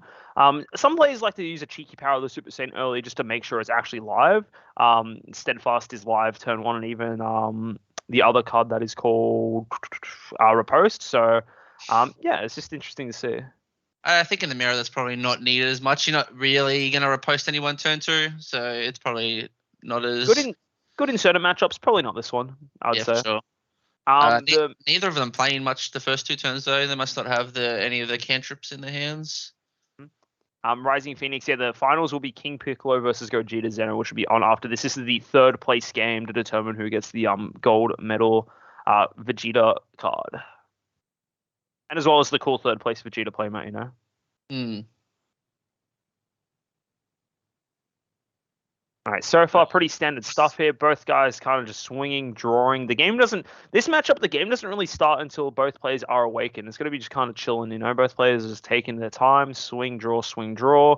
I have to see how that goes. I don't think Benny chose to take a life this turn from his leader swing. Gohan, funnily enough, has a really nice option on his leader front side to say, I don't actually want to take the life here.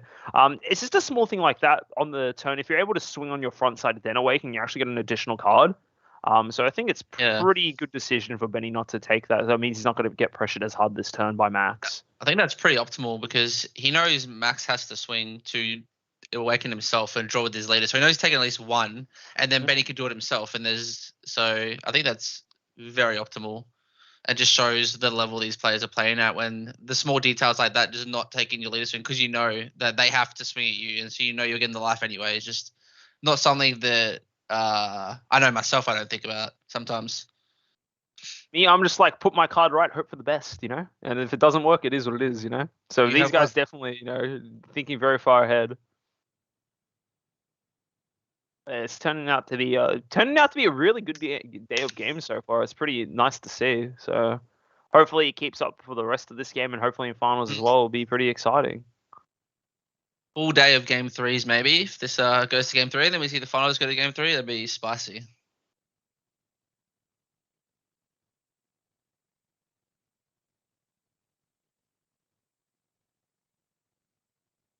Yep. So.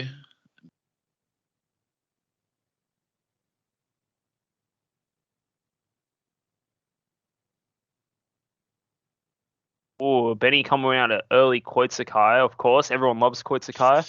Very surprised that Max decided to tap out here. It can be a little risky tapping out, and Benny's tapping too for his Frieza Army negate. I quite like that decision. Interesting. Very surprised about that. It's not surprised about the fact that Benny tapped out for the thing, but very surprised Max tapped out for the Trunks Unison, because now going into next turn, it could get cleared pretty easily. Same with the Icarus on board. I'll have to see how Benny goes about this, because most of the time when you swing with your leader card in this matchup, you combo 5, get the draw, and then revive the higher dragon. I assume Max must have some chilled army of his own in his hand, but yeah, it'll be interesting to see here. But I will say I think Max does have the card advantage, because you can even just see simply by looking at the drop areas, Benny has more cards in the drop, right? So yep. Yeah, here it is. Yeah, Chill's army negate, keeping his Trunks alive. For sure. Yeah, you're never really at risk of dying this early on in the mirror match as well, so it isn't too bad to tap out. Like against certain matchups, you definitely just wouldn't do this because you're gonna die because you just have no energy left. Yeah, but in the mirror, like they've got only so many attacks they can get out because they themselves don't want to tap out and risk then losing on the clapback. So it's also almost a little bit of a mind game of who's going to overextend first. Oh, the Basil is huge though. Get to draw one, 19k dual attack. There are definitely 5 cards in rest mode. This is just that extra pressure we're talking about. It's got to get one attack will be blocked for sure. Then this is going to lead here. Higher Dragon will have to combo a new one from hand if he wants to get the value out of that league. Though. Could even maybe might be wanting to swing into the Higher Dragon. I think it's a little more value to just go for his leader here. Yeah, combo in there. Maybe he did go for Unison. Yeah, if he's going to combo off the Higher Dragon, I think Unison's more correct because you want the value of removing the marker. Once you get it down to 2, there's no threat of the -3 anymore. You force him to put another Unison underneath to actually be able to use the 3. So I feel like the threat of the card is dropped a fair bit once you get it just down to 2. In here, Benny not really doing too much else with this turn, leaving 2 of his energy up, and we're going to Max's turn here. Max, I guess, feeling fine, tapping out for the Trunks Unison with the Child's army reinforce. Freeze's army reinforcements, so have to see how it goes through for here. Now, I can imagine Benny dropping a riposte here as first line of play. Even then, it's actually not that great because Trunks Unison can get through, and if Max is really feeling it, he can maybe go swing with this Trunks Unison twice, and then swing again with another Trunks Unison. Just use 2 of that.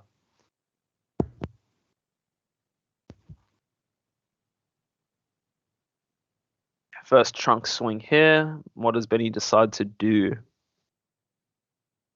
Looks like Max probably has a few more cards in hand, but I would assume they both have over 10 right now. Just standard Icarus stuff. Benny's super comboing. It's a bit awkward now. Like, all energy up, you kind of just don't want to take a lot of these things, but Benny does have to answer this because riposte again, not a very good card to deal with Trunks Unison since it is dual attack, right? So. Yeah,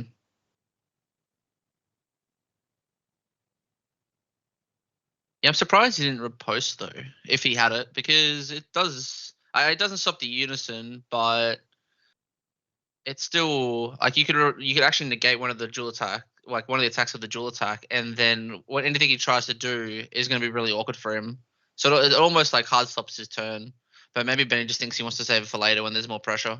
I think so too. I think it may be saving a double riposte in a turn kind of just blows people out. You literally have to pass your turn in most situations when you get hit with a double riposte. Yep. So maybe he's holding on for that. Maybe he thinks this turn's not going to be that bad. He's thinking about what he wants to combo here. It is the second swing, I believe. He is thinking about it. Kind of tough to say.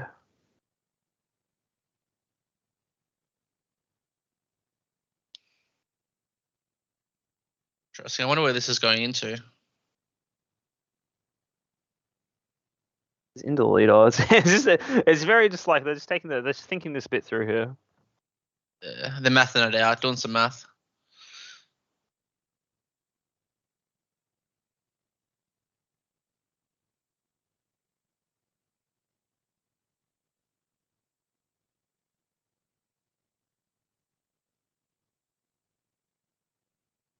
He's thinking about it. Sorry, it's just very intense, guys. Yeah. It's still the one swing. They're just talking. Oh, timeout. Are they calling a judge? Alrighty, I'm gonna bubble in one sec.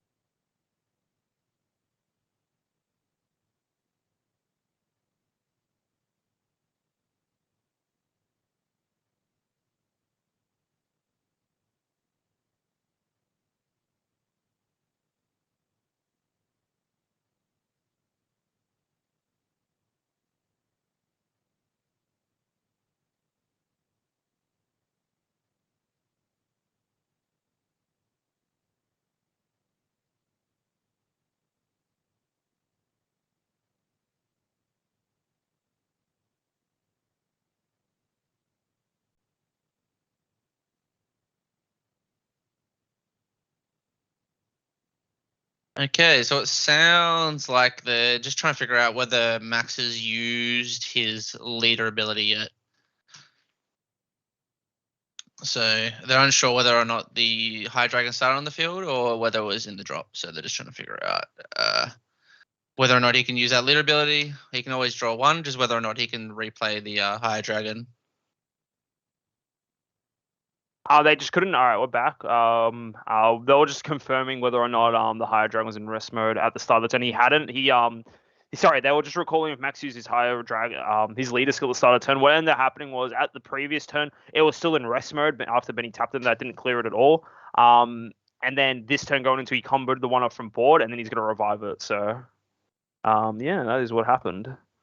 Yep, that makes perfect sense. I can get why the players can get a little bit confused there, because like if you see the higher dragon on board already, it's like, oh, he's used his leader skill, right? But he hadn't. Yep. Yeah, very exactly. very That's high what. high pressure situation. People you kind of just forget these small details. I know Yeah, I've definitely forgotten whether or not I've used some abilities like 3 minutes into my turn. I'm just I don't want to cheat, but I kind of want to draw a card if I haven't yet. So it'd be Yeah, nice to know exactly. I It's did or like not. a high pressure situation. You make sure everything's going according to plan. You don't want to make any mistakes, whatever. And now, yeah, now we're looking at. Oh, I'm surprised they didn't KO the Basil there. That was interesting. But anyway, swim with turtles into leader. I wonder if any will negate this. There is the riposte, saving it for now. Fair enough. Yep. Good time to use it. One energy up for both players, and Max has a blocker on board with the new higher dragon there. Trunks hasn't used his skill yet. Wouldn't be surprised if he just gets rid of Basil here. I think Basil is a more optimal card than the riposte, since though the Yep. riposte only attacks once. For We'll have to sure. see how it goes into Benny's turn. Definitely, this matchup is a lot harder when you're going second. Yeah, you just seem to be just behind a turn, so the person who goes first just gets that advantage of just being able to push through damage a bit faster, and you're just always on the back foot if you're in the second, and you kind of got to catch them by surprise almost to turn the tide Exactly. Yep. without Catch playing them by turn surprise tide. by popping an energy. Waste a good card. That's so funny.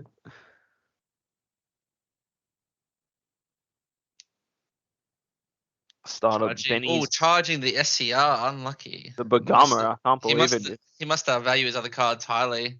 Here is Koitsukai. I guess Bergamo, you should be able to activate it pretty easily in the mirror match, though. I'm surprised Benny charged that. I feel like being able to tap 2 energy is huge by surprise. Like if they're going for game and he leaves open 2 energy, and you just tap that, and then they have to force the pass with no energy open, I feel like you just have a very good shot of winning that turn. Then we'll have to see what's Benny's thinking. It can, yeah, you're right. It can shut off your opponent's turn as well. Like the fact that you can just use Power of the Super Saiyan into Bagama, tap 2 things, shut out 2 energy is quite nice. Can kind of catch Max off guard. But maybe Benny's hand, he doesn't think he can charge anything else in his hand. It might be some very good like negates, etc., etc. Benny playing that to draw a card. Bit hard to see Benny's board just from the camera quality, but I believe he has a Freeze's army token, his error post, and the higher dragon 1-drop. Yep, that is correct. Yep, and immediately with the leader swing just blocks. I imagine Benny will just do higher dragon combo draw. Yeah, Max is thinking about comboing to. Yep, he combos that off to force Benny to combo an extra 5. Interesting, he didn't want the blocker though. Maybe he doesn't think he needs it, or he might be thinking about going.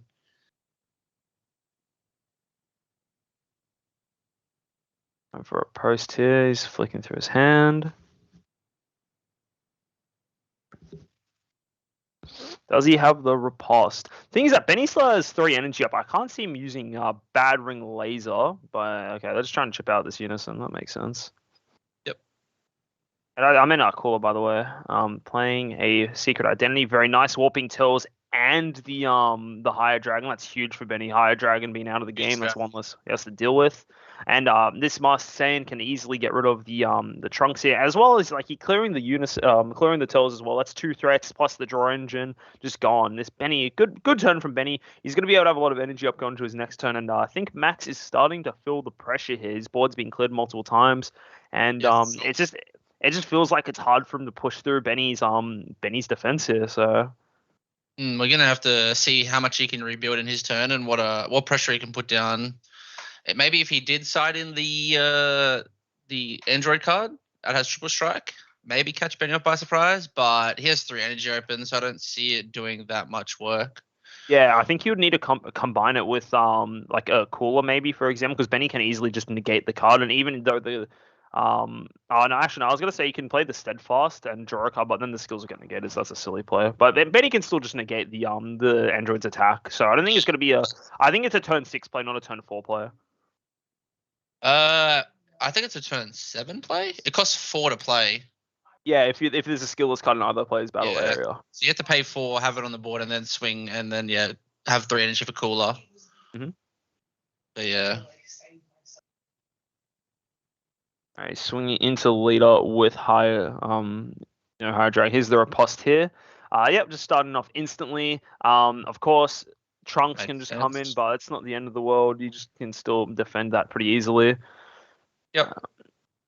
So yeah, Max tried to draw a card, try to resolve as much as possible. But the skill has nothing in the drop area to play, so that's why he just drew the card. Playing Trunks here, probably using I would use the +0 to simply just get rid of the 1-drop higher dragon, denies Benny a draw. But well, you, he's just you assume he has another one, but you want to force him to have that other one. You don't want to give the opponent a free combo if they can. Yeah, exactly. If he can deny it, it just means Benny has to probably use a super combo and negate the attack. He's thinking here. I wonder what Max swung into. I'd assume leader. I'm just assuming every swing is leader swing here. I don't think there's too much point swinging into the riposte here. Seems like kind of a waste of attack. Looks like he actually did swing into the riposte. Okay, Max is trying to just do some board cleanup. Okay. And I imagine this attack has to be in the leader here. I think Benny can quite easily just outcombo this attack here with using the higher dragon board and just another 5k card in hand. Yeah, for sure. Dragon replaces itself. Draw a card, and then just another 5k. Good value plays. You want a combo? Yeah. Ooh, another Koitsukai. Benny knows. Benny loves his Koitsukai. Honestly, yeah, Benny always manages to get Koitsukai at these crucial times, right? Like Higher Dragon plays so many cards on your opponent's turn. So just Koitsukai is such a just terrifying card to see played against you. It just feels so oppressive. Like you're just trying to play out your deck how it's intended to be played. Koitsukai says, all right, cool. You can warp 2 cards. Sure. And then he just KOs that. Uses the uses the +0, gets a protein out. Quite nice. Have to see how Benny goes. That is the last Coits for Benny though, so he may Max will be aware of that, so he'll know that if Benny uses that one, if he survives that turn, he never has to worry about it again. Not seeing an SCR from either of them yet though, which is about Higher Dragon. It's a little bit deceptive, even though it actually does draw a lot of cards because it's only drawing things, not actually searching for things. So there's and the deck as well is running more than 50 cards. So you actually sometimes just don't see the cards you need in certain matchups because you're opting to run more cards to make use of how much you actually draw, if that makes sense. Yeah, so like, Max is running 57 and Benny's running 55. So yeah. There is no because there's no top 5. There is no shuffling either of the deck. Yeah, exactly. There's nothing in other players' decks that allows them to shuffle, if that makes sense, right? Yeah, so whatever the top 25 cards are pretty much the card. Yeah, you have to you have to just draw whatever you need. That's I know what I'm saying. It's kind of troll, but it's like actually kind of just how it is. Sometimes you just don't see cards from where they are in your deck. Like, of course, you can't ever know where it is. Like, of course, it could just be the next card. It couldn't be the last card. You just never know. But because you never get that ability to search to confirm, you have to just hope you draw your answer that you need instead of knowing if it's in life or not. Just a small thing about the deck, but we'll have to see. Yep. Poutine tapping Higher Dragon. I think Benny's fine with that because I'd imagine he's going to play a Tells this turn or swim with leader straight away. When it's sideways. I guess that's one of the downfalls of having the Poutine in the mirror matches. It's pretty easy just to proc it first thing when you just play your 1-drop boy out, and just unless you've got something else on field, it's just not going to get that much value. Another one from hand, very good. Draws a card. 20 into, I'd imagine it'll be, Unison. Okay. I can't imagine Benny, even though he quits a card, I can't really imagine him doing too much this turn. I can't say, because going to Max is next and he has 6 energy up, and that could be quite scary to deal with. Unless Benny feels like he needs to win this turn. Yeah, it's weird. I don't know if I would have coitzed myself because I feel like you want to save that for the turn you go in. Unless he just needed to cycle and see some different cards. Ooh. Interesting choice for Max to counterplay with this because the Trunksing just uses +0 to kill it instantly and then swing twice. I think I would have left that energy up for a riposte, honestly. Like, yeah, it does seem kind of shitty to riposte a unison swing, but like, I think you just need to because now Benny's just got a +0 and remove it with He did have to warp 2 as well for playing it, so it was I guess it was only a -1 because he did draw off playing it, so maybe he was thinking about just wanting to draw cards. Still feels kind of bad here. I can already see Benny just +0 remove it and then swing twice into unison. I think that's the optimal play here. He could go for game if he has a Champa though. I think it's a little greedy. I think we can see he does have the things that he's got the blocker skill. I'm surprised Benny didn't +0. Maybe +0. Yeah, I think he realized afterwards he probably should have. Oh, Yeah. well, there's the Coits in return. Or maybe he wants to +0 the Basil and he's worried about the dual attack swings coming next turn from that because that is also going to be a huge amount of pressure. I have to see. I think that was just a small misplay, just missing out on that opportunity to get an additional attack through because of the +0. He is swinging again though. Still hasn't used the +0 at all. I just feel like it was a missed opportunity. You could have easily just removed the blocker. Don't have to worry about that. And yeah, it's kind of. I think it's a minor misplay from Benny there. But Max holding his own, he's making the most out of going first in this game. He's able to like establish more cards than Benny. Like how it kind of goes is like, all right, Max. Seems like Max is first. Max will always be he will always have the initiative, getting cards out before Benny, and Benny has to spend his turn answering those cards, and that's kind of how it goes for the rest of the game. Max does something, Benny has to answer. Max does something, Benny has to answer. It's kind of like how it plays out because one player is going first, And yeah, Benny swung the lead. Sorry, Max just out comboed that. And Ooh, I can't see. Benny now using the +0 to get rid of Basil. Yep. Would have been a little bit better to do it before, but I guess the Coits did hit a couple of cards. Max, I think he's sitting on maybe like. Oh, he's sitting on a massive hand, man. Yeah, he's still got I even questioned that. Yeah. Interesting. Benny's thinking about something with his token. Interesting. I think Benny. All this is telling for me is that Benny has Champa and an Overwhelm in hand if he wants to swing with this. Yeah, that is true.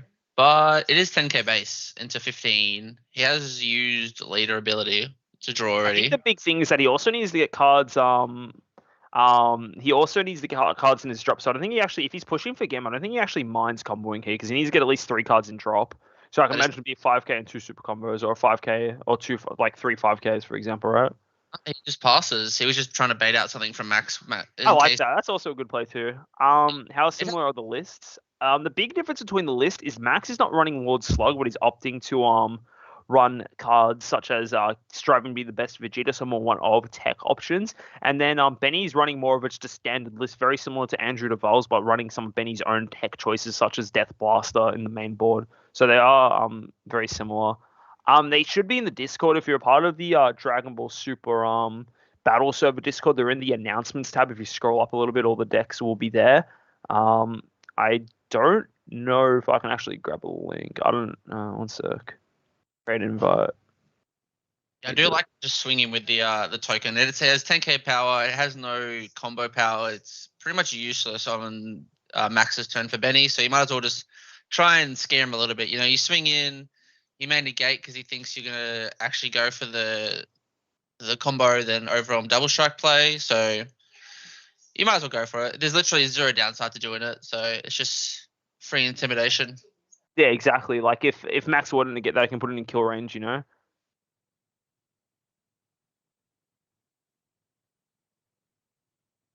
what is happening here.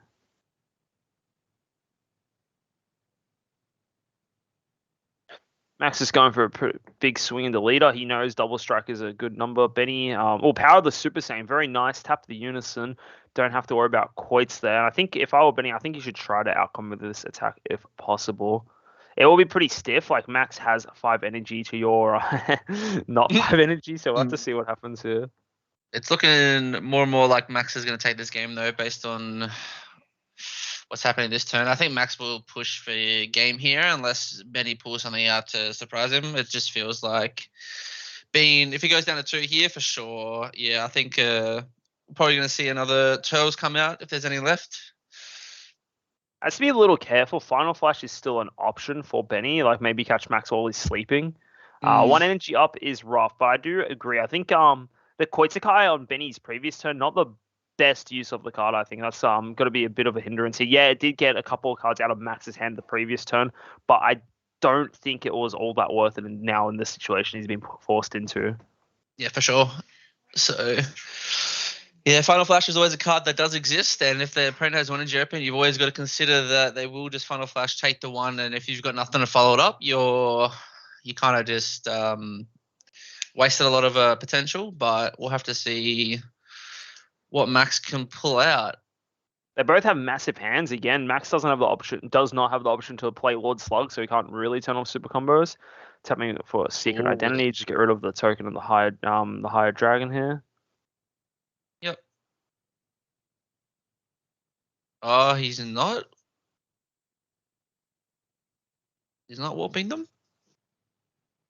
I don't know why he wouldn't warp them, but we'll see what he's planning here.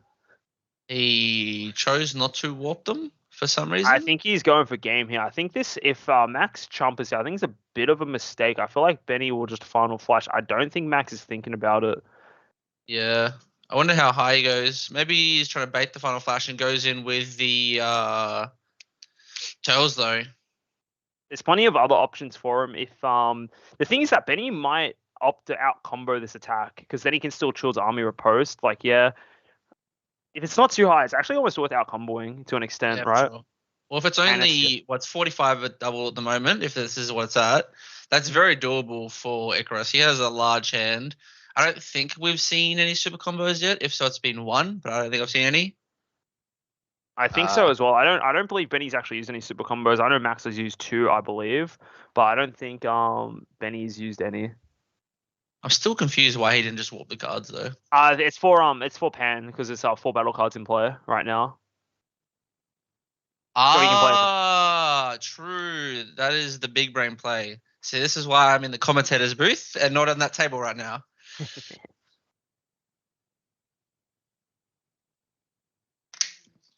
I guess it just does telegraph that you have it in hand, but if it's going to win you the game, it doesn't matter if Benny knows it's coming. It's still going to win the game. Yeah, for sure. I think Benny has to out-combo this then. I think the correct play for Benny is to actually out-combo this attack. It's not particularly high. Yes, it's still 45,000, but I think it is the better play to do. Keep True Life open for the token negate. Keep one energy open for a Final Flash or just another negate if needed.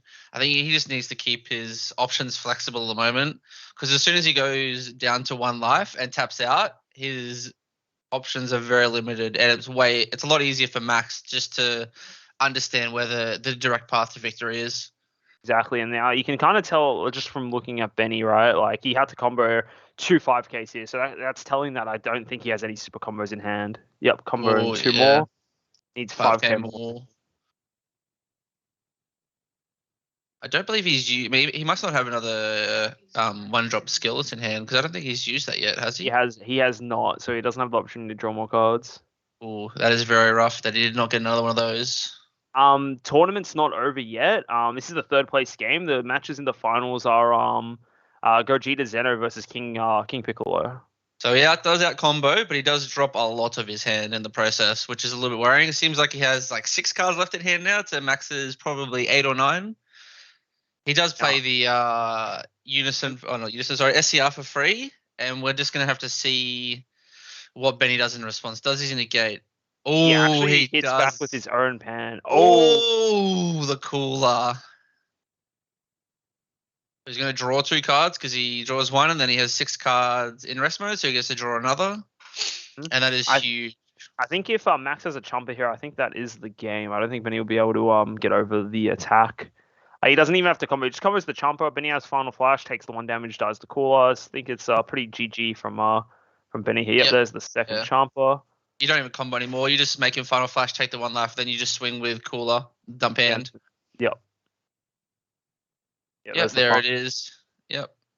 Take the 1. Benny's hoping for a miracle there. Maybe he gets another super combo, something else. Swings with cooler. Benny can't negate. He's on 1 life. Max is a very massive hand. Again, only 2 super combos. Max is, And 25, 35, 45, 55. Benny's taken. We're going to game 3. Ooh, game 3. very nice from Max. Very good that he was able to bounce back from there. But now for him, it's going to be a very tough battle. The player who's won both sides of this matchup here is the player who has gone first. We're moving to game point here. I would say for this game specifically, because Benny is going first, he is favored. Yes, in the first game he won. He was able to exploit striving to be the best of Vegeta, auto to untap and use Whis to remove an energy. Yeah, calling out influences for Benny. But yeah, now that you're going first, you're in the driver's seat here. Going first feels fantastic in this matchup, so we'll have to see. I think it's Benny's game to lose right now, for sure. If he plays perfectly, I see a Benny win.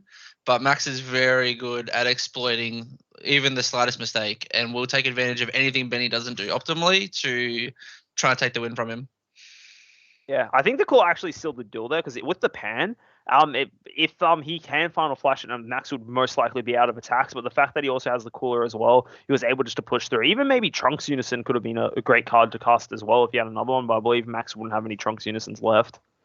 Yeah, for sure. Yeah, if that pan actually got to stick, it would have saved Benny from losing there. Yeah, for sure. And I think maybe as well, just looking back on the game, maybe that Koitsukai was a bit of a mistake to do. Maybe the cards he might not have had the greatest of hands. Like we did only see him resolve one super combo, and then also use one higher dragon for the 5k hump and draw.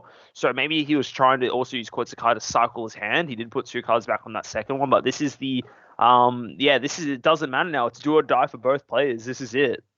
All the cards are on the table, nothing to backs both against the wall. This is the one game that's separating them from winning a gold card. The winners, the gold Vegeta card. Third place is so important for both these players. Just a statement as well for both of their Dragon Ball careers, right? So we'll have to see how it turns out for both of them. Wishing them both the best of luck. The better Icarus player will walk today victorious in this matchup. We'll have to see again. I think it is safe to say that Benny is favored because he is going first, but Max has proved himself to be able to clutch things out when things are getting rough. Anyone can take this game, and we'll have to see what happens. I'm pretty sure how it is. Normally they do you get to pick your gold card, but this time I think it's just first gets the Goku, second gets the Sin Shenron, and third gets the Vegeta. I don't think there's any choice this time around. You get what you're given, I think, for this tournament. I could be wrong, but that's how it's told. Yeah, that's how it worked last time. You got to choose, but I think this time around they've just made it they've predetermined which one gets which. But if there is a choice, then yeah, that'll probably be what's happening. Yeah. That's right. I always said if I got to the finals, I'd throw just so I can get second and get the Sin Shenron gold card. Yeah, true. Who needs worlds when you got Sin Shenron? Mm-hmm. All right, both players are mulliganing. Do not believe they sided any more. I think there's no real need to side any more cards. Could be wrong. Yeah. I don't see siding again very valuable unless you sided specifically because you knew you were going second, and this card is only good for going second. So I have done that sometimes with Sin Shenron. I will sometimes side out the Meki because I know there's 0 chance I'm getting to the Meki because I'm going second against an aggro deck. Whereas then I will side it back in because I know I'll be able to establish a board before they can aggro me down, and it's actually useful to keep it in. So there are some instances where you may want to side again, but generally against most decks, whatever you put in is just going to stay in, whether you're going first or second.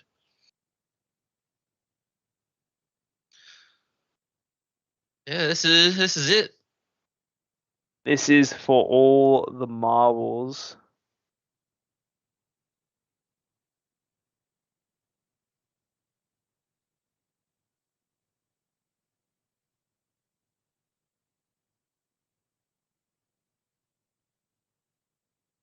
I don't know, Benny. I'm just looking at what Benny got Max to do, like cut it into woodware. The mental games, you gotta get all the edge you can. You make them cut it weirdly, throw them off somehow. Benny charging final flash. Passing doesn't have the 1-drop slug or doesn't want to play it. I would just assume he doesn't have it. Yeah, I'd assume so too. Even like playing Basil or Whis, the draw card's pretty good. Yeah. Power Super Saiyan charge makes sense. You want to just charge an extra card first turn. Oh, he's going into the silent turn 1. Is he going to go the full aggro route? 10 into leader. Benny will take it. He'll down tick, get out to skillless. Mm-hmm. It's just Does good for go in consistency, though. right? That It's is yeah, that is true. like the fact that you get them both out means you don't have to worry about seeing them later. Thinning your deck, because again, you are playing such a like big deck, being an Icarus player, lets you thin your deck by 2 cards, and now you don't. Once you flip over, you don't have to worry about searching for multiple of these. If one gets warped, that's fine. As long as you have the one in rotation, it's feeling pretty good. Yeah, exactly. Does he swing though? I don't. He didn't last time, so I don't think he will this time. Yeah, he just decides to pass. I think they're too valuable to get cleared. Hmm. And then again, yeah, Benny charging Death Blaster knows the only real card he needs to hit with Death Blaster is Full Shrouded, and he also knows he's going first, so he'll most likely get to it before Max. So we're just gonna see what he decides to do. Benny not really doing too much in these early turns either games here, literally just again swinging and passing. Must not have any of the cards he needs, unfortunately, for him. Interesting. Max one with a higher dragon here. Swimming with playing a Goku the last straw. This card is one of the cards that allows you to take a life, get a 10k pump, and gain double strike. So very interesting to see that Max is going way more aggressive this game. It also enables him to awaken this turn, so he gets a lot more card draw than he would before. Benny is going to riposte here. I think that's a good play. Just limit the amount of attacks that can go through here. Max thinking now as well. Does he want to take this? Probably not. No point. Oh, he will. He does want to get that He explosive. can, yeah. So he's still going to swing with leader by tapping the other one drop. Oh, tapping He's tapping an energy. I think Yeah, that's a good play. I think because yeah. Benny will most likely try to clear higher dragons, and if he doesn't opt to choose this higher dragon, he can't actually get more draw from it. Yeah, Benny will just take. There's no way Benny doesn't take this, right? That was a huge plus though for Mm-hmm. Max. He's drawn so many cards now. He's not really scared of dying from 4 life, 3 energy. There's no explosiveness this early on for Icarus, so he's sitting pretty safe. Got another dragon to combo with as well, so he can get another draw on Benny's turn. I think that was a really good play from Max to do that. Trying to put the aggression back on Benny when generally he's going second, so he won't be able to do it as well. Yeah, I like it as well. It's quite nice. I do think Benny's probably going to opt into some more, just clearing the board this turn instead of trying to establish unison, whatever. Because again, Max is going so aggressively, and as well, it's pretty easy to answer, to clear out the unison if you are going second. The Benny would need to back up the Trunks unison with the chilled army negate for his army negate. So we'll have to see.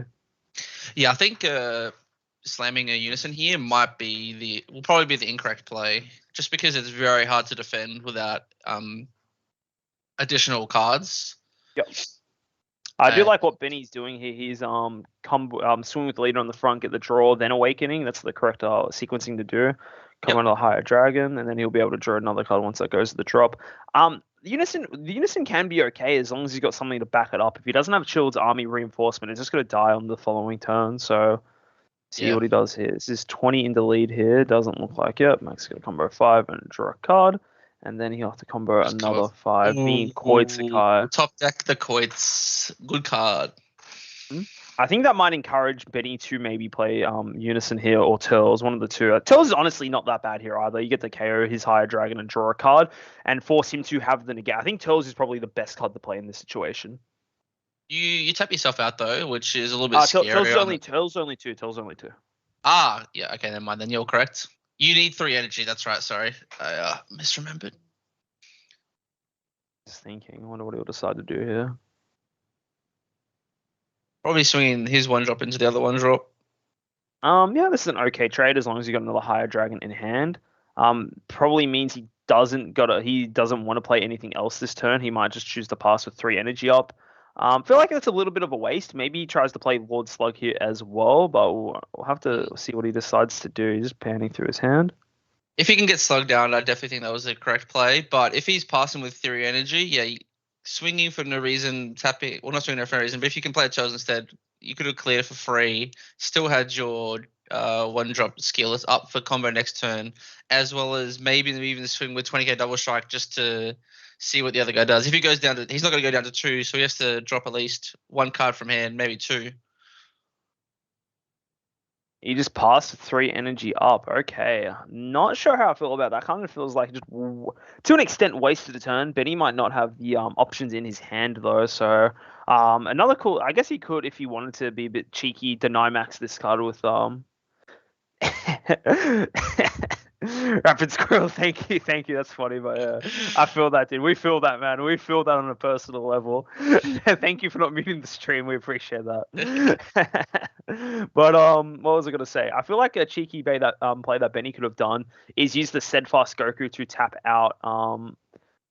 the Icarus on play, but instead he just opted to riposte. Trunks Unison is out, just swinging twice. Use the plus 0 to get rid of the riposte, and I think it's just a couple more swings in here for for Trunks here. Trunks doesn't have to worry about riposte at all, so I think he's feeling pretty good about this. Yeah, I feel like Max is in the driver's seat right now. Benny kind of lost the initiative last turn when he couldn't really put on any pressure and kind of just left all his energy open because either he didn't have any plays or didn't think they were good enough to use the energy for. And so I think that he's gone into the reactionary seat instead of being in the driver's seat like he was for the first few turns. But he does always have the energy advantage. So turn 6, Fu will just win you the game. So we'll have to see what happens. Of course. That's what everyone's thinking of. Fu shrouded in mystery. One of the most powerful cards ever printed in this game, all the way from set 3. No matter what format it is, when this card's played, it just blanks everything that your opponent wants to do outside of leader abilities. So I think it's just something looming in the back of both players' minds, just the power of Fu shrouded. And this turn as well, like the fact that Max is tapped out, not really able to push more through with his Unison here. Benny should be feeling a little good. It would have been nice if he did something else with his energy, because if it ends up being that he just had 2 energy that he just wasted more or less, kind of a bit of a shame for sure. But we'll have to see. Yeah, Max tapping out. Obviously not scared to die next turn. 4 life, probably you would assume he has at least 1 token negate in hand to feel this safe, and just doesn't think Benny can put on that much pressure with 4 energy. I'm bound to agree. That's probably what Max is thinking as well. Benny, again, it kind of sucks. He left 3 energy up and was only able to riposte. Maybe he doesn't even see the cards. Like, you don't know. I think Tells would have been a really good play last turn. As well, leave the 1 energy up for the riposte. He's charging another slug. Very interesting. I feel like I'll be able to see the 1-drop. Yeah, I feel like that's a card that can definitely break this matchup for Benny's favor. That's how he was able to close out the first game, just denying the ability to draw off super combos is so pivotal. And going 20 into unison here down to 2 markers. Will not be surprised if Benny drops his own Trunks Unison here. It seems like what's been going on. One player plays a Trunks Unison and the other plays their own to answer it. So bit of back and forth, but now we're just waiting to see what he decides. Yep, there it is, Trunks Unison once again. Both of them rocking the SPR artwork of this card. I don't think I've ever seen the I don't know what the non-SPR looks like, to be honest. Everyone who's played that card against me has just been playing the SPR version.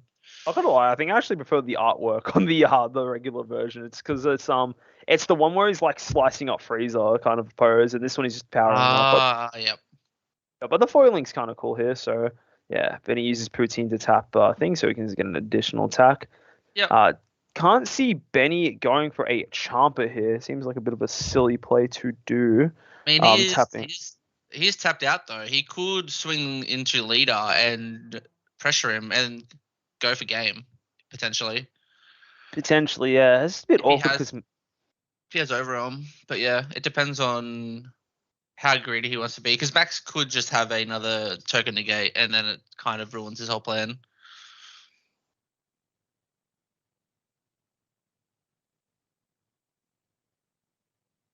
Very, very nerve wracking. Yeah, I'm just like, it's the decision here. What will Max do? He's thinking about it? It's super complicated. It is going into leader. Well, there's no point really going into the Trunks Unison again on 2 markers unless you've got to back it up with a Champa or an Overwhelm. You're not really going to be clearing it. So yeah, that's true. Might as well force him to either go down to 2 or waste a combo from hand. It's always good just to get free value when you swing with your cards.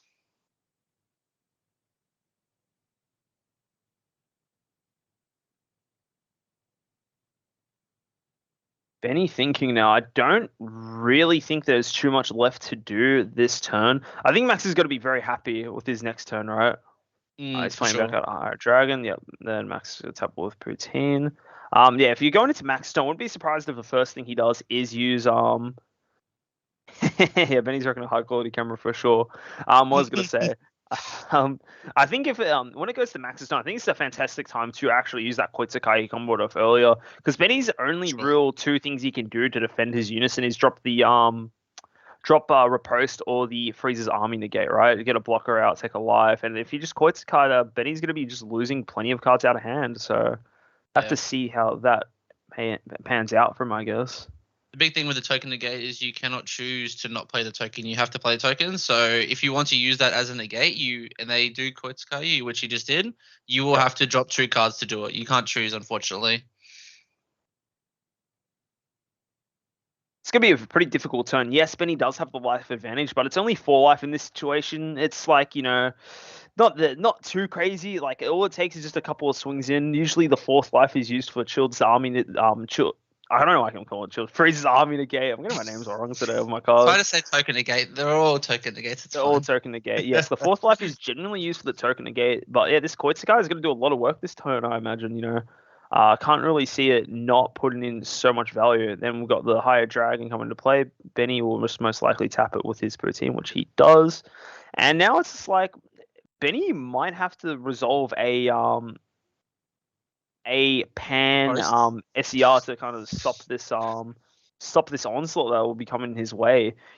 But again, it's like it doesn't stop the unison. There's so many like rough things to do.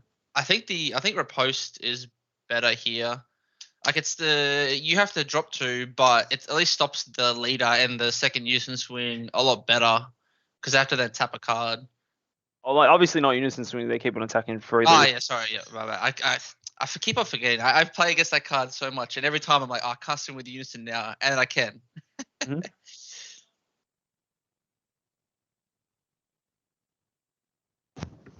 Benny is just thinking, Max going for the correct order of play, swing with the trunk so it can't get power to the Super Saiyan first, because that would be pretty detrimental the amount of attacks he can push through.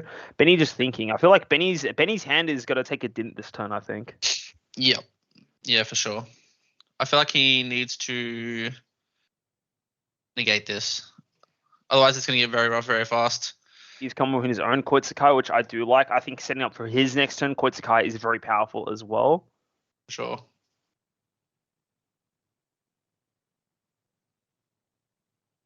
Thinking of another 5k card to combo. Does he have another higher dragon in hand? It kind of feels like he doesn't. He's really taking his time to think about this. Yeah, I don't think he does have another higher dragon in hand. That is rough for him. That's missing out on the free draw. Swinging in with unison again. Assuming into leader. Maybe into unison though, but probably not. Highly unlikely. I think Max wants to get a lot of pressure out this turn. Wouldn't be surprised if we see 2 of those energies go into a Turles and maybe followed up with Pan Zeno, because there's just the amount of aggression you can go through is insane. Yeah, if Benny taps out at any point, I think Max will shift gears if he still has attacks left and just go full power into his face.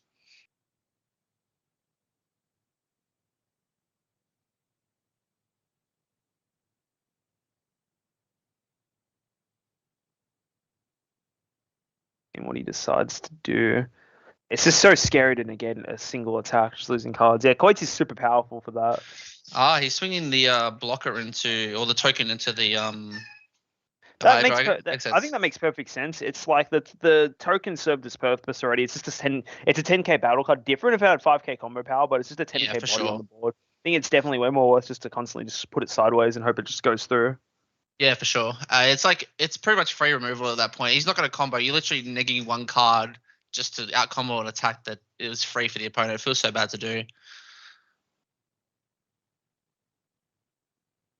3 life versus Benny's 3 energy open versus Benny's 1.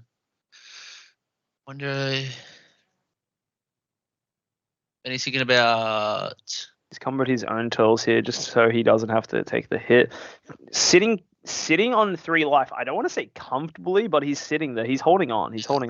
I think Max is just poking just to try and outgrind him, slowly make him drop cards, and then once he's at a point where he thinks he's got enough advantage, he can then just go in. I don't think we'll see the end of the game this turn, but I could be wrong. Yeah, Tell's nice coming out. Exactly what we were talking about before. He's already tapped. Benny's already used Poutine to tap out on what do you want to call it? Using High Poutine Dragon? on the High Dragon. Yep. I don't know how much I can see his board out. It's it's pretty bad. It's not the greatest in the world, but It's workable.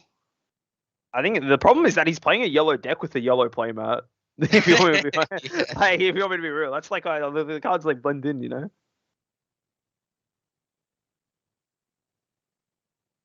Makes the play with the battle cards optimal. True, if you put it like that, it sounds pretty good. But yeah, Turtles will probably swing through here. I wonder if Benny wouldn't be surprised if Benny just uses like power of a Super Saiyan negate just to stop this. Just I don't think it's worth reposting at this point in the game. He's holding it. He's holding it. I think this is a repost he's thinking about dropping. He has to think hard about this, right? Yeah, negging 2 more cards after that is huge. Yep. Oh, it is actually the Nice Goku Crusher. counterplay. He's Crusher Balling the Turtles coming in. It will get tapped by Poutine as well. I think this is honestly the best card to play versus Koitsukai because you're able to draw a card, then choose which two you want to warp. So I think that's a good pick over the riposte. I think because it stops the attack. Yes, it doesn't get any more value, but like yeah. It will get to KO a card though. I think they're just talking about sequencing. Yeah. And I think that kind of means that Max might not be able to push through game here. I think the real way he has to push through the game is dropping Panzeno combined with a Overwhelm and Champa. Don't think he will be able to do it here. And if Benny will just be forced to use Child's Army, the token negate. Yeah. I love token negates. But then he has to drop another 2 cards, which is pretty rough. Like Benny's hand already pretty low, but Max just passes. And it's on to I think if you're Max, you're feeling pretty comfortable here. You've got the board advantage. Considering you're going second, you have the board advantage, you have the life advantage, and you just have it feels like the momentum advantage, right? You came off a win in the game 2, and Benny just feels like it's not the same fire from game 1. Like, you know, it doesn't feel like Benny's able to do almost anything in this game 3. Yeah, for sure. I feel like Max has got the hand size advantage now as well. That Coit's really hurting Benny last turn. He had to drop a bunch of extra cards. Probably looks like a 10 to like a 15 card hand size, I would have to say. Looking pretty big. Benny does have a unison on 3, I think. Can't actually tell, unfortunately. But if he does, I believe it's on 2. I want to say it's on 2, okay. But again, it is very hard to say.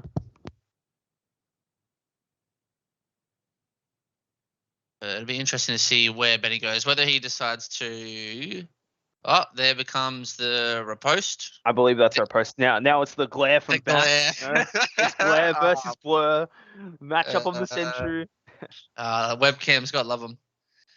Yeah, this makes sense. It's gonna stop a lot of attacks. Oh, it's actually a flying Nimbus, not a Oh, damn! That's even more value. Only has 1 more battle card swing for the turn if he discards one, which I would assume he would. This is Max's one of his tech cards he chose to run into his deck. He actually only has the 1 flying Nimbus, I believe. I'm going to quickly go through now. Yeah, he does. He only has the 1 flying Nimbus, and he's able to see it both times when it's kind of clutch into this into Koitsukai. Koitsukai does absolutely nothing into this card. He's still able to resolve its full effects. And it looks like Benny's thinking about Cooler. It's actually what it's like thinking about. I think it's actually the correct play. I think Cooler is a really good play here if you're trying to push for the win. You don't get to draw 2, but you get the draw 1, and on top of that as well, because it's a card being played with a skill, it eats the Poutine effect. I think they're just discussing whether or not he has to decide to discard one, but I don't think he does until. No, you don't. Because the whole effect's negated. It's only an additional thing with the flying Nimbus, so he doesn't have to discard anything. Yeah, it's not a part of the cost of playing the card. Mm-hmm. So Benny will draw 1. Yep, only got 5 tapped, so he only gets 1. Mm-hmm. And yeah, the team will just switch Claw to Erasmus. I think this is the correct play. You bait out the energy, and this attack is still going through, so Max will have to out combo. And then you just got to assume there's some overwhelms coming, and there's everyone's favorite Panzeno. So this could be Benny might be able to push through for game here. Max has to kind of like use sparking negates to get around Koitsukai now as well.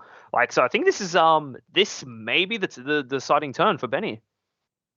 Thinking about what he wants to combo here. He's just You looking will at need to combo a little bit just to force cards from Max, and so maybe you can get some hand knowledge about how many super combos he has. Because generally, you assume that the opponent has one or two until you see otherwise, but they're gonna generally use them all at the start to see what cards they can get from it, and then you'll be able to, I guess, almost math it out. If you can go exactly. at Max, Yeah. they have 5. And Max is taking it. Max is going to 2. Okay, all right. I assume that.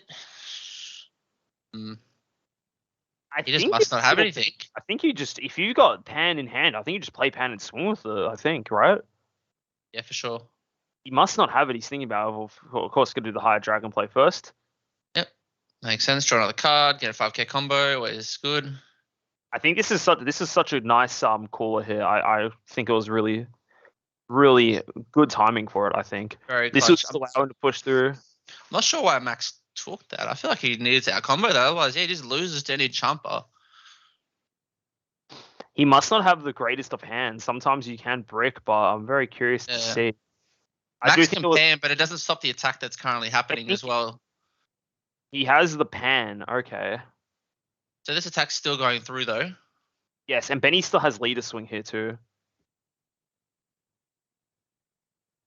Yeah. So this attack's still going through. He's currently swinging with... Benny has power of the Super Saiyan. Okay. I think I can kind of see where Benny is going with this. He's got to try and force Sam. I'm an idiot. One last time. I'm so sorry. I'm so sorry. He's going to try and force Max to go down to 1 life. I'd imagine he's going to use the Unison -3 because it is actually on 3 markers. Clear the entire board and draw a card. Have to see what he decides to do here. He's getting. But the Unison's still going in right now. Would you not just Champa if you have it? If you're able to, maybe Benny doesn't have Champa. That is true. But if you had Champa, you just go for it for sure. I think so. If you have Champa here, I think you just dump it. You just full on send it if you have Champa here. Yeah, there it is. All right, we're going to see the math portion of this game. Who can get the higher number? Bigger number, better person, you know? So he's just going to combo everything he's got here. 1 super combo.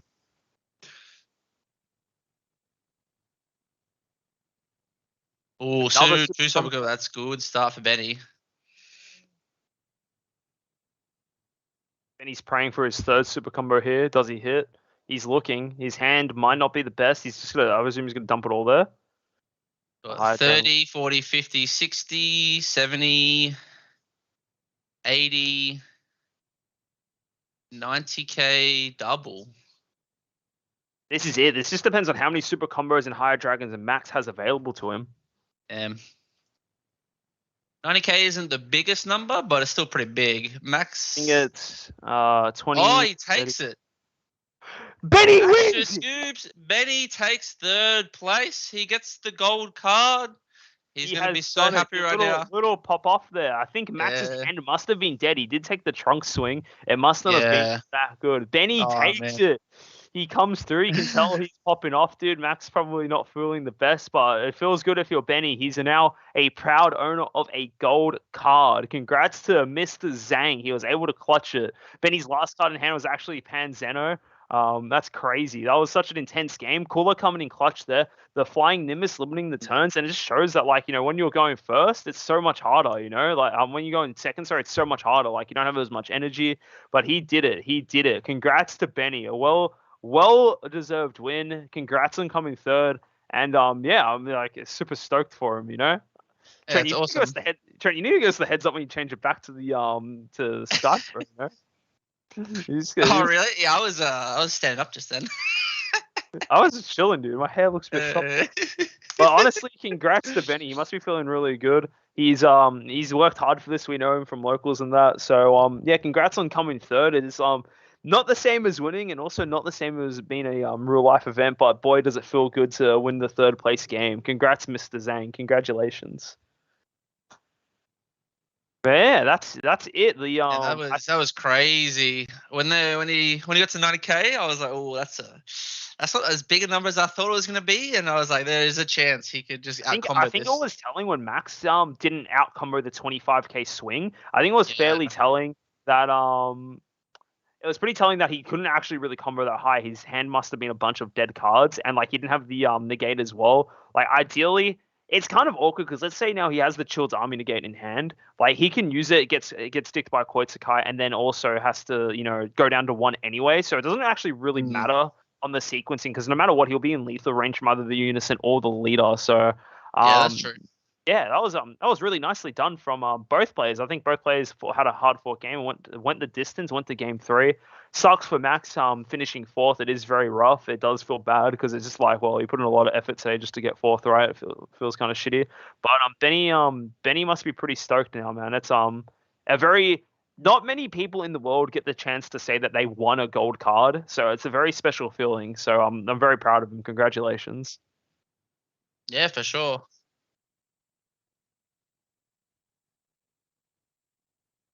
Yeah, Yeah, sounds good. We can do an interview. yeah, easy. We'll send Benny the link. We'll get a third place winners interview here. Ask how he feels. He's probably feeling pretty good. He's probably got his ego a bit good. He's feeling it. Yeah, I can't wait to hear about it on Tuesday. It's gonna be, yeah, it's gonna be And great. then I hit him with yeah, but did you win though? That's so mean. I'll just sit in the background and you guys can fight about that. That's all good. I'll just be over here chilling. That's all good, dude. We won't be. I probably won't be going to Tuesday. I need to take a break from Dragon Ball next week. Yeah, that is fair. There's been a lot of Dragon Ball recently. It's been like a solid week of Dragon Ball. So, but yeah, man. No, congrats to Benny. I'm very curious to see if see how the finals goes as well. Curious to see what Benny's insight on that is. But yeah, maybe is it possible? Is it easier to do Discord audio or not really? Oh, 1 sec. I'll ask him. 1 second. Okay, I'll ask him to join Sky. I'll ask him to join Sky. Do you think if Max panned over Nimbus and saved the Nimbus for the next swings, things would be different? It is hard to say. Yeah, Nimbus would have been huge that turn. But whenever you tap out as yellow and you're on 2 life, you're always just at a risk of like losing. There's so many swings that Benny had left. It's like a lot of them were Unison and leader swings still as well. So it's hard to say. I think I don't think there's a point where I would say that Max lost it. It was just a really good back and forth game where both of them just put on the pressure, and Benny just got there in the end. I think Max's hand was a little bit dead towards the end, which I guess is one of the maybe disadvantages of running a lot of 1-obs, which are extra cards.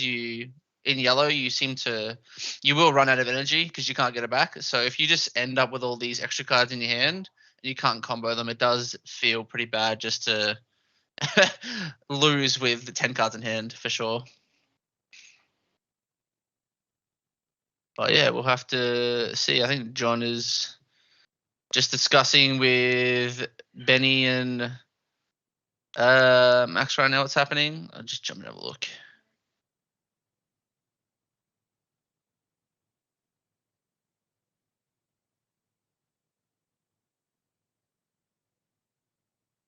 All right, Benny will be joining Skype in a second, guys, for the third place interview. So once he's on here, we'll talk a bit while the finalists are getting ready for their game. But still, that was an amazing game. Curious to see Benny's insight on it once he joins. So we'll just have to wait for him to join real quick. Yep, I think I have. So you guys, can you guys... He's here, Mister.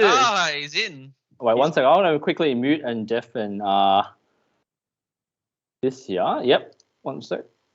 Benny. Discord's still open. Yay! What's up, boys? Hey. Thank you for everyone who believed in me. Yeah, and You finally won it, mate. We told you. Yeah. You got it easy. Yeah. How do you feel, Benny? What's running through your mind, bro? Honestly, first of all, shout out to my opponent, Max Kennedy. Amazing player. That's all I have to say. Like, you can tell by the way he played the matchup, he had such great knowledge. Like, shout out to Max. He played insane. It could have been anyone's game, but in the end of the day, I came out luckier. So, yeah, huge shout out to Max first of all. And honestly, I've never had this feeling before, but man, it actually feels really, really good. So I'm sure John's had this feeling, so he would know. Yeah, it's better. It's better in person. It's better in person. But when you see Yeah. what people So definitely better in person. So but not to discredit myself, it's still webcam's webcam, but yeah. winning. So I'll take it. I'll take it. Yeah, super happy. Sure. Yeah. No, it's So- awesome to hear, man. Yeah. So obviously, like you came third, right? Like, obviously, amazing. You won a medal card, etc., etc. You finally got like a big, this is your biggest achievement in Dragon Ball, right? Like, of course, you've won an event and previously, but this is like, coming third in nationals is something like it's very hard to do, right? Yeah. But what now that you come third, I'm guessing that obviously, how do you feel about that though? You only lost to King Piccolo today. What are your thoughts about that? Like, because if you do you think if you got a bit luckier, maybe not versus a hard counter deck, do you think you could have made the distance, or what are your thoughts going into that? Honestly, yeah, like coming third, this is my highest placement in nationals achieving. So, like, honestly, this is the third Nats that we've had in OCE. And I think I'm the only player who's topped in all three of them. Oh, that's correct. Yeah, you're the only. Yeah, so I was like, man, I am super, super happy to be like, I think I've achieved a lot over like this nationals, and against King Piccolo, there wasn't much that I could do. Like Tyson knew the King Piccolo deck inside out. Honestly, great pilot for the King Piccolo deck. He literally played it really, really well, and I mean, I lost my Swiss round to him 2-0, and I also lost my only loss to him. I was also Tyson in Top Cut as well. Was also 2-0. So okay. King Piccolo is actually a really hard matchup for our boy Higher Dragon, because all the cards that you want to play is played with like a skill or like it's just really hard counter. So everything like you play Riposte and you play the Steadfast Goku, they all get Die instantly, yeah. unison. So it's really hard to stick anything on the board. So even if you try to hardcast like one drop Basils or Higher Dragon, if you do it the wrong timing, he can Yamcha and just KO both of them. You get no value. And the thing is, once he gets to Vegito Unison, you can't even riposte him. Like you can riposte, you can negate, but you can't get the effect of riposte off. So the matchup was actually really hard. But in game 2 against him in Top Cut, I adapted to aggro route. So even though I got to pick who goes first, I picked him. So that's just some tips here. I started in all my last draws, and I actually nearly had game 2 towards the end. I always tried to do shotgun, and then in the end, I won by. He won by 5k. Yeah, he had 2 decks. Oh, that's rough. Yes. Yes.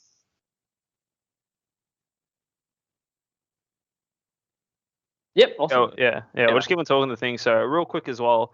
That's fair. I think it is a hard match. We were actually briefly talking about it yesterday or some days before that. It is a hard matchup. Even like our teammate at Collectors Company, Will, who versed him in the previous round, he tried a different strategy. It was actually, I believe, he's the only one to take a game off of Tyson today. He was able to squeak it out. It was very close. And he had his own strategy coming. So it does kind of stuff. Maybe like well, that was one of the decks that we weren't really as prepared for. I think it was like a lot of people were eyeing off Gohan Icarus and some other bits and pieces, but King Piccolo able to come in clutch. Enough talking about the sad news though. Anything else you're just running through your mind? Like again, you're finished. This is the best you've ever done at a national tournament in Dragon Ball. You're finally able to say you're an owner of a gold card. It's like, what else is running through your mind right now, man? Like, how do you feel? Like, honest. I know. I finally joined John owning a gold card, and it's a Vegeta card. I'm like, I'm like pretty happy. Now I can go next to John, and like, we got a gold card each now. You know what I mean? Like that feeling is honestly insane. Like there's only like how many in the world? I don't even know how many in the world. I don't know how many of this set. I think there's maybe like 4 or 5 of this particular set. Yeah. Actually, Vegeta. Nah, probably keep it as well. Like Benny's literally in his house. I don't think he needs another house. You know. Yeah, John's been to my house. He knows what it's like. But anyway, honestly, I'm super, super stoked. Thank you for all. Like, honestly, like I couldn't have done it without the practice with all the people from locals. So like John, Kevin here. Honestly, these guys beat me at local all the time. Like that's how good. I have not beaten you for locals for like 3 months. They're just being only when you let me win. Only when you let me win. They're just being humble. So I'm like, and also, I also want to say, I was so lucky that I made it so far because originally Icarus, as you boys know already, Icarus was actually not. It was one of my decisions going into this, but I actually wanted to play Gogeta Zeno. That's what I've been testing this week and on Friday before Nationals. So yeah, and then I just did a last minute change. I thought because I did some. So what happened was, all right. So I did some RNG meals by myself that morning. I milled so badly that I was like, why am I still playing this deck? You know, like I was doing so poorly with it. But the deck is obviously really good because David is still in the finals with Tyson, and hopefully he can come out on top as well. Like honestly, both great players. So yeah, I mean, definitely one of the. I mean, everyone's a winner already because like you top 8, top 16, you all get something. So absolutely insane. Yeah. just want to say, yeah, really thank you to all my local boys and all my teammates as well, John, Will, Glenn. They gave me a lot of insight on like how I should be, beating some of the meta decks as well. It's like it honestly, yeah, it just feels like I knew the mirror pretty well as well, I think, but yeah, Max did as well. So like Max played insane, yeah. All right, well, good to hear, man. Honestly, Benny, I'm really happy for you. I think we're about to start the final game here. I think they're all getting ready. They're just doing the shuffling, and it's on the stream as well. You can chill with us if you want, Benny, or you can just take some time off and just chill out if you want. Up to you. But I think the finals is about to begin, so up to you if you want to hang out in the Discord. Yeah, I'll hang out a bit because I was going to watch the finals anyways. Because I'm thinking this will be a really good game. Because I'm a massive Gogeta Zeno fan, so I'm definitely going for Gogeta Zeno. But at the same time, Tyson is representing Victoria, so I do. Of course. Tyson as well. So yeah, looking forward to the game. It should be good. I'm pretty excited. I think anyone can take this. They're just getting ready now. I feel like that King Piccolo has historically sometimes with the more super aggressive decks such as Gogeta Zeno can struggle a fair bit. But that being said, in the semi-final match that David had against Max playing Icarus as well, he played a lot more reserved than most players would, right? Like he just took it little by little, not trying to go for the one-turn blowout. He was like chipping away and just poking until he finally had his insanely value turn. And I wonder if he's going to go about the same approach here. It'll be very exciting to see. And best of luck to both these players. This is for the number 1 spot, the champion of OCE 2021, the person who will be representing OCE at Worlds, the winner of the Ultra Instinct Son Goku gold medal card. There is so much riding on the line for both of these players. They both have something to prove, and it's going to be absolutely insane. Best of luck to both of them, and I'm very excited to see how this goes. I think they're just waiting to be given the heads up, and should be very good. Yeah, for sure. Looks like Gogeta is starting. So I wonder if Tyson got to... Oh, no, Tyson has a card on his arm, actually, maybe? Tyson always has to go first because he's first. Yeah.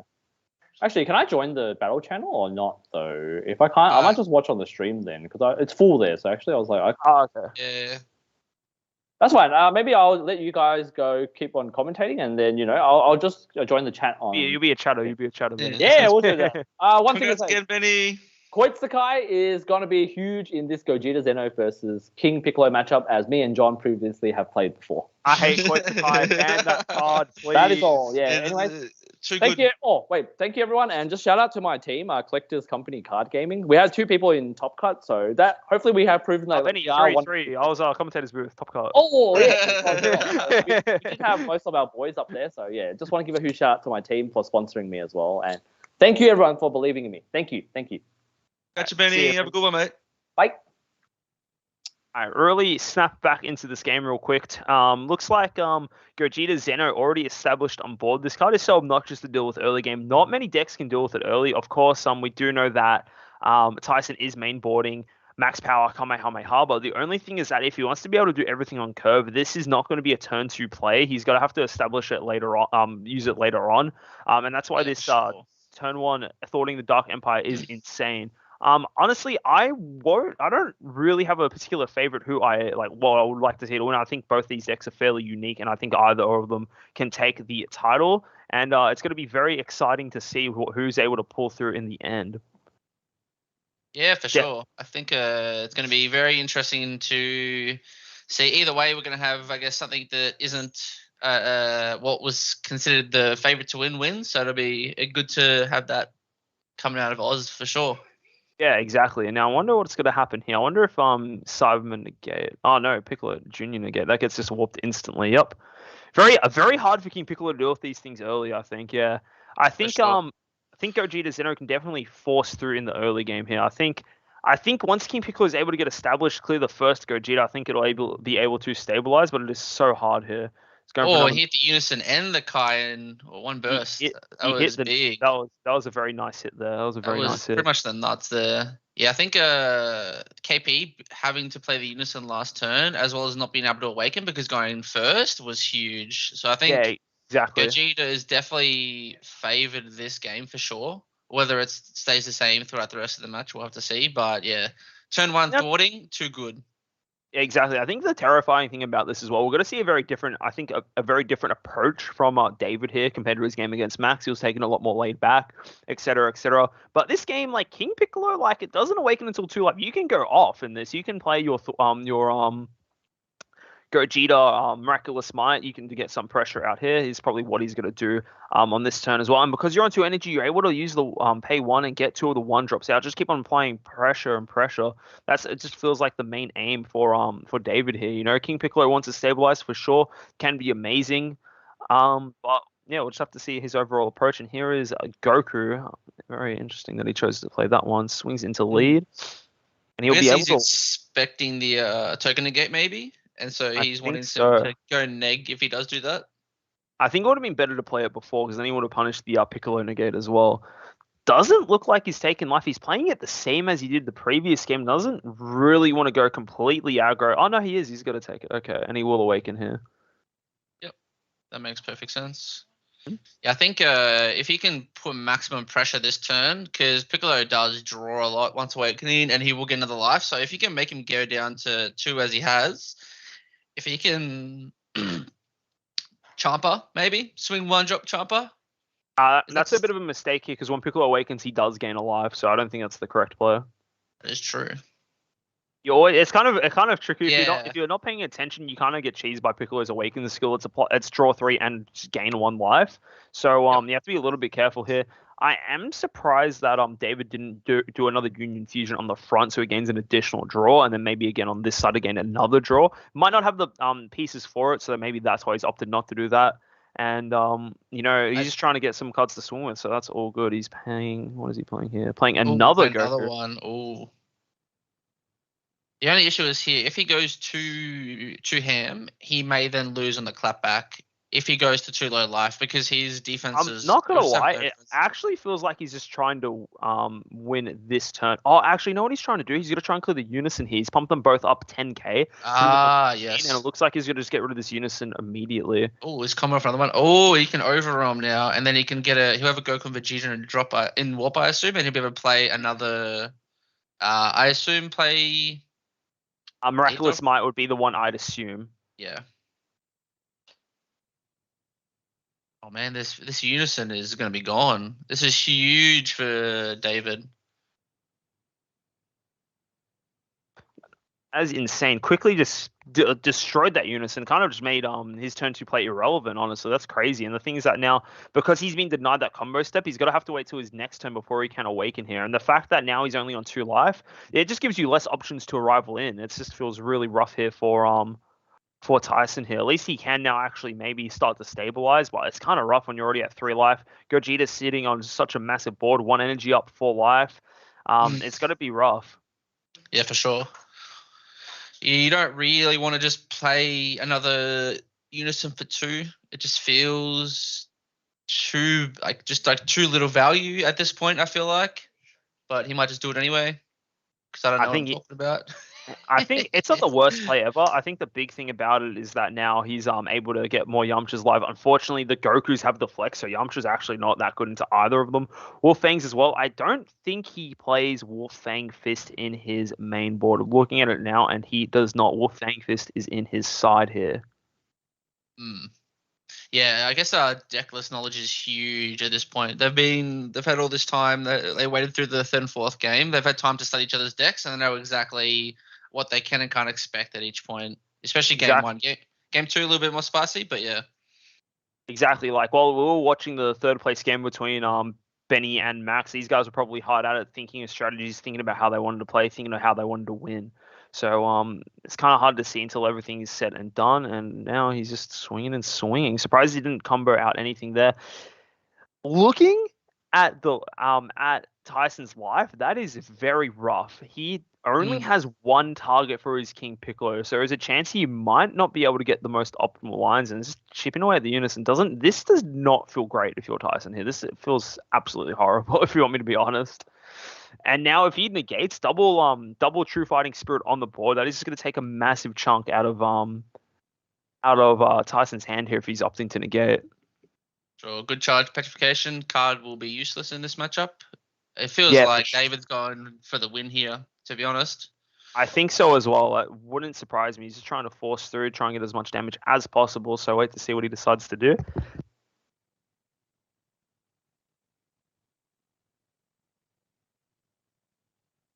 Yeah, just waiting, just being patient, you know. Oh. But you can tell, you can definitely feel the confidence from David. He's not hesitating. He's just going for the play he sees most fit for this situation. Yeah, Yep. swinging straight away. It's saying you can use a battle card negate if you want, but you just have to make sure you warp too. Violent raise me as well. I know you've got it, but I've already done my main swing. And he's Oh, is actually that for Unison? okay. That way he can't get I'm assuming he wants to play more one drops this turn and doesn't want to get counterplayed by the Yamcha. Again, I That don't think makes that's too big sense. of. I don't think it's too big of a deal though, because the one drops have deflect. They're literally immune to the Yamcha counterplay skill, so I don't think he's too concerned about that. Very surprised he didn't swing for lead there. I think that would have been a big push, but Yeah, yeah, true. Tyson does have a massive hand though. Maybe he's thinking about going in for some miraculous might. Hard to say. Maybe it feels like he can't push over his hand size, and so he's just putting the Houston down to 1, so he can't counterplay, so he doesn't even have that option anymore. So he's just going to put on maximum pressure without trying to give away too much of his own resources.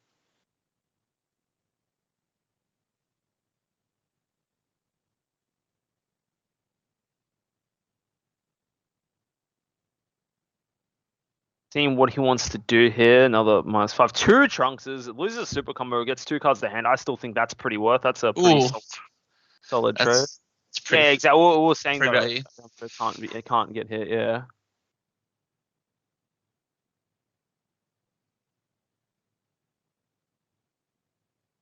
Unison is gone, and now it's just like feels like free reign. Because the big thing about the Unison too, that when it's on board, you actually have access to the King Piccolo, the Piccolo Junior to get the forecast one that also has blocker. But I don't think it's too big of a deal in this situation, right? Now, this just feels so scary, man. He's got the Pycon out, he's got Miraculous Might, he's just got so many swings that are available, and it's like even if you do combo with the leader skill, you have to go through more cards in hand. Yeah, for sure. And it's already fairly telegraphed what's going to be going through the next game here. Like, you know, you already can tell like petrification's coming out for Koitsuka. I feel like this is going to be pretty rough for Tyson. This already feels like such a massive struggle in this first game. Yeah, for PPG, sure. Yu-Gi-Oh, what's happening? Is that George? It's someone, if you know, someone's there. It's John commentating, you know, just chilling. What happened with some slow play stuff? That was in a previous game. I don't think we can see any more things of slow playing here. He's going pedal to the metal. He's just going for it. You know, he's just pushing through, and you can just feel the pressure from Tyson. You just look at the board state alone. Tyson's board is bare, completely blank, and then you have David here has so many just. He's got his Unison established. He's got 2 Gojitas established. He's got 2 True Fighting Spirits established. Just so much more value here that you just can't really make up. Just so short. Super combo. Maybe once this damage just stick. Thinking about. Of course, if this damage sticks, he's in kill range. It's like, you know. Probably pay 1, bottom deck the 6-drop, play at the 1-drop Goku. So I think that one doesn't have deflect, which is why I think he wants to remove the Unison. I'm bound to agree. That's most likely why. And the thing about it as well, Death Ball here is pretty huge, 25k combo, and he hasn't pumped his Gokus up yet, so he's able to clear that. And then he is going to use his skill to combo, so he gets an extra 5k. So this is technically only 15,000 combo power because of how he's done it. He's used the 10k minus on the Goku, and then now he has to make up for it, which he does there. Very nice. I think that was a good play from Tyson. Good decision. Yep. Yeah, saving that 1 energy to try and alleviate some of the board pressure. Like, yeah, he had to out combo with his leader skill, but that's something you would have done anyway. So I think that he actually mapped that out really nicely there. I don't think he's out of danger yet, though. I feel like David can still go in if he wants to. If he has the 1-drop double striker in warp. but we'll have to I see. feel like he's knowing from seeing just how he's playing. Oh, he is going for Miraculous Might's ability. Okay, I was gonna say there is a possibility that he maybe opts for the blocker Gogeta instead, just to remove some pressure. But instead, he's playing the Goku and Vegeta, the Vegeta Self Awakener and the Goku.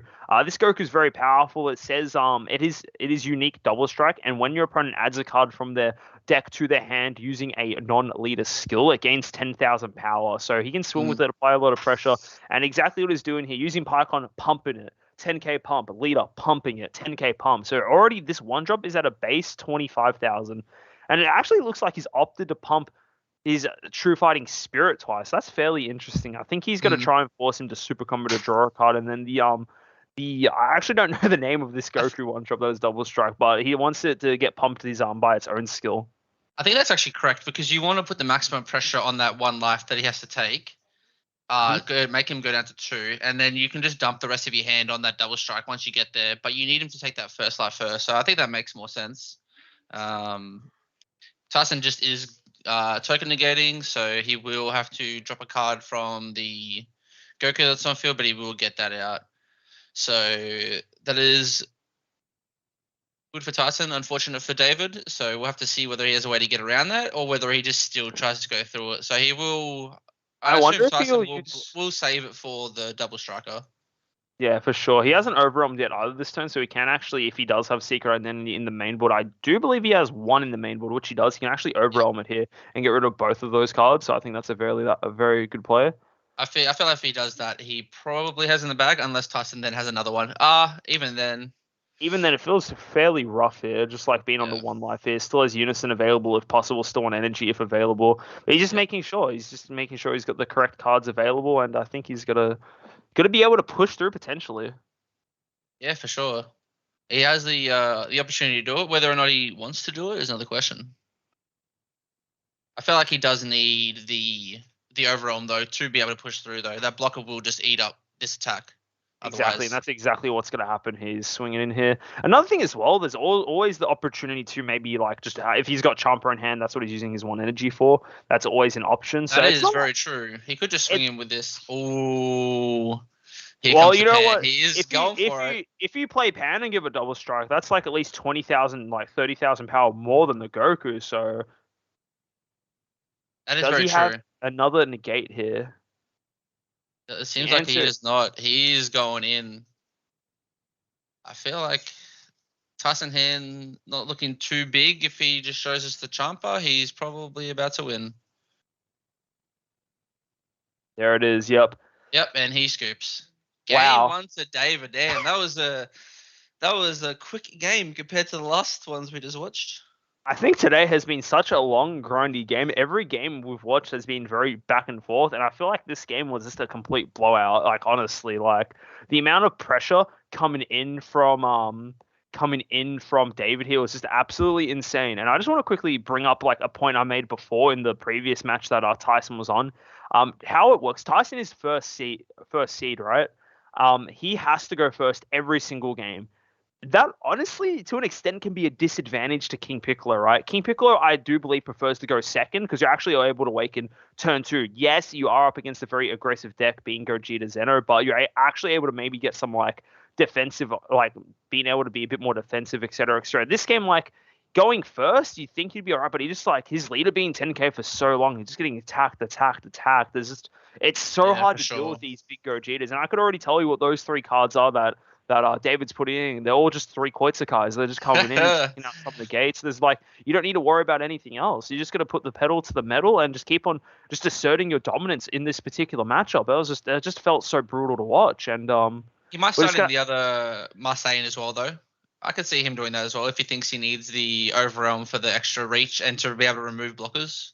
Yeah, exactly, for sure. Like that's probably the best way to go about it. And then it's like, you know, I still can't believe how rough this is. I just don't think Max has the. No, now I'm getting nailed on people, Max. I don't think like Tyson just has the opportunity to keep him going. Like I'm looking at his sideboard here. Like just looking at these cards, nothing really seems crazy. The only big thing is maybe the Bardock fully unleashed, being able to overwhelm it and warp some of the bigger battle cards. But it's just even then, it's just like, well, it doesn't seem like it's that crazy. It's like, because the Gogetas all cost 1. One of them have barrier. The other one's just a blocker that would probably die into something else anyway. And it just feels so it just felt so oppressive to watch that game, honestly. So hopefully Yeah. Tyson's able to pull it back in the second game here. Curious to see if he opts to go in first or second. But yeah, we'll just have to see what happens here.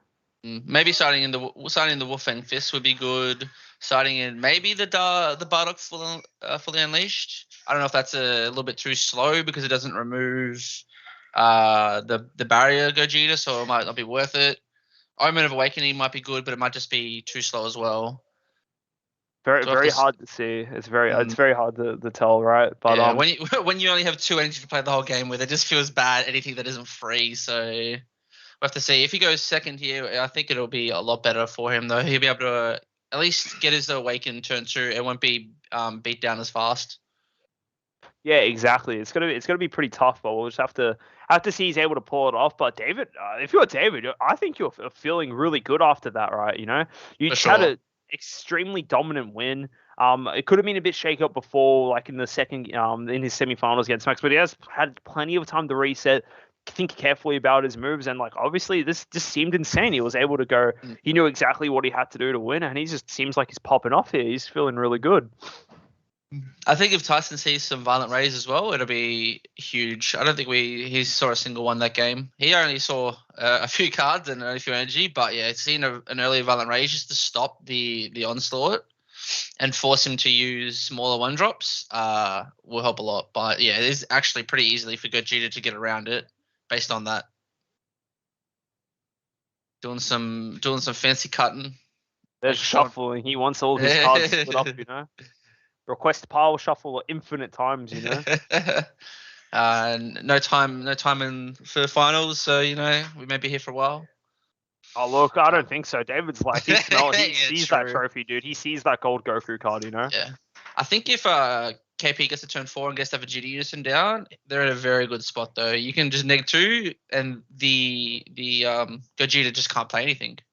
But it's just surviving those first three turns. Yeah, it feels so brutal. I'm very curious to see who chose to go first. All right, so again, Tyson has opted to go first. Very interesting. Oh, very lucky that a Koitsu card got milled. Though. Don't have to worry about that. That's very nice. The one of potential Marseille as well. That is very rough. Whoops. It is, and also no Goku or Vegeta here, so I don't think we'll get a Thwarting the Dark Empire turn one like last game, I believe, unless I missaw. No, Yeah, actually, sorry, I missaw that. Sorry, I thought he saw. It was just a prank, boys. Just a prank. Yeah. Oh, dude, this feels so brutal. Watch, what does he need to do? He just drops down to 3, and there's nothing you can really do about it, unless does he have a negate here? He's just taking it. Yeah, KP awakening at 2, brutal right now. Yeah. Yeah, I feel like it was a huge mistake going first. Like I just don't see how there's not going to be the same outcome this game. Like no matter what you side in, you just don't have the time to play it. Like you do this again, now you're tapped out, and now Gogeta is just going to go in again, isn't he? I think you're right. It's gonna just be we'll have to see. Maybe he might get some better cards off light, but now he's done the same lines. He's tapped out again, so it's going to be rough. He takes the one hit, and now potentially he can awaken again turn 2 like he did in the previous game. Yeah, for sure. Tapped out turn 2. Leader doesn't untap you. You get another life, which is nice, but hopefully Tyson has some token negates. So he can. I think you'll need more than one token to get, but we'll have to see. Well, he runs 3, so hopefully he has 3. David's just thinking about what he wants to charge here. I think any charge is fine. You know, yep, charging that Goku, very good. And this is again scary for Tyson. He's on 2 life again. He's doing the 5. He hits the Kai. No unison this time, so that's at least a bit of a breather from breather on Tyson's side. Doesn't have to worry about that. Thought in the Dark Empire. Does he have a negate here? Is he swinging to unison? He is swinging on 1. This game is literally going close to the exact same way as the first game played out. He does have I think that's a drum energy in life at this time at least. Is that the drum? Tambourine. That's the tambourine, yeah. So not even, I was going to say, if you had the drum, that would be huge in this matchup as well. Being able to neg something 10k and play a blocker with barrier would be huge for Tyson right now.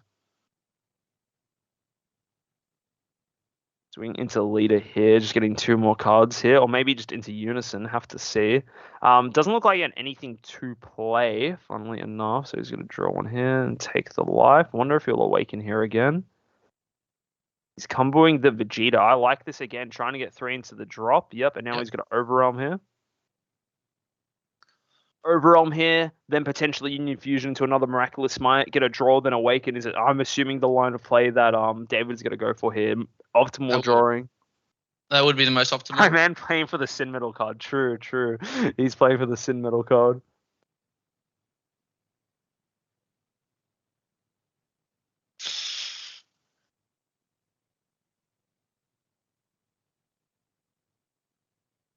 Yeah, David definitely showing the full power of Gogeta right now. Just how much power and aggressiveness he can put out the first couple of turns.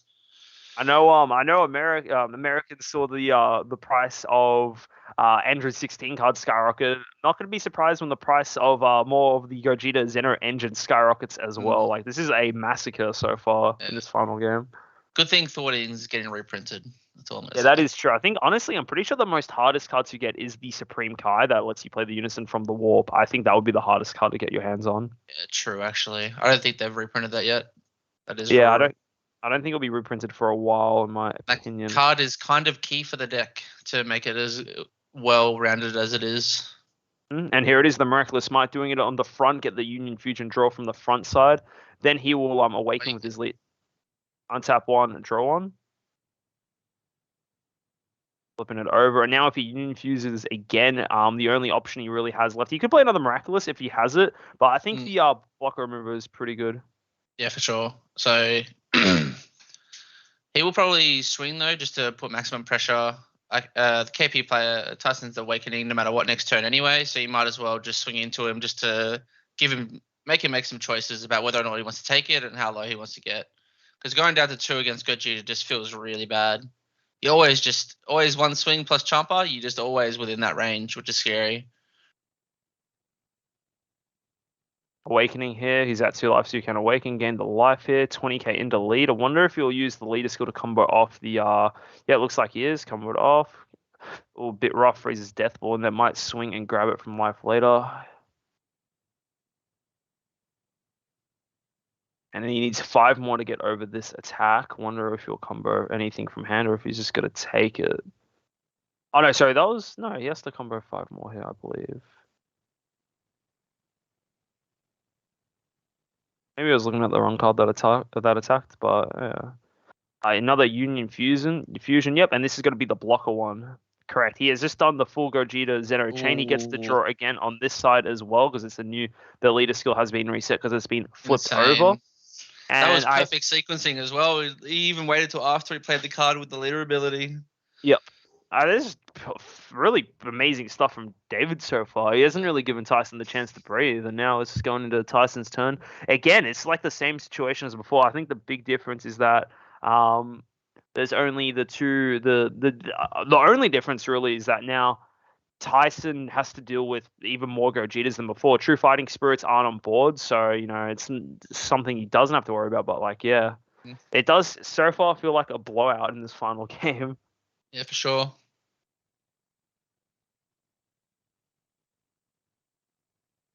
Assumedly swinging at leader because you're not going to put a dent in anything else. Could possibly swing into the Marvelous Might because you're going to combo from your life anyway, so you will be a free 20k. So maybe you kind of want to force him to out combo it if you want to keep it alive. It's probably better than just giving him an extra card if you swing a leader if you don't plan on trying to kill him because I don't think you can as Tyson. I'm bound to agree as well. I think the big mistake Tyson made last game is that he went to try and play another unison here. I think the correct play is to maybe leave your energy up for more defensive stuff, like maybe for the Violent Raise, Death Ball, etc., etc. He's going deep into something. That's 2 super combos. I wonder what he is swinging into. It wouldn't surprise me if it was the thwarting now. He must have something planned, but it looks like he's digging for something. I don't think this is the greatest idea to go for.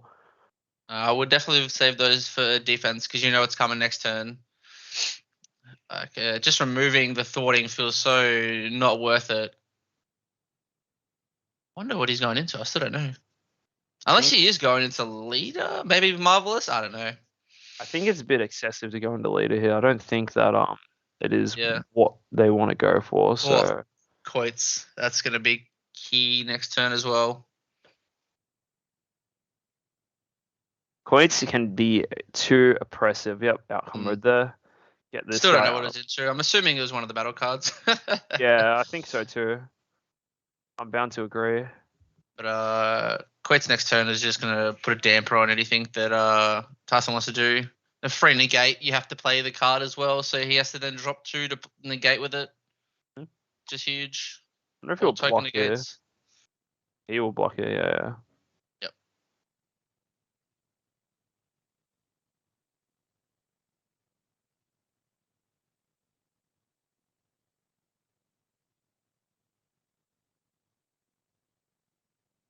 You combo 5 just to threaten it. Yep, it is gone. Oh, this is what he was trying to go for. He was trying to get side it in. Yep. He did have one in the main. Fortunately for David, his the Miraculous Might does have barrier, but I think this is a good play here. Finally able to get something established, and he's tapping 2 for Meki Kabura. Wow, the sideboard fully coming in. It's huge. You just declare go G to 6, and he's this all buying an additional turn. This is really nice to see. That mean, I was wondering why he was going for the double super combo. He was actually just trying to fuel his drop area. That's okay. I think we just got a game, guys. We've got a game 2 going on our hands here. This looks like that Tyson might actually be able to pull through. Meki Kabura, I did see it on his sideboard, but I was not thinking that it would have been too relevant. But all the Gojitas in the deck are all energy cost of 6. So if you just call Gogeta Zeno 6, you're not really going to be able to do much. And yep, Gogeta is gone. That is crazy. Yeah. This one turn has been a massive momentum swing for Tyson. Okay, that's crazy. This is pulling it through now. He did combo high on the leader swing as well, so he did make David actually combo a lot because he wanted to save it because he didn't think Tyson could do anything else. So I think Tyson has pretty much flipped the game on its head right now. I think he's definitely in the controller seat. Exactly. Tapping out to get more cards. He's not even scared next turn. He can't get Gogetaed. What is he like? He only has 1 drops really he could play, and he's not going to hard cast them. Like I think he just has a free turn next turn to just. I think so as well. And the thing that you were saying before, you just said is like, oh, he just has to get to turn 4. This is his turn 3, and now what's David meant to do here? He literally can't play the whole theme of his deck, Gogeta Zeno. All Gogeta Zenos cost 6 energy. Nothing he can do about it. Maybe he can overwhelm some other bits of pieces, but geez, he's about to do some, there's not much he can do. Yeah, Koitsukai, sure, whatever, that's fine. But now it's like, the thing that's crazy, if you're Tyson, you're chilling right now. Like, you don't. For sure. You shouldn't be too scared. There's maybe there is a way for you to get pushed through, but not having to worry about thwarting, and he's only got 2 energy, and you actually took a bigger chunk out of his hand by just committing there, getting the cards out.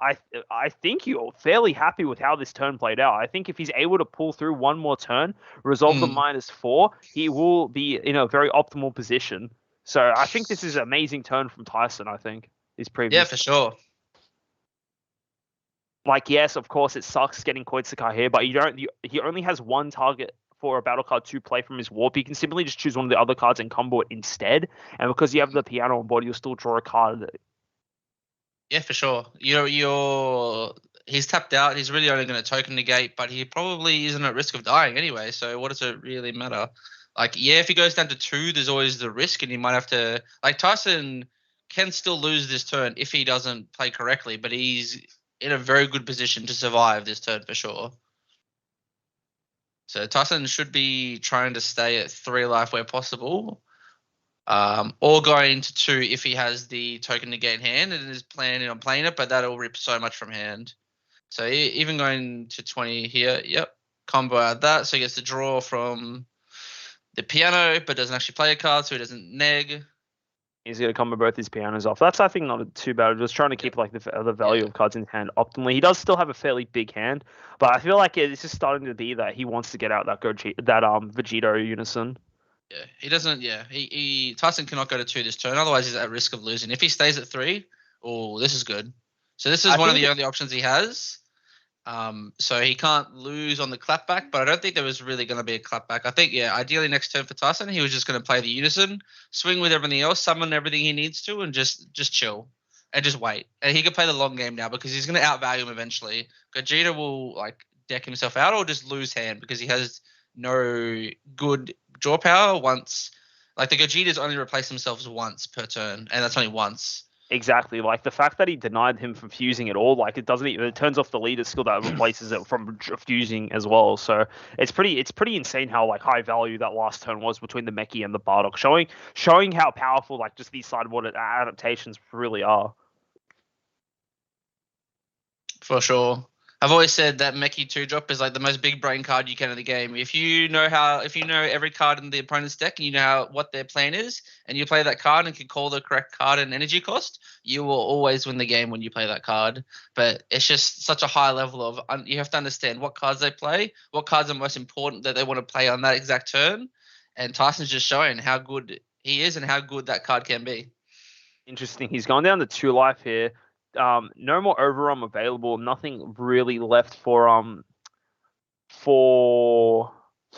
what do you want to call it? For David to do. He's really thinking. It looks like he's maybe going to try and play a unison here. It looks like that's exactly what he's trying to do. Yep. Yeah, use the thing, playing the unison from hand, I believe. Yep. I believe that is a player. He's just double checking warp that there's nothing in there to play. Yep, that makes sense. Player from. Didn't actually realize you can do that. Let me read that card real quick. I did if not your lead realize card is a black stain only card and you place this card at the bottom of the deck when you warp, if you don't have a black player, choose from your hand or warp. Yep, that is correct. That is a play you can do. That is good. I guess always from warp because you don't want to neg a card, but it's kind of a dead card in hand, but it's a good charge card. Or you can put underneath to uptick for free, so that's always a good option to have. He's got to uptick the Goku, make it a 15k, and I think just swing here. Now it's just about getting this chip damage through, right? You're in a position where, yes, you got stifled pretty hardcore, you got set back a fair bit. But the thing as well, this is also really good because he can still play Pan Zeno. If Tyson's not careful and goes to 1 life, if he has the Pan SCI in hand, he'll be able to play it and push through 4 game. Yeah, for sure. Tyson going down to 2 life is very scary for him. Even if he takes this, he could just slip a card underneath the unison, go to 3 and swing with it, and then just dump hand and just go for game if he feels like he needs to. Because I don't think he's at any risk. Even if he goes for game and doesn't get there, he's not at risk of losing because Tyson only has 1 battle card swing. So exactly, I don't think he's ever going to lose. But he does take the reserve route. I think he can afford to take the reserve route. The thing about Meki, here it is, Vegito Unison again denying these what do you call it? Denying Gogeta getting played. Again, it's so many brutal. Such a good unison. Use the -2, no longer can play cards from skills. A very powerful effect, and now you're just going to simply use you're just going to start chipping away at this board here. It's just still so scary though. On 2 life, all it takes is 1 attack to go through, and that could be the game. Yeah, for sure. You can't stop leader every time. Well, you hopefully can if you're Tyson, but it's looking good. I think now if you're Tyson, you just swing. You try and clear the Goku 1-drop. That's a battle card on board, and you maybe swing into the Unison once just to try and get some small bits of value. But yeah, again, you only have 1 battle card swing this turn because of the Bardock from the previous turn. I would be try and clear the Unison for sure. There's no point giving him more cards in hand. Swing with leader into Unison. Swing with the Meki into Unison. Just clear it. Yeah, one or the other. It doesn't matter which one he swings with. Either way, the other one's just 5k combo power, so it's not too big of a deal. Yeah, true. Got a death ball there. That's fine. It's probably the most optimal way to do it. He's probably going to leave that death ball in life there. Lay him out. True. You can't use the ability on those symbols because you need a leader with rejuvenate to be able to do that. So Unison with you rejuvenate. Sorry, my bad. Yep. So that means he can't actually draw off those, which is a little bit unfortunate, but I don't think he minds with the power of that Vegeta Unison. Passing turn back. This is going to be a very pivotal turn. I can tell you the first thing that's going to happen. He's got to as soon as David attacks, he's got to be hit with a Cyberman negate. I wouldn't be surprised if Koitsukai gets resolved, but I don't believe he has any more left in drop or in drop. He overrummed the remaining ones, and he Mm. already activated one already. So I don't think that is an option for him. But I don't right think he'll now, be charging either, to be honest. I think he probably skips charge. There's no need for 4 energy. I'm bound to agree. The fact he can't play anything really, like the niche thing about Pan in this situation as well, is that technically you're actually not playing Pan, if that makes sense. Like you're not playing it with the skill. It You're actually costs playing 0. it Yeah, costs 0. So true. Pan So is does still an actually stop option that. here. What So you was that, can't sorry? use it. You can't use the counter attack for it, but yeah, you can play it for 0, which is pretty scary for Tyson. Oh, He did take and negate this, so there's the other Coit straight into the warp. That's rough. Looking like 15 cards in deck as well. It's getting a little bit Yeah. lower. Can't even force that Unison to go to the warp because he's only got 2 cards in the drop area, and he can't even overrun. The card will just get placed in the drop area instead. He's thinking here, it's so hard. It is so incredibly difficult, this situation he's in. Of course, it's just like, yeah, I just need 1 attack to go through, but getting 1 attack to go through here is so insanely difficult. I think Tyson doesn't even have that small of a hand anymore either. Like I think he probably has a bigger hand. Yeah, by the looks of his it, hand it's has about got the same, if not bigger. Yeah. The Which thing is pretty that, like, when he was committing with those super combos, like, he's not losing cards. Yes, he's losing his super combos, but that's not what his goal was. If just getting those cards in the drop area to enable that overrun, clear the boards, and swing the tide back in the favor, then drop this Meki Kabura and say, yeah, I'm not dealing with Gogeta Zeno today. I'm good, thank you. That's just crazy. And at the same time, forcing David because he thinks Tyson's just wanting to remove the card. He's out comboing the attack himself, so he's dropping his own super combos and his own hand size to survive it. Yeah. And then it just got removed anyway, so he just lost like 6 cards. He literally had to pass the turn. Vegeta still has 2 markers. I wouldn't be surprised if it's an instant neg 2. And then it's got to be so hard in this situation just for 1 damage to push through. This Vegeta Unison coming in clutch combined with this Meki Kabura, literally denying the opportunity for David to play this game. He is not allowed to play his deck's best card. It's actually insane how well he's playing this. Crazy thing is, he doesn't even need to neg 2. He can just play another Meki and say Gogeta 6 again. I think it is a little better to do this because it denies all cards being played with skills that like counter attacks. Yeah, that's very true. Yeah. Overwhelm, whatever you can think of. And now I think he might push for game this turn. Maybe if he's lucky, he might be able to get a King Piccolo the Unison back out, get 3 new cards in hand. He's got 2 symbols and plenty of the cards in the drop area to put underneath. This is just getting the Unison, getting another +2. Actually, it's like 3 cards in hand. You play 2 uptick, and then put 2 cards underneath with symbol. You get +3 cards in hand. Exactly. Insane value. He's just about to he's just forced himself back in this game. Like how he did it before, he comboed 2 pianos off before he's already ready. He's going to be drawing 3 cards. His Unison's going to be on 5 marker. And if he's a little scared, maybe he wants to get another spark in the gate. He doesn't even need to draw with his Unison. He just uses Rejuvenate, gain an additional life. That is very true. He's Tyson's just showing off why he was first seed in day 1. He's just playing this game amazingly. I can see now why he only has dropped 2 games this whole time as well. He knows his deck perfect, and he knows how to play it pretty much perfectly.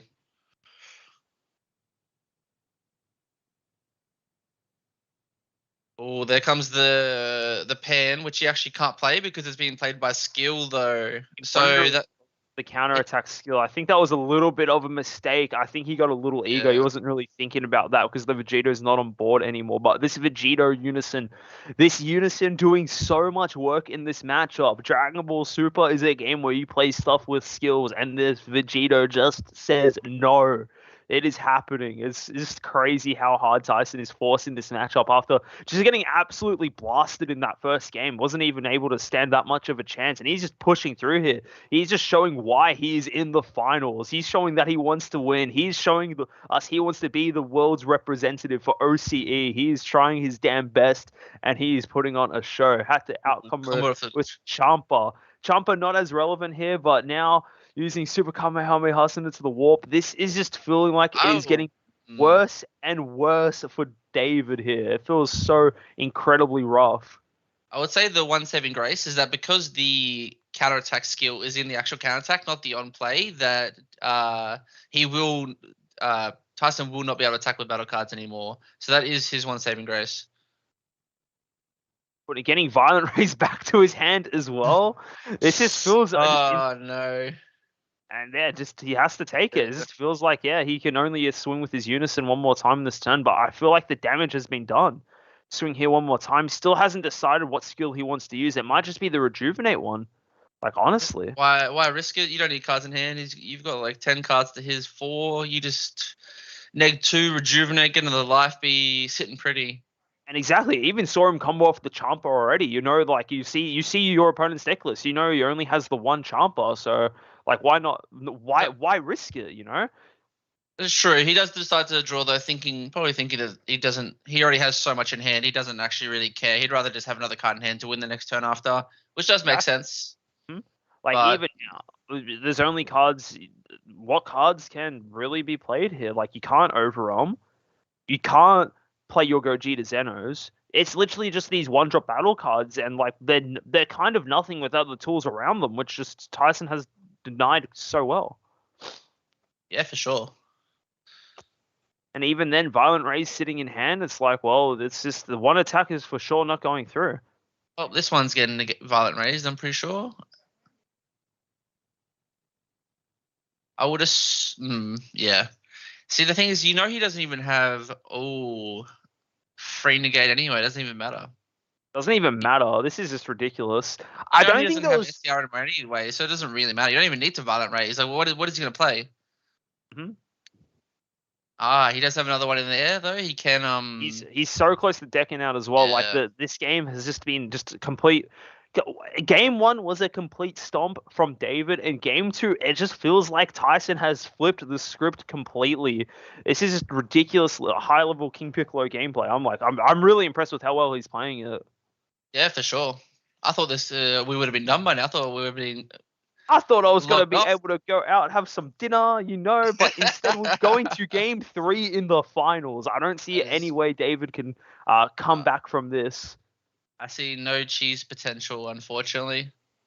There's the unison here. Like he can put one underneath, uptick, put it on a 3, but then you just look over at the board. You know there's a negate in hand, and even Pycon. It's like, well, doesn't.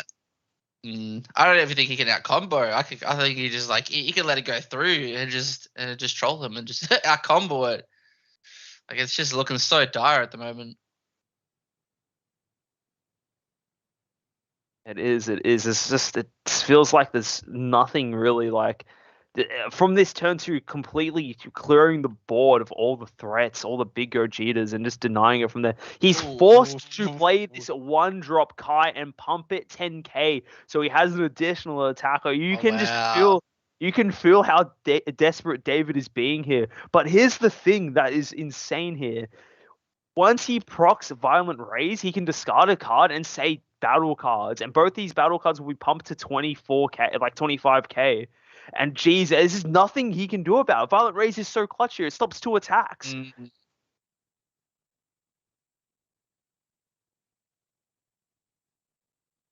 This is absolutely beautiful gameplay, honestly. This is just fantastic to see.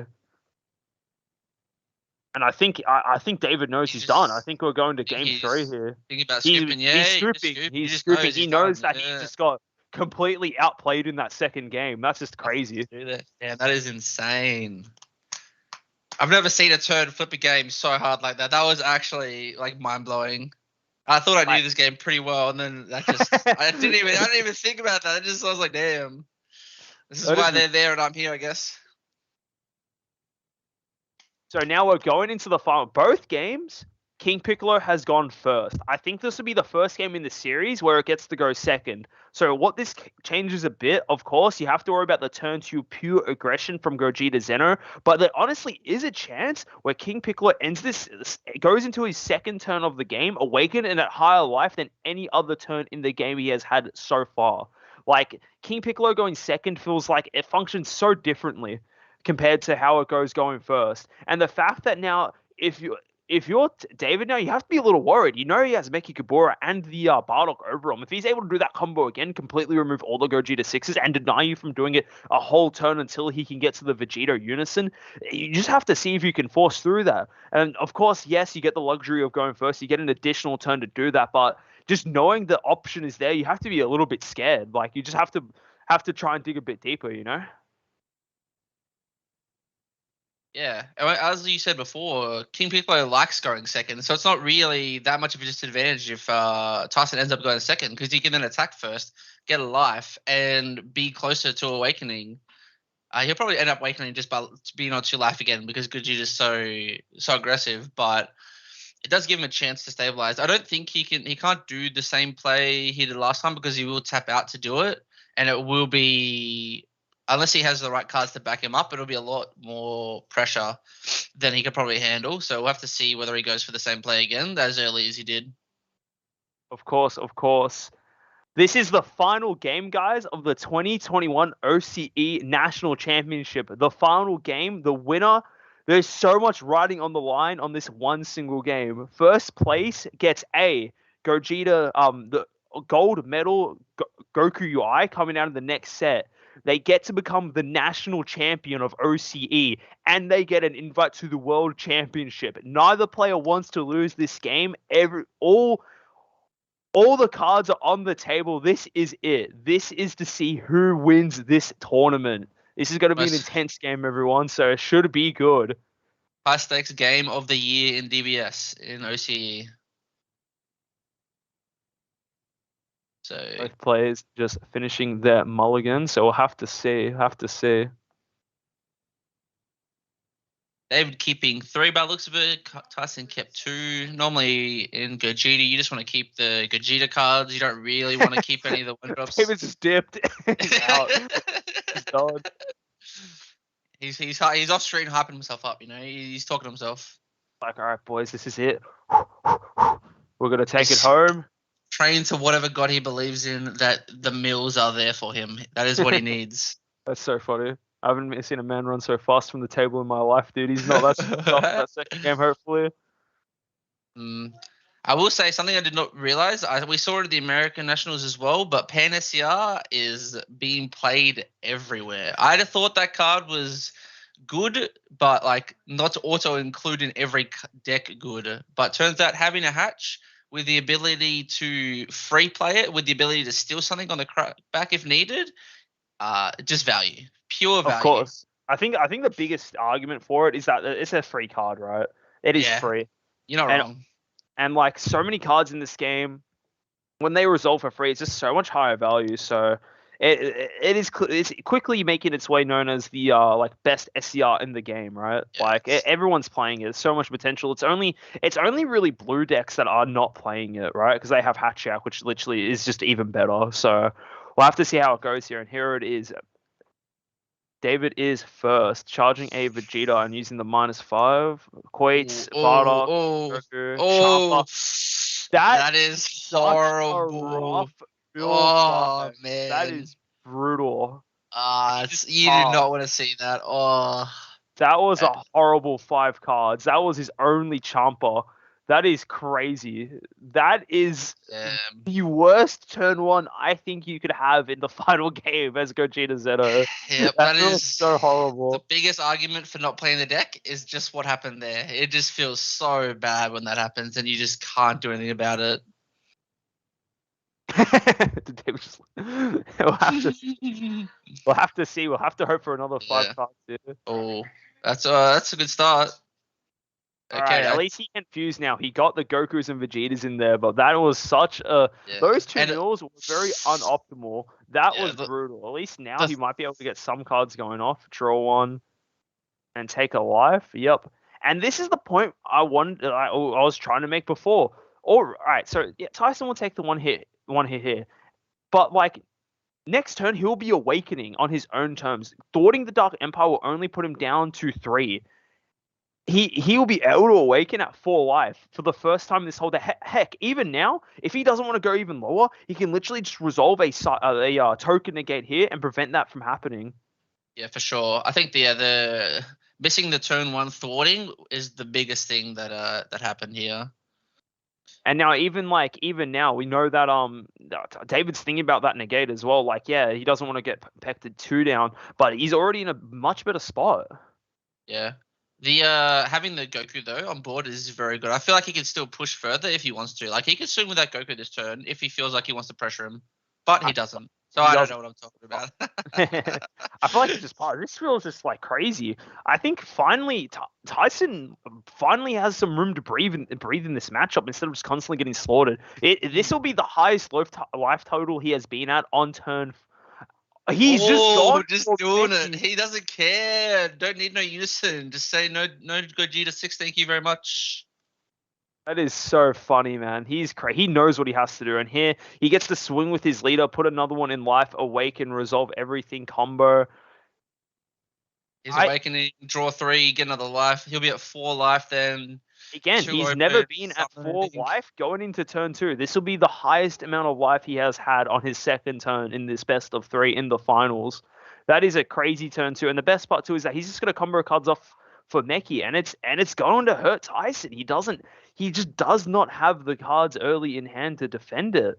Like, he doesn't have access to super combos on 6 life. He's doing his stuff here. He's got to awaken. He's just got so much stuff going for him in this final game, and all because King Piccolo just can function so differently from going first and second. It just is crazy. I don't think it's fully over yet. There are definitely some lines of play that David could take. Like, the SCR is free right now. That's still playable. Oh my god, dude. And he's playing drum. He is playing drum. Okay, never mind. This is not looking too good right now. And what is he meant to do to out-combo this, honestly? Like, he can't use super combos.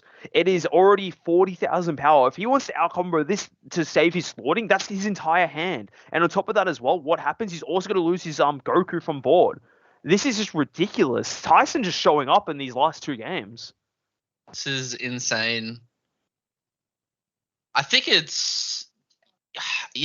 feels so bad to combo your whole hand, but it depends on whether or not he has we can't even play another one. So it's like, it depends on what his hand is. But if it's dead hand next turn, like, this is just like knowing the exact line of play your opponent wants to take and punishing them for it fully.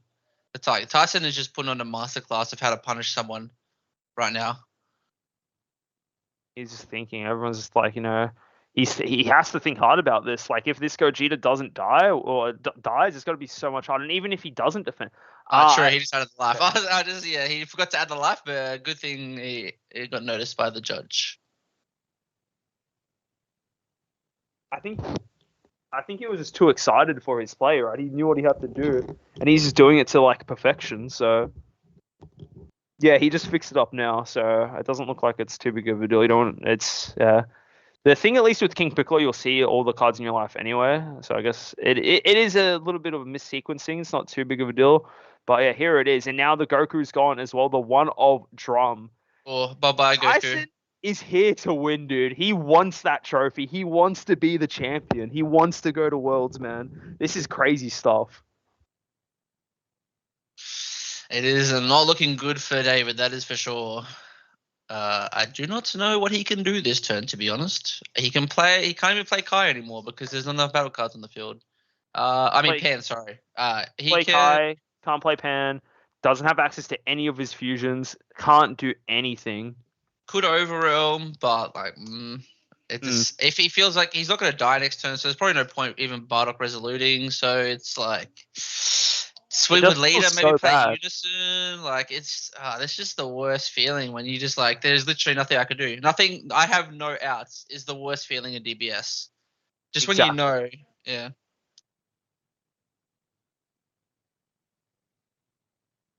He's finally got some unisons in the warp and the trunk, so at least he has something to do for his next turn. I'm not too sure if he milled a Kai before. At least that's something to do. Maybe he start getting some 1-drops in there. At least now the drum's already been established, so he doesn't have to worry about it. And Meki Kabura has been resolved now, so he's not going to be able to get comboed from Meki Kabura one turn into the following turn Vegeta like he did last game. But it's just got to be interesting to see how he adapts. So if he just hate cards to answer this Gogeta deck, it's just ridiculous. Dropping the 1-drop True Fighting Spirit here. Have to see what he does. Swings into leader. The life and the draw. And the thing is that like he's got the blocker now too. Can use the combo from leader. Tyson's chilling. Tyson's in a very comfortable spot. Yeah, for sure. He's got a barrier blocker up for life. He's not going to face that much adversity this turn. He's just chilling, just waiting to see what David does. I don't think he's. You can see by his posture as well. He's just chilling, just waiting to see what happens. Turn. He will be 3 energy, so he's still 1 turn away from the Vegeta Unison. So next turn, I guess, is the big one, whether or not he decides to push or not. But it'll be interesting to see. So he will be combat off the Kai. He's going to overwhelm the Trunks, I assume, and then we'll probably just free play the Pycon Unison out from Warp. Yeah, exactly. He's just trying to get some more options out in there. Yep, overwhelm there, get the Trunks there, then just use the one play the Goku. So at least he's got a couple of 15k swings. But it always feels so awkward to swing just 15 into these decks that generate free combo power. Like we've seen like in America, Android 16 using his ability both turns to gain 10k power. Well, King Piccolo kind of does the same thing. It just combos 5 from your life, and you get a battle card as well with additional effects. Some drawing your cards, some minusing cards, and some just being flat out attackers. So, and again, you can just combo them off board as well. So it's kind of like a pseudo 5k 10k combo too. Yeah, any leader that has an effect that works on both players' turns is just inherently going to be stronger because you have more options of when you want to use that effect. Yeah, exactly. And then anything that like lets you reuse resources that you weren't are normally not accessible is huge. So coming from the drop, coming from energy as well, using your energy when you normally wouldn't. It's all big plays. Mm-hmm.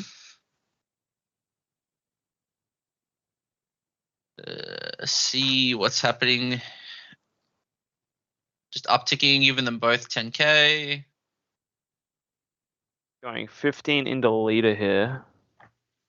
Putting He has to try and push through. He has to try and figure out a way to make up for the lack of his Gogetas. He's just unable to play. Just such amazing use of that Meki Kabura, man. Like honestly, that's just ridiculous.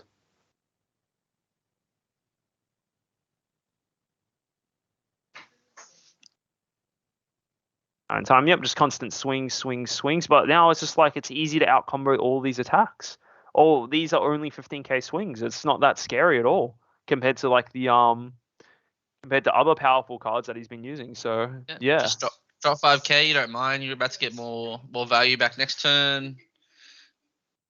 Easy enough. So obviously, I'm just going to assume Tyson's line of play this turn. He's probably going to establish Unison on board, start drawing more cards, and then what's really going to determine this game is how this affects David's next turn. All of his Gogetas are live again. I will assume that next turn is his last chance to play Gogetas because Vegito is coming. The -2 effect will stall them out for a couple of turns, and it's got to be really hard if they get cleared once again. And here it is, Pan negate. Instantly, no hesitation. Piccolo does get the KO either a Goku or a Vegeta. Definitely not going to be KO in the Pan. Yep, Goku is gone. That is fine. I think you take that. Don't have to worry about getting pressured out. Finally getting this Pan on board, able to use it. All 4 life face up. Putting in the super combo into this. Very good for him.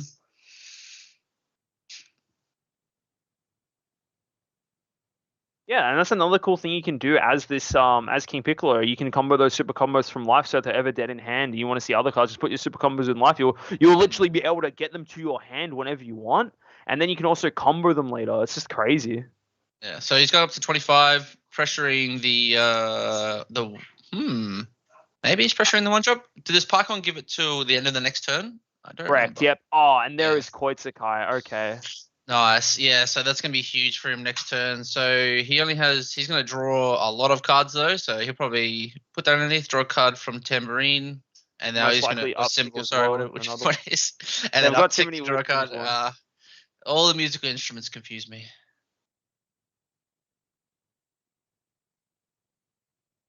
And now there it is, getting rid of the Pan just like that. His fully unleashed Bardock can also hit this Pan Zeno. He has no battle card swings left for turn. He can still go for Unison. Pan Zeno does go to the Warp. It only gets removed from the game if it's been removed from its active main skill, so putting into the Warp is fine. And even though you would have preferred to save that for the Gogetas, hitting Pan is fine as well. As long as you're getting some pressure out, that is the main thing. And Yeah, I swinging feel here, I like assume. Tyson thinks the next turn's probably going to be the ultimate turn for Gogeta, so he's trying to set up so Gogeta can't do as much next turn, and then if he probably feels like if he survives next turn, he probably just wins the game because he could just play Vegeta, sorry. Exactly. This next turn's going to be the one that decides the game ultimately.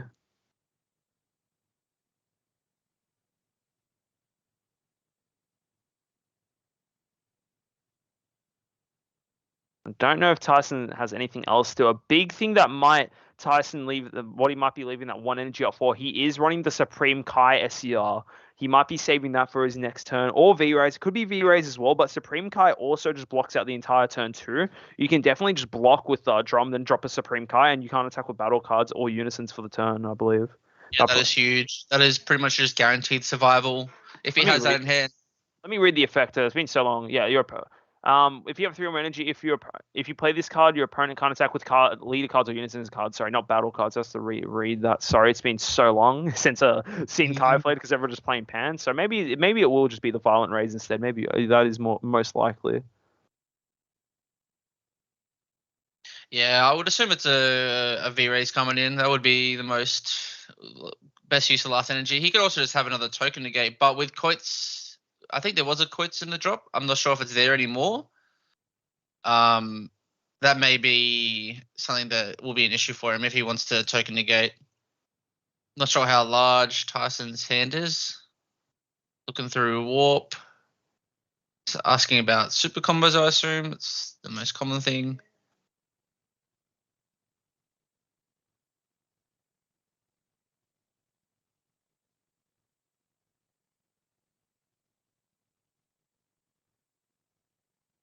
Yep, so he's thinking about the Coits.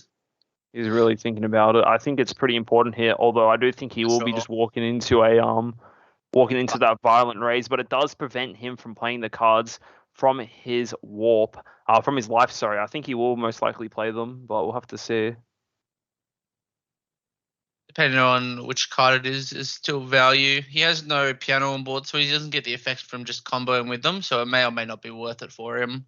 Yeah, I do agree with that. I think we're about to see it thwarting the Dark Empire here, finally, after it not being present for a couple of turns. Oh, no, he's removing the drum answer.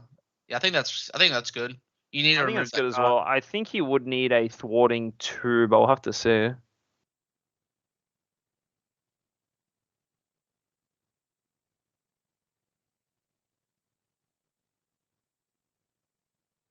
I would assume that, yeah, you would want to play a thwarting and swing with that first just to check for V-Rays, because if you swing with any other card, you're just wasting one swing.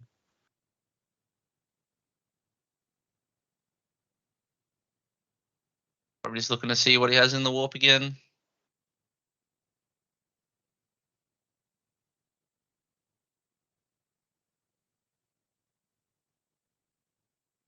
Yep, and I feel like here comes Thwarton.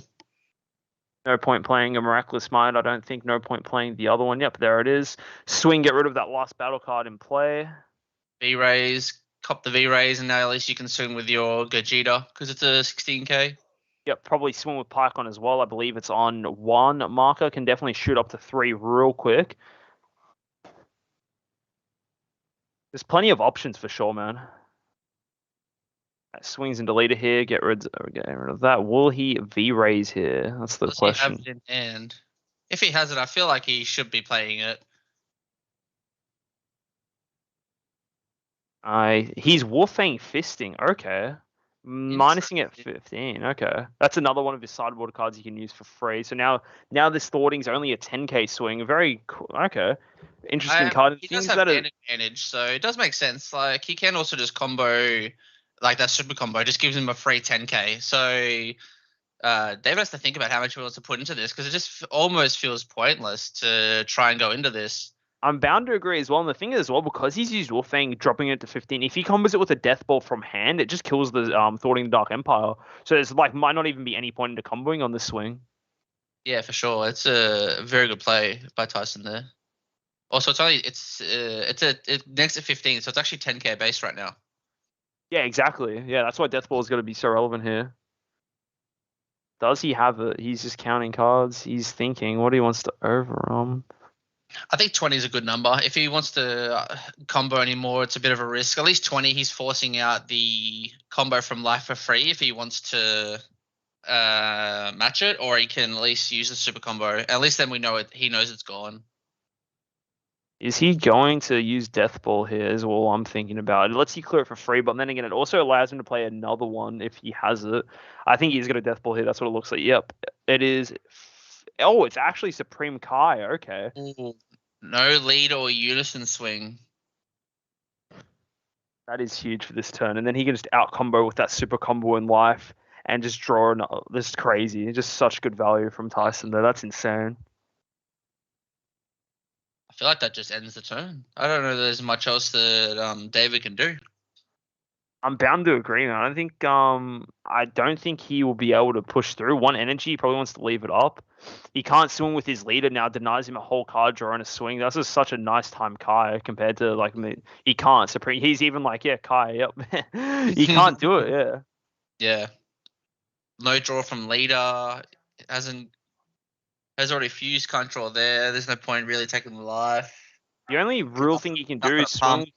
Yeah, the only thing he has left to do is maybe swing with his the Gogeta as an active mode, or maybe overarm and swing, but just neither of those options feel great at all. That Quetzalcoatl seeming kind of bad right now. Yeah, like honestly, I did not expect that. I thought it was the correct play. It turns out it was Tyson was expecting it and just had the game plan to get around it.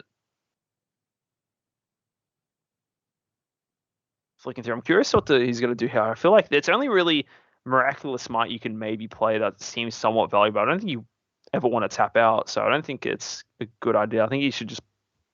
It's just so hard, right? Like he can't really get too much out. You know Vegeta Unison's coming. Oh, actually, you don't. I don't know if you know Vegeta Unison's coming. He does have a 4-marker. I feel like you can kind of feel the out value starting to begin. So. Yeah, I feel like you just neg 2 with the. With your Unison, get a 5th life, and then just play Vegito and just chill. And you probably just grinding out the Gogeta.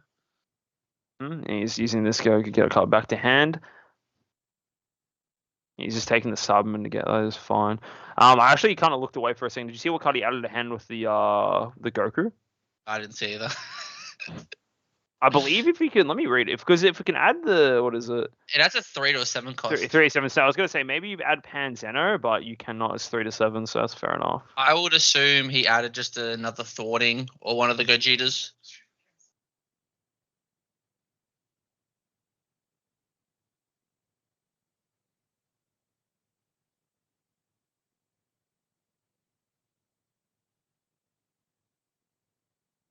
Swinging in. What is assumed leader? I think you just take that if you're.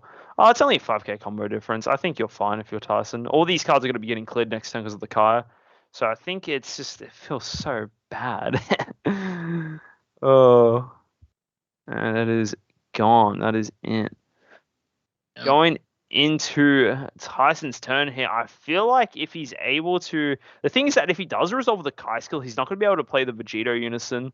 So that is just unfortunate. But I do think if he does have another Mecha Gabura in hand, he can just simply just call Gogeta 6, combine it with the Kai again, and that seems like a pretty fantastic play as well. And also with it. He could just win this turn, to be honest. I don't think David has that much in hand, to be honest.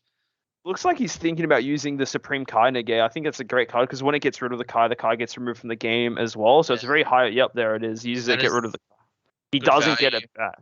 That's very nice. He needs that. So he won't be getting that back anytime soon because it only plays it back from Warp. But luckily, because of the wording on the Supreme Kai, when it's removed from the battle area, it's just removed from the game instead. And there's no way to get a card back once it's removed from the game.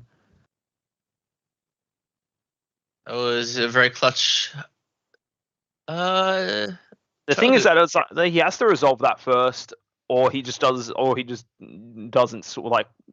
get to use a swing. Either pays 1 to clear the field, or he swings and risks getting negated, which he did. So I would assume he has another line of play he could take. So something probably like the Vegeta Unison would probably be what I would assume. Yeah, and now he's just to try and get rid of this thwarting again, right? He's starting to swing to Unison here, get the value up, just getting some cards under his Unison. So we'll have to see. Yep, ticks it up to 5, draws another card. Could -2 for Rejuvenate, so he's not a threat of dying, or he could just tick up if he doesn't care about that because he's just going to play Vegito. We'll have to see what he does. No SCRs in the game anymore, so we'll have to no more. Pan is big warped, power Kai cards. is removed from game. Don't think there's a way for either of them. Definitely not the Kai at least, but I don't think there's any way for David to get Pan back. So yeah, it's just whoever can pull it out from here, man. It's just this is just so intense. It is so close, and like both of these guys just giving each other like making them work so hard for this. This is not easy for either player. So there is a lot of mental going on.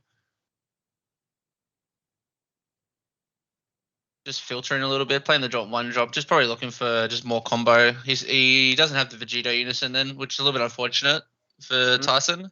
I think that does just seal the victory for him if he just plays it there, but we'll have to see. Maybe he should be able to push a game here. It looks like David's only sitting on about 4 cards in hand. He added this Piccolo that lets him search his deck for any Namekian, Demon Clan, or Unison, and as well as pump something 10k. This card is a beast. Pump 2 things 20k. Sheesh. Yeah, I think he is on 4 life though, so that is true, but it shouldn't be too hard to push through. All it needs is just 1 Chomper, right? So 1 Chomper to force through, and we'll have to see what happens, man. It's just getting so intense. Like he has to dig deep to survive this turn, David. And I feel like Tyson, he's just sitting so comfortably. His hand's so big. He's got 3 life. He's got a super combo in there ready to add to hand and combo up. But I just don't know how he's going to be able to like push through this turn. Like, yeah, 4 life, it is he just grabbed another 1-drop as well. Interesting. Just for the combo power, I assume. I think that's telling he must have new ruler in hand. Yeah, that's what I was thinking, because you can grab that card, can't you? Oh, you know what he's doing? This might seal the game here. He's using the Piccolo's other ability, the -3 effect. I got that used against me yesterday. I didn't realize it doesn't actually KO the card that it chooses. It just chooses it and then chooses the powerless. So like he did there, he made his card a 35k, chose it. It's still a 3-drop, and then he removes pretty much everything. And it's a huge board wipe. And now he gets to rejuvenate if he wants to as well. Exactly, and I think it's pretty worth the rejuvenate here, just making it so you're extra safe in the next turn, so he definitely can't lose. I feel like he will be doing that after he swings with his cards, leaving the 3 markers on there just in case he wants to resolve a Yamcha from hand, and then afterwards he'll do the rejuvenate. And he's just thinking here, does he want to combo? He's mathing it out. He does 20k swing here, and and has to deal with a 15k as well. 2 energy still live, and he's comboing 2. Yep, they're out of here. It is intense. It just feels like it is so uphill for David right now. I feel like Tyson has got every card in his hand. He's swinging 35k here because he pumped it before with his Piccolo that he just evolved onto. And as well, there's a chance that he has the new ruler in hand for an Overrealm. And speaking of Overrealm, he hasn't used his normal Overrealm already. He does only run the Bardock though, which he has used 1 of, so he may not have another. He's swinging a new ruler here, trying to put him down to 1. He's thinking if he goes to 1 life here, he can just simply. I'm not sure if he's used his leader combo yet this turn. I don't think he has. I don't think Tyson's used his leader ability. So that's just another battle card coming. I think he did at the start to play the symbol, but I'm not 100% on that. Maybe actually, yeah, I can't remember exactly, but they wouldn't know. I think the super combo ended up there from that, but I'm not 100%. A lot of turns that were played today. They all blur together. 2 minutes. A lot of stuff has been happening. We've been live for close to 7 hours, so it's been a long day. Out combos it. Probably needs to, otherwise it's just too big of a risk of losing a game from that. It's just free pressure though. He has to out combo to get the to just stay in, and now he just has 2 cards left in hand.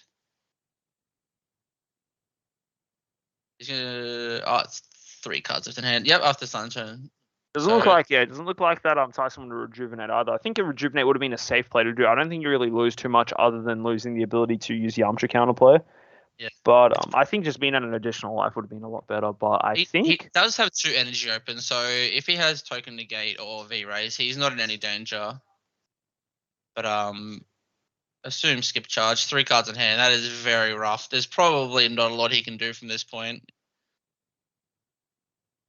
Tyson has like 7 or 8 cards in hand. That's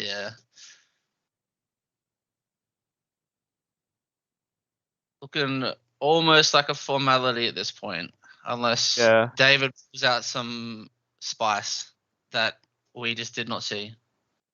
He's doing another Union Fusion. I wonder if it's going to be Miraculous or, well, it could be any of them, but I feel like it'll just be Miraculous or Thwarting at this point. Those probably seem like the most value ones. He only has 3 cards in hand, though, so I don't think he has much of a choice. Let's see what it is. Is it another Thwarting?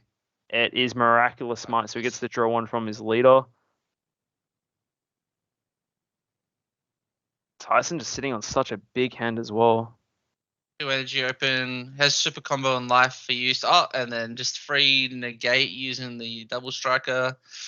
A card is These pretty cards good. are putting in work here. I think this is going to be too difficult to push through here. Just thinking here. Looks like he's going to go for another Union Fusion here, or maybe use Miraculous Might's ability to play out 2/1 drops. Thing is that if he does opt to play the Goku that has double strike, it doesn't have the flex, so it is definitely susceptible to Yamcha here. You can just play window 2 and just whap both of them, unfortunately.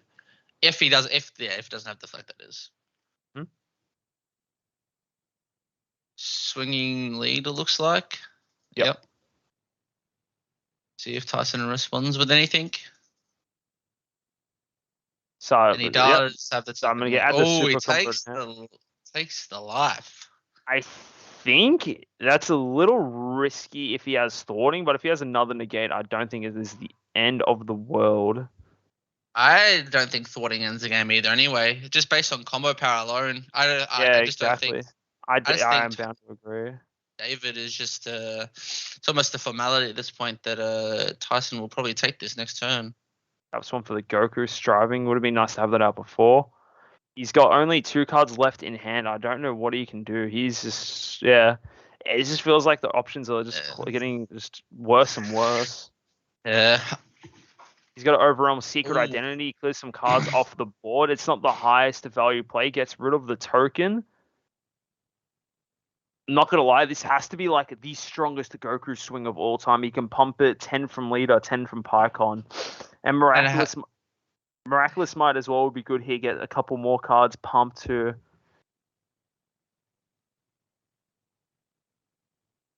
But Tyson just feels like he's got a whole essay in hand as well, man. Like, Yeah. and the one chomper is gone too. He has to somehow force through 2 damage. Does he only run 1? He only runs 1 Oh. on the first turn of the game. Oh yeah, true. So yeah, there's kind of looking pretty rough. He probably needs to pay 1, bottom deck the Marvelous, get out 2 1-drops, buff 2 of them, and just hope these 2 swings go through. Because I don't know if there's much else he can do. Oh, and he just out-comboed with a Death Ball, man. Oh, that is incredibly rough. Out-combos and kills the Goku. And this is the worst feeling being in David's shoes right now. You just know there's literally nothing you can do. You want to keep on fighting, but you just have nothing. And it's just like you just keep on doing everything, but yeah, it's just not working at all. Yeah, he's got to try and get some cards out. He has to dig deep here, man. He still has his Unison Swing, and he'll have these 2 battle cards and whatever the remaining cards he gets from hand and life are. He can take 2. A couple of them, just depending on what cards he plays here. Plays this Vegeta, and I think he's going to try and play the double strike Goku and hope he doesn't have Yamcha. I think that's honestly going to be his only out here. But if he has Violent Rays, then there's not much he's going to be able to do. Because they're being played in counter window too. He's fine. He just has to wait to see the Goku hit the board. Yep. He's really thinking it. He doesn't know. Like, it's just if he chooses the Goku with deflect, it's fine. But he most likely won't be able to push through. And then all we're saying doesn't even matter if Tyson just has a negate in hand. Yeah, that is very true. So he could try to. Oh, he's playing 2 with deflect, so it does nothing. But but he's on 2 life. Like, it's just too hard to push through. They're both going to get 5k. He's going to take a life. So they're both 25k base now. Thing is that Violent Rays declaring battle cards means that they just don't push through. Yep. We'll have to see I think it is correct to swing one of them first, but I also don't think it matters because there's nothing he can do unless.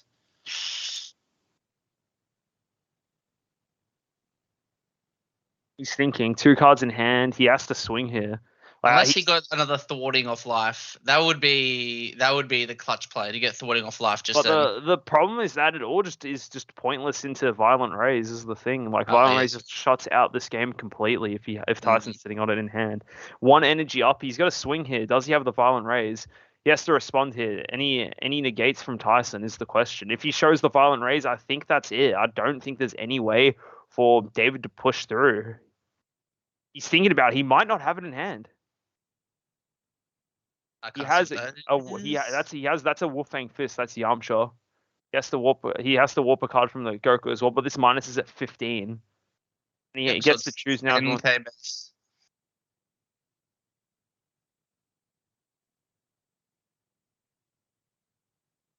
So that's just telling there's no Violent Rays. There is actually potential. There is hope for David here. He might be able to barely force through, but it's going to be tough. Violent Rays reduces it down to a 10k power. And he's got to take the life to make it 25k. It seems he's thinking about it. I feel like he has to. Like, well, you've got nothing else to use it for. You might as well go for it. You're losing next turn anyway. He's got the pants. He's got the Unison swing left, and he's got his Vegeta swing after this. Oh, this is so close now. He has 4 cards left in hand. He might actually be able to do this. He out combos it with 1 card. Yes, because it was 20k to 25 just then. He got a thwarting. Oh, he got the thwarting. He got it. Oh my god. That is clutch. He's got the winner's one as well. He wants it. He needs to pay the 1 energy. He has the Cyberman negate, but he just warps it. He still can swing with the Vegeta. He just warps the Cyberman token. Oh my god. No way. He has the Vegeta. He can actually win this game. He can actually win this game. That Koitsukai was from a couple turns ago. He did not use it this turn, I believe. He can still win with Vegeta. Vegeta is 25k power. Swings. This is for the championship. Oh god. 40k. Can he hit 40,000 power? That is 45 to win. He does his life ability. He combos it. He's got 30. 35? 5. He does it! He wins. Oh my god, I cannot believe that just happened. Game. How did he clutch that out? That was insane. He got the thwarting the Dark Empire when he needed. Tyson did not see the Violent Rays. He needed to win the game to shut out the last turn from David. He was able to see the last card he needed. David is going to Worlds, and he is your OCE 2021 national champion. Holy shit, that was amazing. What an amazing perfectly final game. That is ridiculous. Damn. I honestly thought he was done. Like, I was like, yep, here we see V-Rays, no V-Rays, and then it just... That no V-Rays gave him hope. He found it within himself. He sequenced that perfectly. He gave himself every out he needed, and he got there. That's why you've always got to play to the end. Never scoop. Just like you force them to have the answer, because sometimes they don't, and you will win those games. And it is amazing when it happens.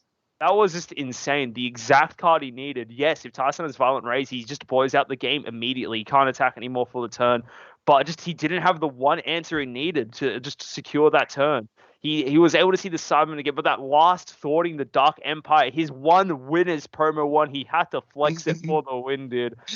Oh, man. That is absolutely ridiculous. Again, massive congratulations to David. He clutched this so hard after that second game where his whole deck, the whole table was just flipped instantly between Meki Kumburo into fully unleashed Bardock into the Vegeta Unison, just blowing him out of the game immediately. And it was starting to feel like that in this third game as well, that he had nothing on board going into his final turn, and he was able to win. What an absolute weapon. He actually clutched it in the end there.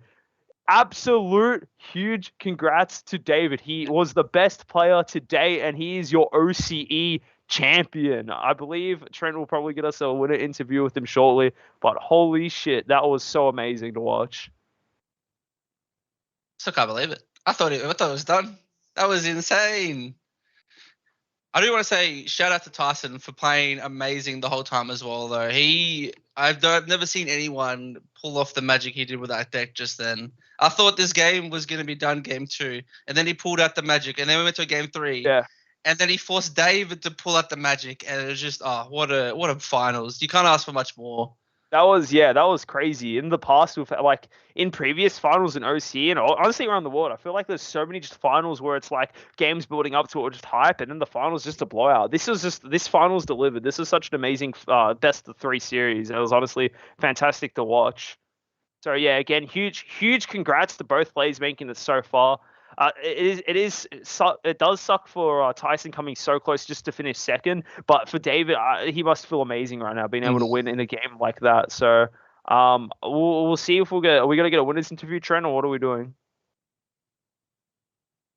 Yeah, easy. I'll ask him now. Just bear with me one moment.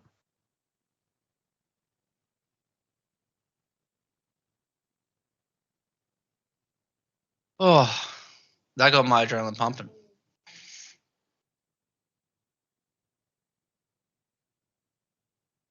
That actually made me hyped to play more Dragon Ball. I was almost over Dragon Ball for this weekend. Now I want to play more. I want to pull off some of those moments. That was amazing.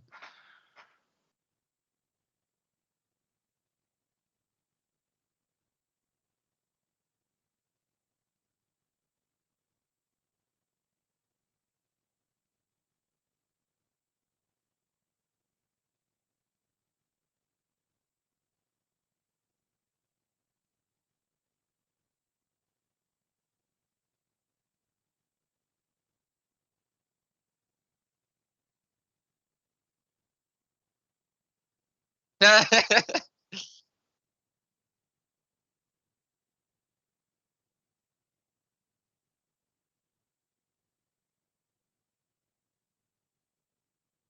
Trent, can you send him the link, or send me the link? Yeah, we'll get him on stream shortly, guys. We'll get him on stream shortly. Yeah, for sure. Yeah, not see no Vegeta, no Valerays.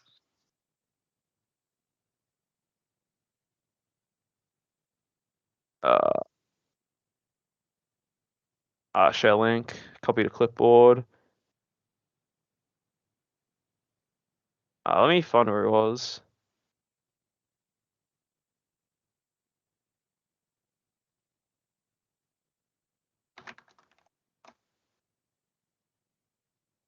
Easy. He'll be joining in a second, but yeah. Oh man, that was absolutely ridiculous, dude. Yeah, for sure. I feel like he did play into the V-Rays there last turn, but I feel like he was playing to his out. If he had V-Rays, he was going to lose no matter what he did. So he had to play like he didn't have V-Rays and just hope that it worked out. Sometimes you go for the unoptimal play because it's your only out to win, and you're going to lose anyway, so you might as well give it one last shot. And hey, that it gets you there sometimes. It does, but that was just ridiculous, man. I'm just still shook with how close that was. That was absolutely 5K combo, man. That is insane. That was absolutely ridiculous. You don't get to see that all the time, especially in a finals game. So that's crazy. So yeah, we'll give it a minute for him to join. So hopefully it doesn't take too long. But yeah, damn, that's crazy. The winner of oh man, I wonder what was going through his mind, man. Yeah, he shouldn't be too long. Should not be too long at all. But yeah. But it's been an intense game, intense 2 days of DBS, man. It's been ridiculous. Been absolutely crazy. A lot of fun playing yesterday. It's been great commentating with you today, John. It's always fun getting to talk cards with you. Of course. Whole day talking about cardboard, my favorite pastime, you know. Dream. It's what we do best, you know. I love talking about cardboard. Oh man. All right, so Thwarting gonna be going up in price again. Marvelous Mike it's getting reprinted, dude. The Kyle will probably go up in price. Supreme Car time buyout within 5 minutes is my estimation. 5 minutes, you reckon? If it isn't already bought out. Nah, the deck was always known to be good. It's just need someone to put it all together to get the results. Like, I don't think this makes any deck better than others. I think it's very pilot dependent. Any deck could win the game in the right hands. And a little bit of luck. There's always a bit of luck involved with any card game, so Of course, It was just David's day. It was, yeah. He played out of his mind. He clutched up right at the end where it mattered, and and he won. Not much else to say. He just won. He was the better player today. Yeah. Ha ha ha! You wish, Benny. You wish. Yeah, Marvelous definitely puts in work in the deck. It just enables you to push past V-Rays and keep the 1-drops going for sure. Yeah. Damn. Even after turn 1 mills as well, I thought it was over. Yeah. I can't believe, his turn 1 his mills was so bad, man. He hit absolutely nothing, and he hit a lot of his 1-of cards just went straight to warp. That was rough, and he was still able to pull through right at the end where it mattered, so, yeah.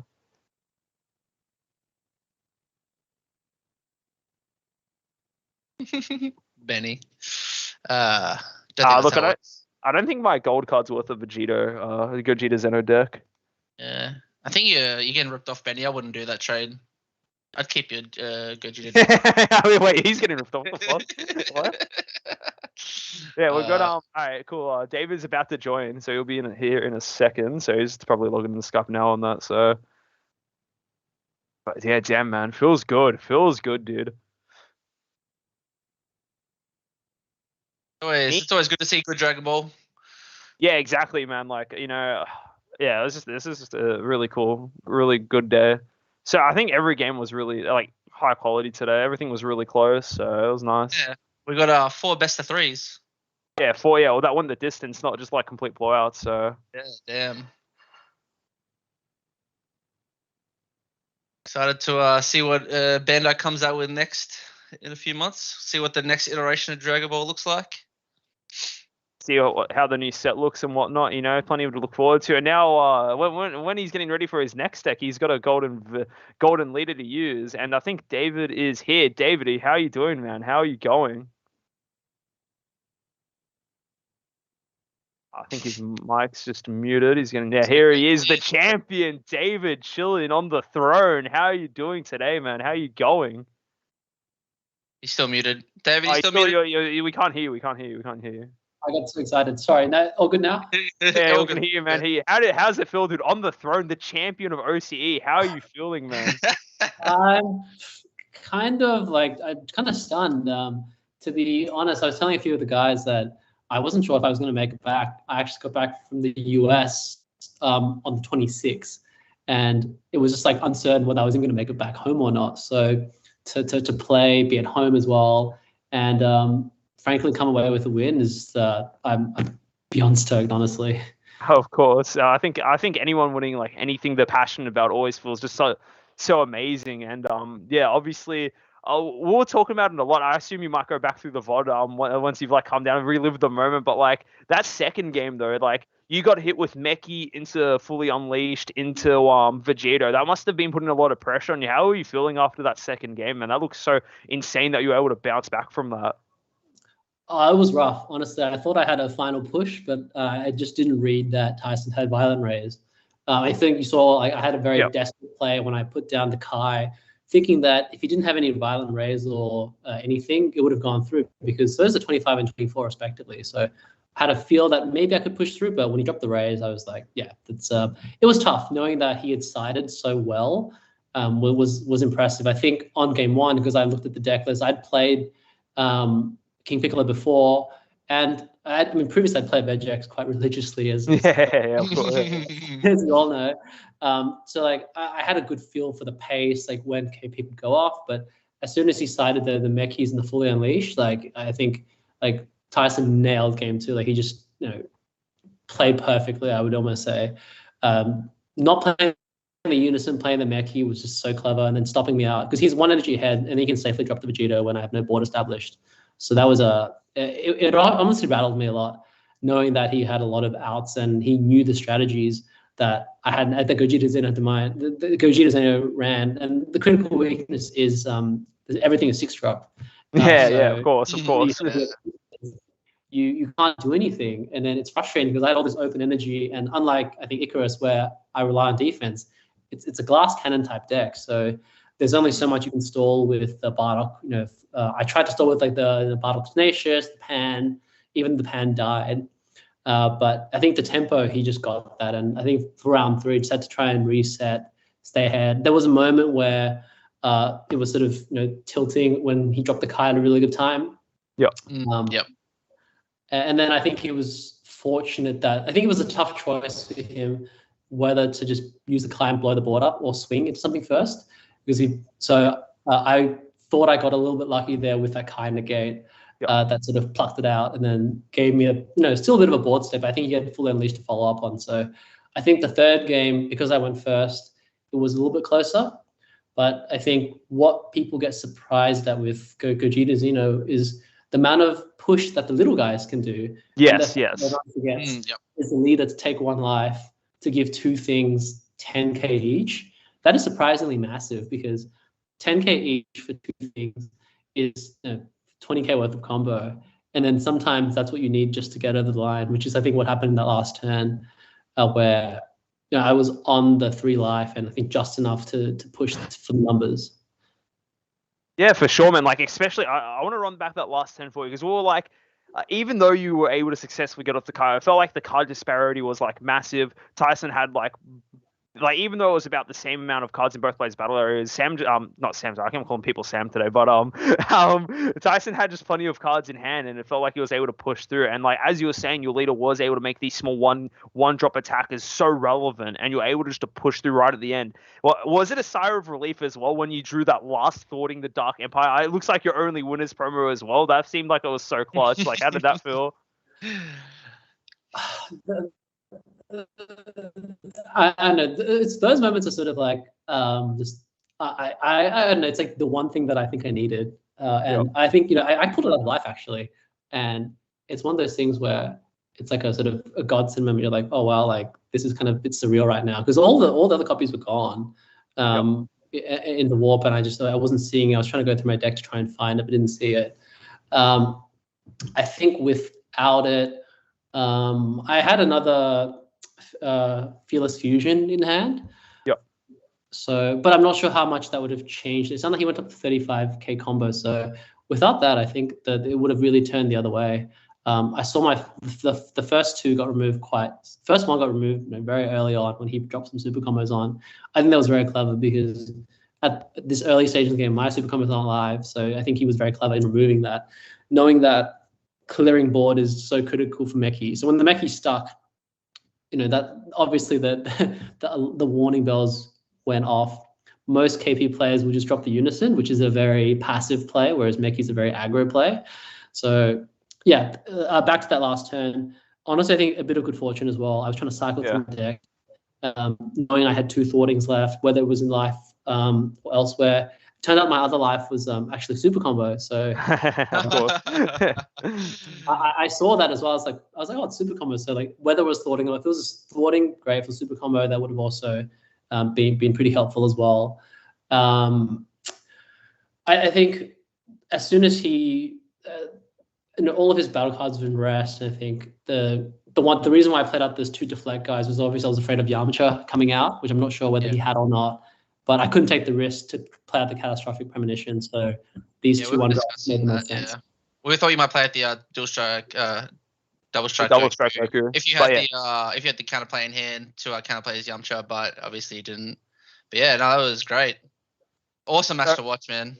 It was really good. Honestly, the whole event was really high quality. But one thing that's different about this Nationals from every other Nationals is the fact that you are the first person in OC to ever qualify for the World Championship. How does it feel to have that honor, man? Like, I know I've won Nationals as well. I didn't get that honor, dude. I only got the gold card. But you get the next step, So how does that feel, Honestly, like, just really happy to be able to, champion this game at the global stage. I think it's just truly today could have gone either way. There were also some other incredible players, Benny, Peter, Max, who I played in semis as well, who I think all really have the skills to take it to the next level. And these guys are consistently doing well. I think the more the community grows, the stronger we get. It's a shame that my brother didn't get to play today. Of course, yeah. he's the reason why I'm just half as good. I mean, if honestly, like he whoops my ass at home all the time, so I will give it for testing and yeah. So I mean, I've been very fortunate to have this 200 IQ younger sibling who just I think in the other tourneys that he's played, they typically wins. He piloted the Cell Surge back in the day. So yes, of course, I remember. I miss punching back for a lot of fun funky decks, and it sort of forced me to learn the game. But there's this card and like all these like sequencing as well. But yeah, the overall stoked to just represent Australia on the global stage, and honestly, I'm really just excited that this community is growing out. I'm still a relatively new player. I actually started in Unison Warrior, and I think the local community was amazing. And then meeting people from other states. I mean, I wish this obviously was in person. Of course, yeah. 6 months. There's been a couple of guys who we just I regularly text with, like my brother and I, Al, regularly test with Max and a few other guys. And I think even though obviously he's in Canberra, I'm in Sydney, it's really awesome that we can all come together, bond, and have sort of wonderful hobby that we just enjoy together. Yeah, of course, man. Of course. I think I do agree that I think everyone did wish this was an in-person event, but unfortunately the COVID situation kind of sucks. But at the end of the day, a win's a win, and I don't think yes, it is a bit shitty that it is webcam, but I wouldn't be disheartened at all about this victory. You have to work blood, sweat, and tears for this, man. And even recently, you and your brother have been two of the most consistent players over this whole past couple of years since you guys started. So I think that this is definitely a well-earned victory, and you guys honestly really you really earned it today. So before we wrap up this interview, is anything you want to say just to friends, family, whatever you want to say? Just speak whatever you want to say here, man. The mic is yours, dude. The mic is yours. Honestly, I've already mentioned him, my younger brother Alan, who got me into this game as well. When we, I think there was a period where I was traveling a lot. Sentimental 30 seconds wasn't around as much, and I think when COVID happened, we were just picking up a new hobby of card games. We were playing Yu-Gi-Oh, Vanguard before in the past, done quite well with those games, and we looked into something new. And then he was like, "How about DBZ?" And then we got into it. Found the local community. Folks like Sam at Herschel were incredibly welcoming, and that's where it sort of all began. Just the sort of locals, and gradually sort of met other people in the community as well. So to the local guys, big shout out to you for just getting me into the game. I think what struck us was how welcoming this community was, and that's really what got us into this game. Yeah. There were a few games we played where communities were a little bit toxic, to be candid, but I haven't really felt that for DBZ at least. It's been incredibly great. So my brother had the community, and even the folks in the state who I've managed to become friends and get to know a lot better, I think it's the good thing about webcam is that it's almost set this sort of new standard where you get to meet all these guys who you otherwise wouldn't meet or have games with on a regular basis. So that's been super cool. Yeah. Shout out to all those guys. You know who you are. I won't embarrass you on stream. And that's really it. It's just been. I'm also quite tongue-tied and lost the words today. But no, that's all right, man. That's all right. You rest up, man. You are hopefully you subscribe soon and you get to look at it in person and feel like you actually what you've worked for and what you've achieved. But no, man, huge congrats. Honestly, you really earned it today. And I hope you celebrate good tonight. I hope you want to celebrate with your brother and that. All right. Yeah, no, absolutely. We're gonna go out for a good cheat meal tonight. Of course. All right, easy, man. Well, I'll leave you to it. Thanks for coming on for the interview, man. And yeah, best of luck at Worlds. Hope you do really well there as well. All right. Thank you. My pleasure. Thanks for having me, guys. Appreciate it. Right. Awesome. Thank you. All right. See ya. Bye-bye. Bye. Alrighty. I think we're good to call it there. I'm tired as. Yeah. See you. So Trent, we get medal cards as well for commentating, right? John promised me a lot. You're giving me Trent, so you might have to. Nah, I'm joking. Oh, but no, thanks everyone who watched today. I'm tired as it's been 7.5 hours. I was meant to spend today with my girlfriend, but it turns out I spent today with my boyfriend Kevin instead. It's fucked. Classic weekends with the boys, With the boys. All right. Thanks everyone for watching. See you all next time. See you.